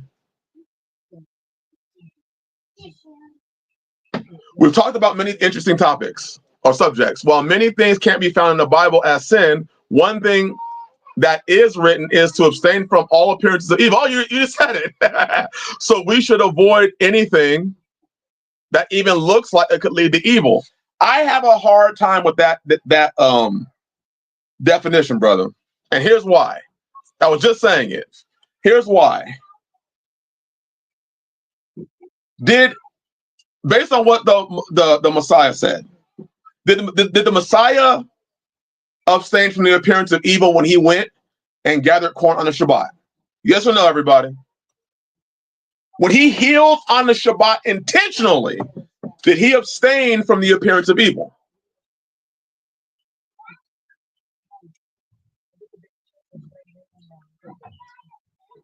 Right. Geno Jennings says, we are whores for wanting more than one wife. I am wicked because I want more than one wife. So when I walk through a store with the sisters, am I abstaining from the appearance of evil? I think when we say abstain from the appearance of evil, there you go, Brother Alex. Evil isn't defined by the Pharisees. So, and as far as the world is, evil is not defined by the world. Compromising for others' judgment is not an option. Absolutely. I am not going to be ashamed of the sisters. And I am not.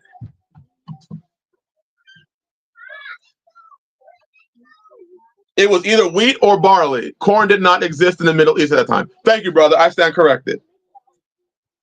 I stand corrected.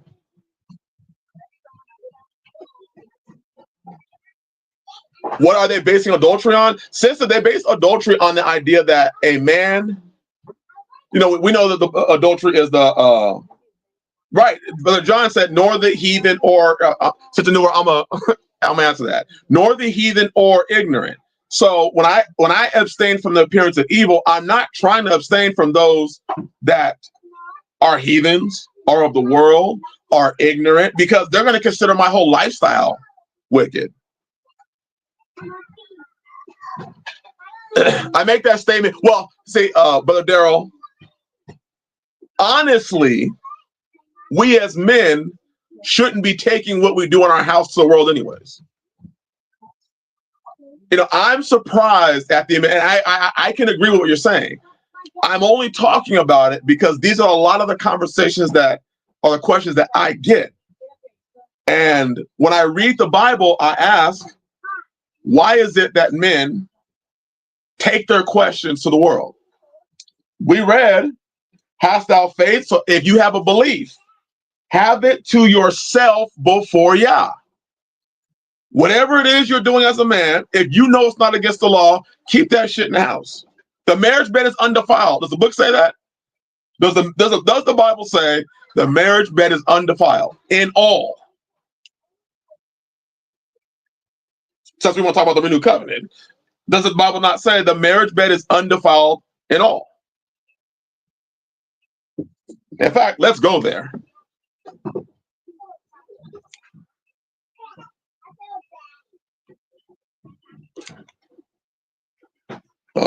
Hebrews 13:4.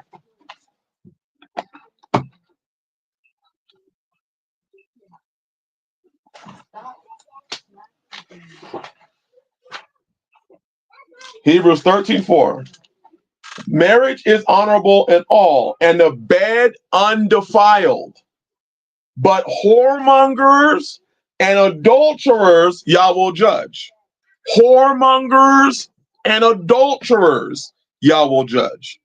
Well, are you whoremongering? Are you whoremongering, brothers?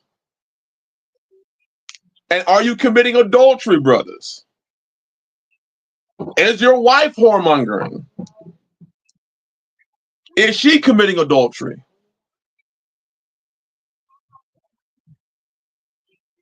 If she's not, then what judgment is y'all saying that there is on you? If there's no adultery and there's no whoremongering in that bed, then there is no judgment. But he will judge the whoremongers and adulterers.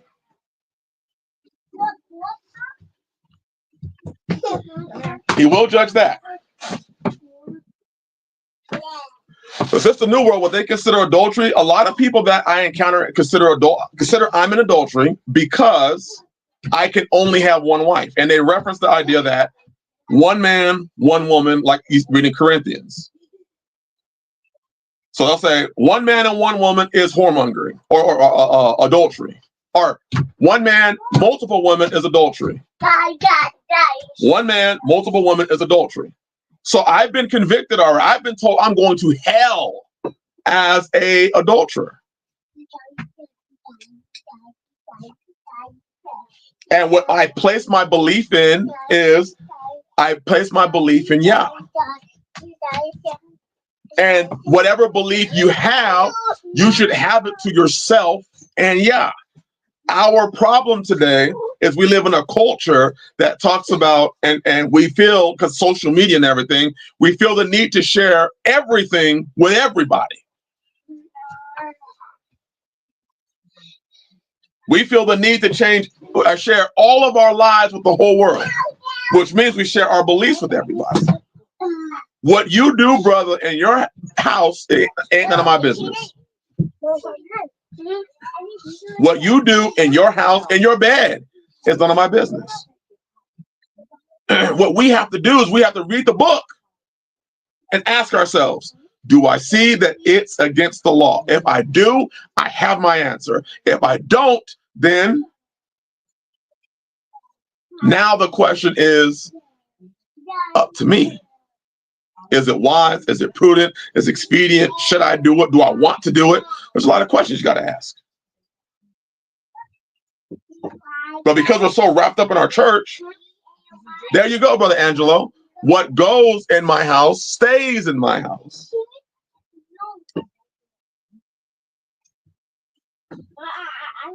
I do agree with that, Brother Daryl. I do agree with that. Now, my opinion, should a woman just be frolicking with another woman outside? No. But if a woman is under the headship of her husband, and he's got 4, 5, 6, 7 wives in his house, I can't say anything.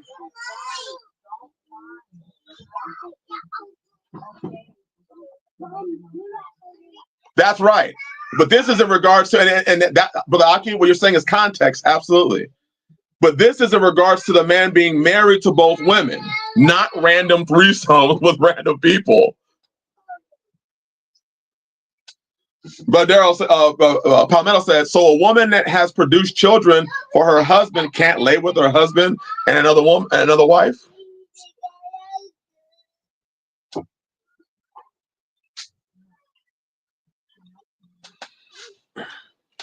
Now, again, I'm not saying I am for, when we talk about this topic, we have to understand, we're talking about the covering of a husband and his house, not two women who bump into each other on the streets and decide to have a party.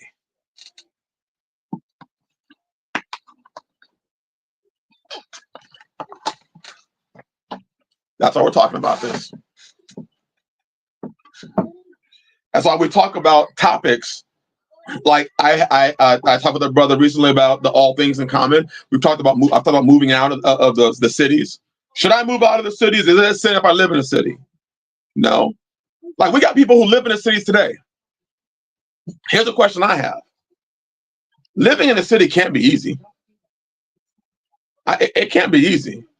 You got all sorts of sex being promoted on the streets. You got women walking down the streets with all sorts of clothing. You got opportunities. You got drugs. You got alcohol. You got all these opportunities. I don't have them out here. I literally go from here. If I make any sales for Caesar, I go and distribute that. I go shopping and I'm back home. I am not even around women, really, outside of the women in my house. For me, this was expedient to make this decision. So can I judge a brother in the city and say, well, you're walking close to sin? I can even find verses in the Apocrypha that says, flee from sin. So is a person living in a city, is he wicked because he decides to live in a city? We would say no. Brother John, that's a great question. Do you influence the city or does it influence you? I would say largely it influences people, including people in the faith. But can I say my brother Overbus, since I know where he is, can I say he's in sin? I can't say he's in sin because he chooses to live in a city for however much time he chooses to live there. But can I easily show that you are around a hell of a lot more evil than I am? Absolutely, I could. So does that make me better? No. Does that make him worse? No.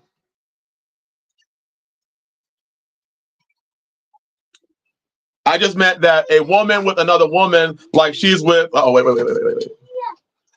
That she's with a man, like with another woman, like she's natural. But as far as lesbianism being a sin goes, I agree with the brother who said lesbianism. Oh, you're tapping more. Lot lived in a city, right? Brother Angelo, right? Lot lived in a city. See, I can make that argument. See, Lot lived in a city and Yah got him out. But was Lot in sin in the city? I mean, he was surrounded by it. It had an influence. It cost him his wife and at least one daughter. See, I can make that argument. I thought a lot look at polygyny like adoption in America. We adopt as many kids and it's honorable. Polygyny is like, in some ways, adoption. Adopting women like brother, it actually is. Because women were supposed to be covered. So uncovered women get to belong. I mean, the Bible does even reference, widows and orphans in the same context. When it talks about growing your fields and having the leaving the edges, it says for the orphans and the widows, the unmarried and the orphaned children.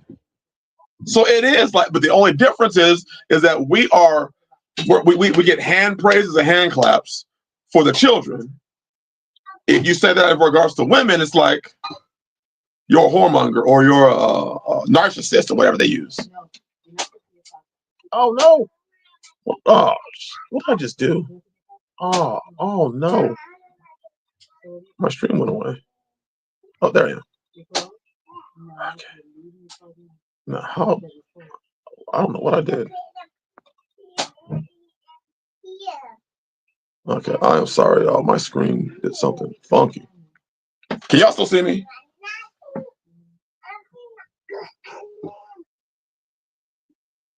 I don't know what the heck. Maybe this is my cue to time to end this unless we have any more questions. There it is, Bet Barnes, the law of liberty. That's it. There it is.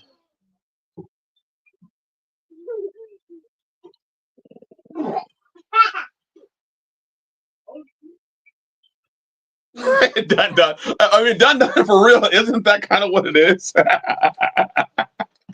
You have uncovered women. See, the difference, though, is that a child understands the importance of covering. They understand the importance of it. Okay. I don't know what my screen is messed up. There it is, but Aki, it does sound silly, but in essence, it's kind of the same thing that you do with children.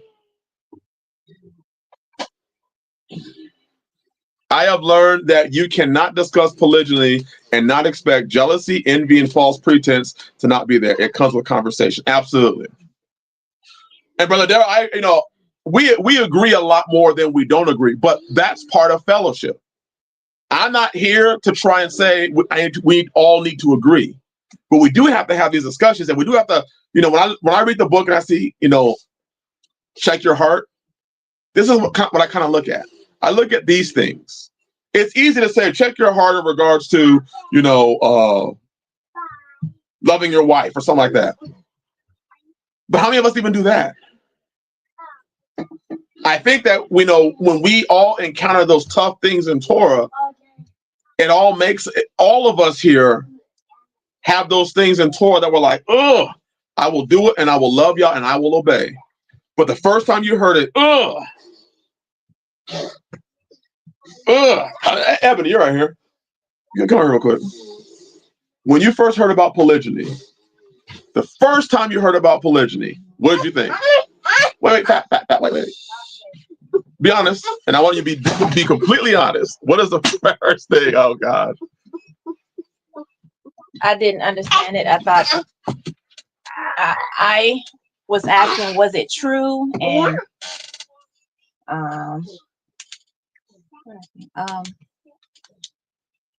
the man, not selfish, but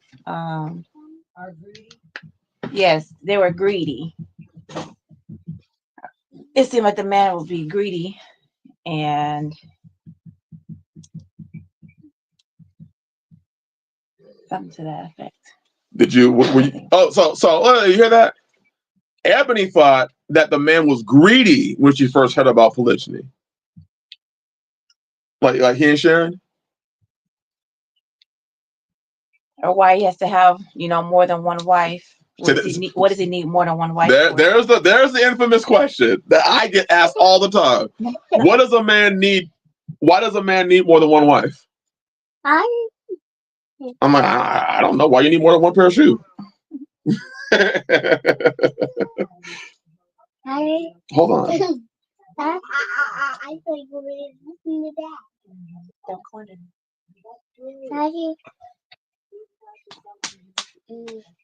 Dad. Hold on. I'm trying to catch up. Dad. Did you ever feel that it was sin?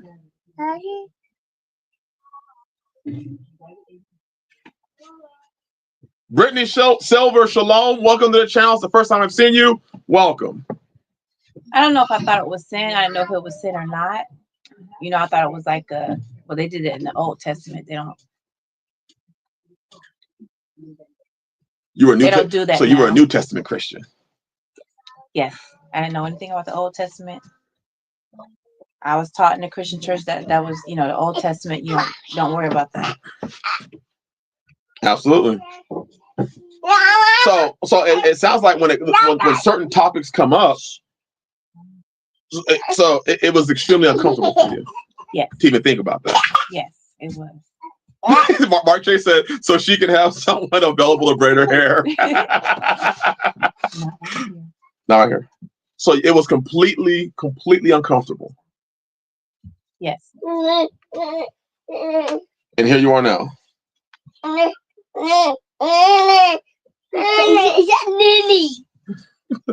And Tanisha's already told you her story. When she first heard it, she was like, oh crap. Oh crap. Oh crap. The Hebrew Rapaholic, absolutely. The commandment to be fruitful and multiply was not given to the woman, it was given to the man. Okay, thank you. Hush. No, back over there. Back over there.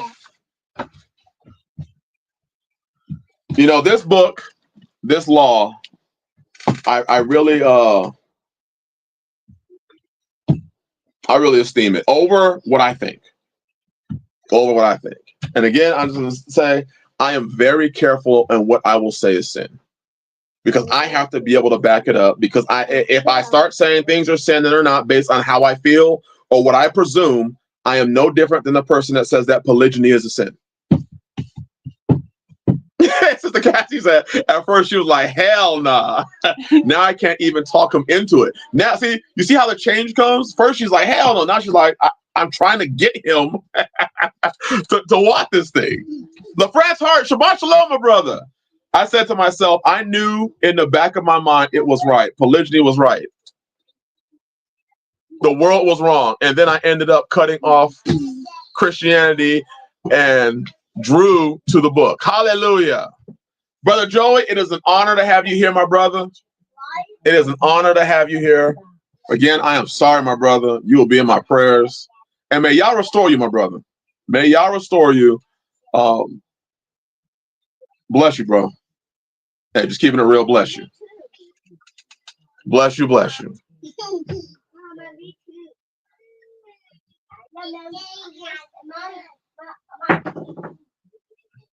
So, if we can all agree that the Torah stands, we may struggle in areas that we don't understand. We may look at things and say, I don't agree, but you have to understand, I have not tried in this stream. I have not told you or tried not to tell you my opinion. When I did, I said my opinion. The question is still, is it in Torah or is it not? And after that, is it expedient? That's for you to decide as brothers. That's where wisdom and knowledge and all those things come in. Do you have the wisdom?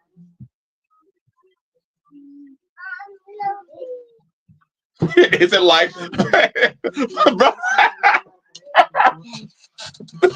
oh, Brother Mark. Oh gosh. Well, Daryl, I would say to Brother Hebrew Rapaholic, I don't see how that is contrary to be fruitful and multiply, because if a man has, let's say, 5 wives and 3 of them are pregnant, is he not being fruitful and multiplying?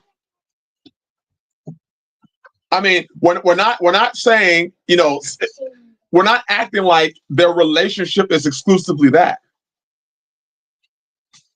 It's not exclusively that. Let's say Ebony I don't want to use them. Let's say a woman finds out she's pregnant, and another woman finds out she's pregnant. Does that stop what Hebrew Rapaholic is saying? Are they fruitful? Are they multiplying? Did the multiplying stop? Are they suddenly not pregnant anymore? Let's say a man says for a period of time, hey, I don't want you to be pregnant right now. I want you to take some time and rest. There you go, dope law. Some have 10 talents, some have 5, and some have 1. It's up to you as a man. Oh, this is getting bigger and bigger. There you go. Oh, I fixed it. Brother Peter said, no law, no sin. It's so simple. We complicate it. Brother, I'm with you. I think that's a perfect way to end this. No law, no sin. It's so simple. It is so simple. It is so simple. No law, no sin. I mean, can we all agree, brothers? Outside of anything that we feel, if you agree, if there was no law, there was no sin. If you agree with that, just simply that, can you put I love Yah's law in the chat?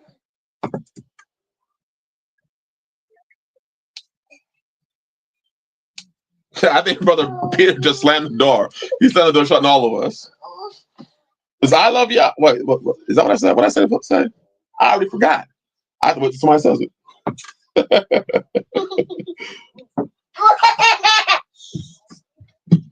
There you go. I love Yah's law.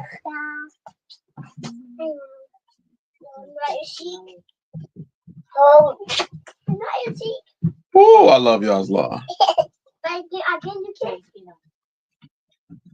Because it actually does remove the confusion. And Yah's not the author of confusion. So if you love Yah's law, then you have to ask yourself, where's the confusion?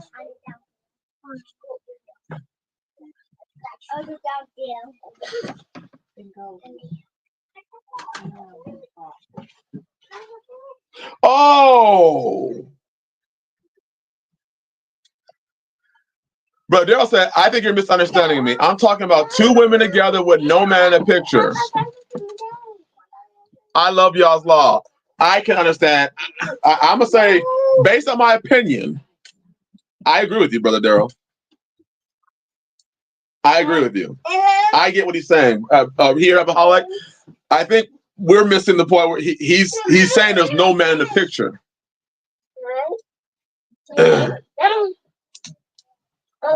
Brother Angelo, y'all same yesterday, today, forever. I hope that this stream does not bring, I know it's going to cause discussion, and that is good. Hopefully, it causes people to go into your Bible. It should cause you to go to the law. Genesis, Exodus, Leviticus, Numbers, Deuteronomy. Study it. Understand what it says. And then, if Yah is convicting you in an area, listen to the conviction.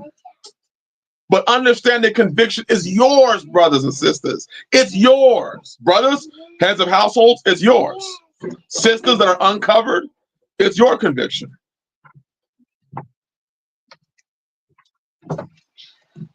Yeah, Hebrew. It's our bad, brother Daryl. I apologize, brother. I apologize. Right, read the first 5 books 50 times before you read anything else. Before you go, and I'm serious, because that's what defines sin. Yes, it's important for you to read the other book, all the other books. Absolutely important. But please, brothers and sisters, understand the law. Where do I start, brother? I would start with this. Keep the 10 Commandments. And go from there. Keep the 10. And go from there. And if you understand the law, believe me, the rest of the book will come together. It'll all make sense. When you get into the prophets, they will make sense. When you get into the Gospels, they will make sense. When you get into the letters, they will make sense. But if you start there and work backwards, you're going to end up where a lot of us end up. Oh, yes, please get you an Apocrypha. Read Sirach. Read Wisdom of Solomon. Read Tobit. Goodness, read the Maccabees. Read on how the Greeks tried so hard to get the Hebrews to follow their customs. As Brother David would say, the book plus nothing. Man, please. I love his law so much that I was willing to have this stream. Understanding that there's a lot of sound bites that I'm sure people can take and play with. I just wanted it to be known that I'm not afraid to talk about these things. The brothers here in this chat are not afraid to talk about these things. Minus our opinions. And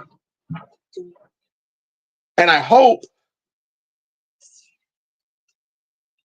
that us as men, we will be able to walk in the freedom of Yah's law.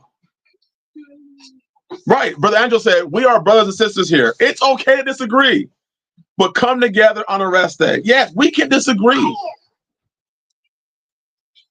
It's okay. As we read, some of us need to practice having a belief to ourselves and to Yah. Instead of trying to go out there and convict somebody else of our conviction or telling somebody else that they are in sin. I'm not here to tell anybody else that you're wrong. I'm here to say, if it's not in the law, I'm not going to judge you as sin. Now, you may be convicted, brother, and say, brother, in my house, I don't want that shit. And I'm going to say, brother, I agree with you. But I'm just saying, we have to be careful on how we judge others.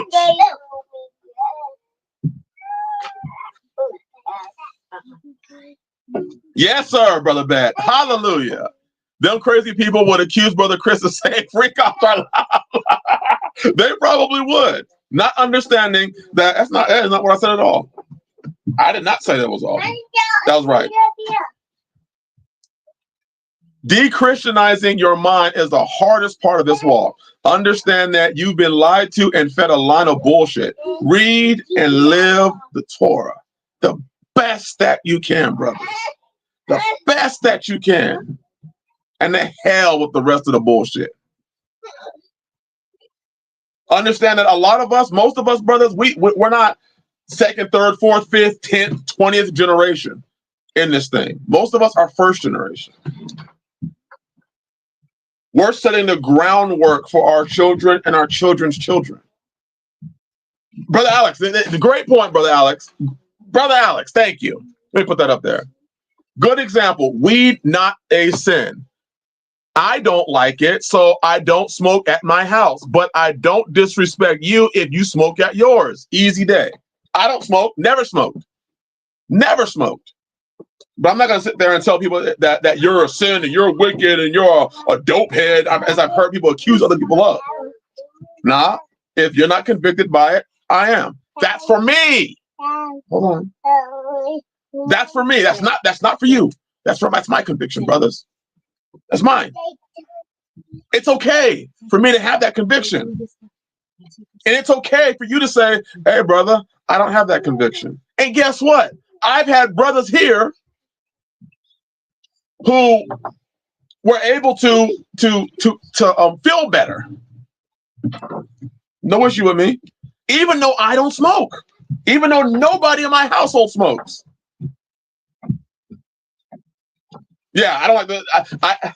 They were outside. I'm like, hey, I ain't got no problem with it. I ain't got no problem with it. Brother, enjoy yourself. We are at a feast day. We are gathered. I would much rather you be here for this fellowship and to be able to fellowship with you and chill with you than for you to not be here because of something like that. That's not even against the law.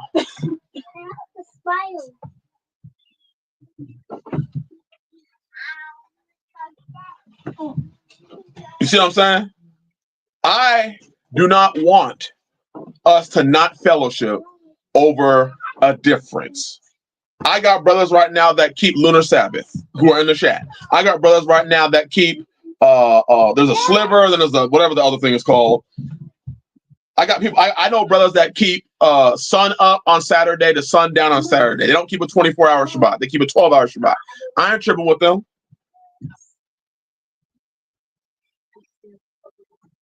Do you. Just my preference, which only applies in my gates. Woo! And most of you wouldn't even know whether I did or didn't unless you came to visit. So can we as brothers respect each other enough to say that to each other?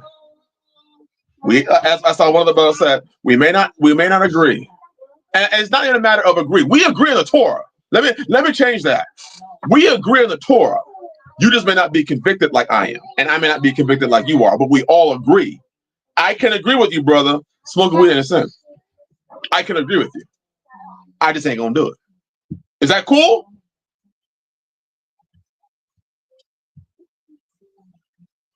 It is not a sin. Can we agree? Can we be cool still? So if you are a brother, you smoke, and I know brothers that smoke weed, and I'm cool with them.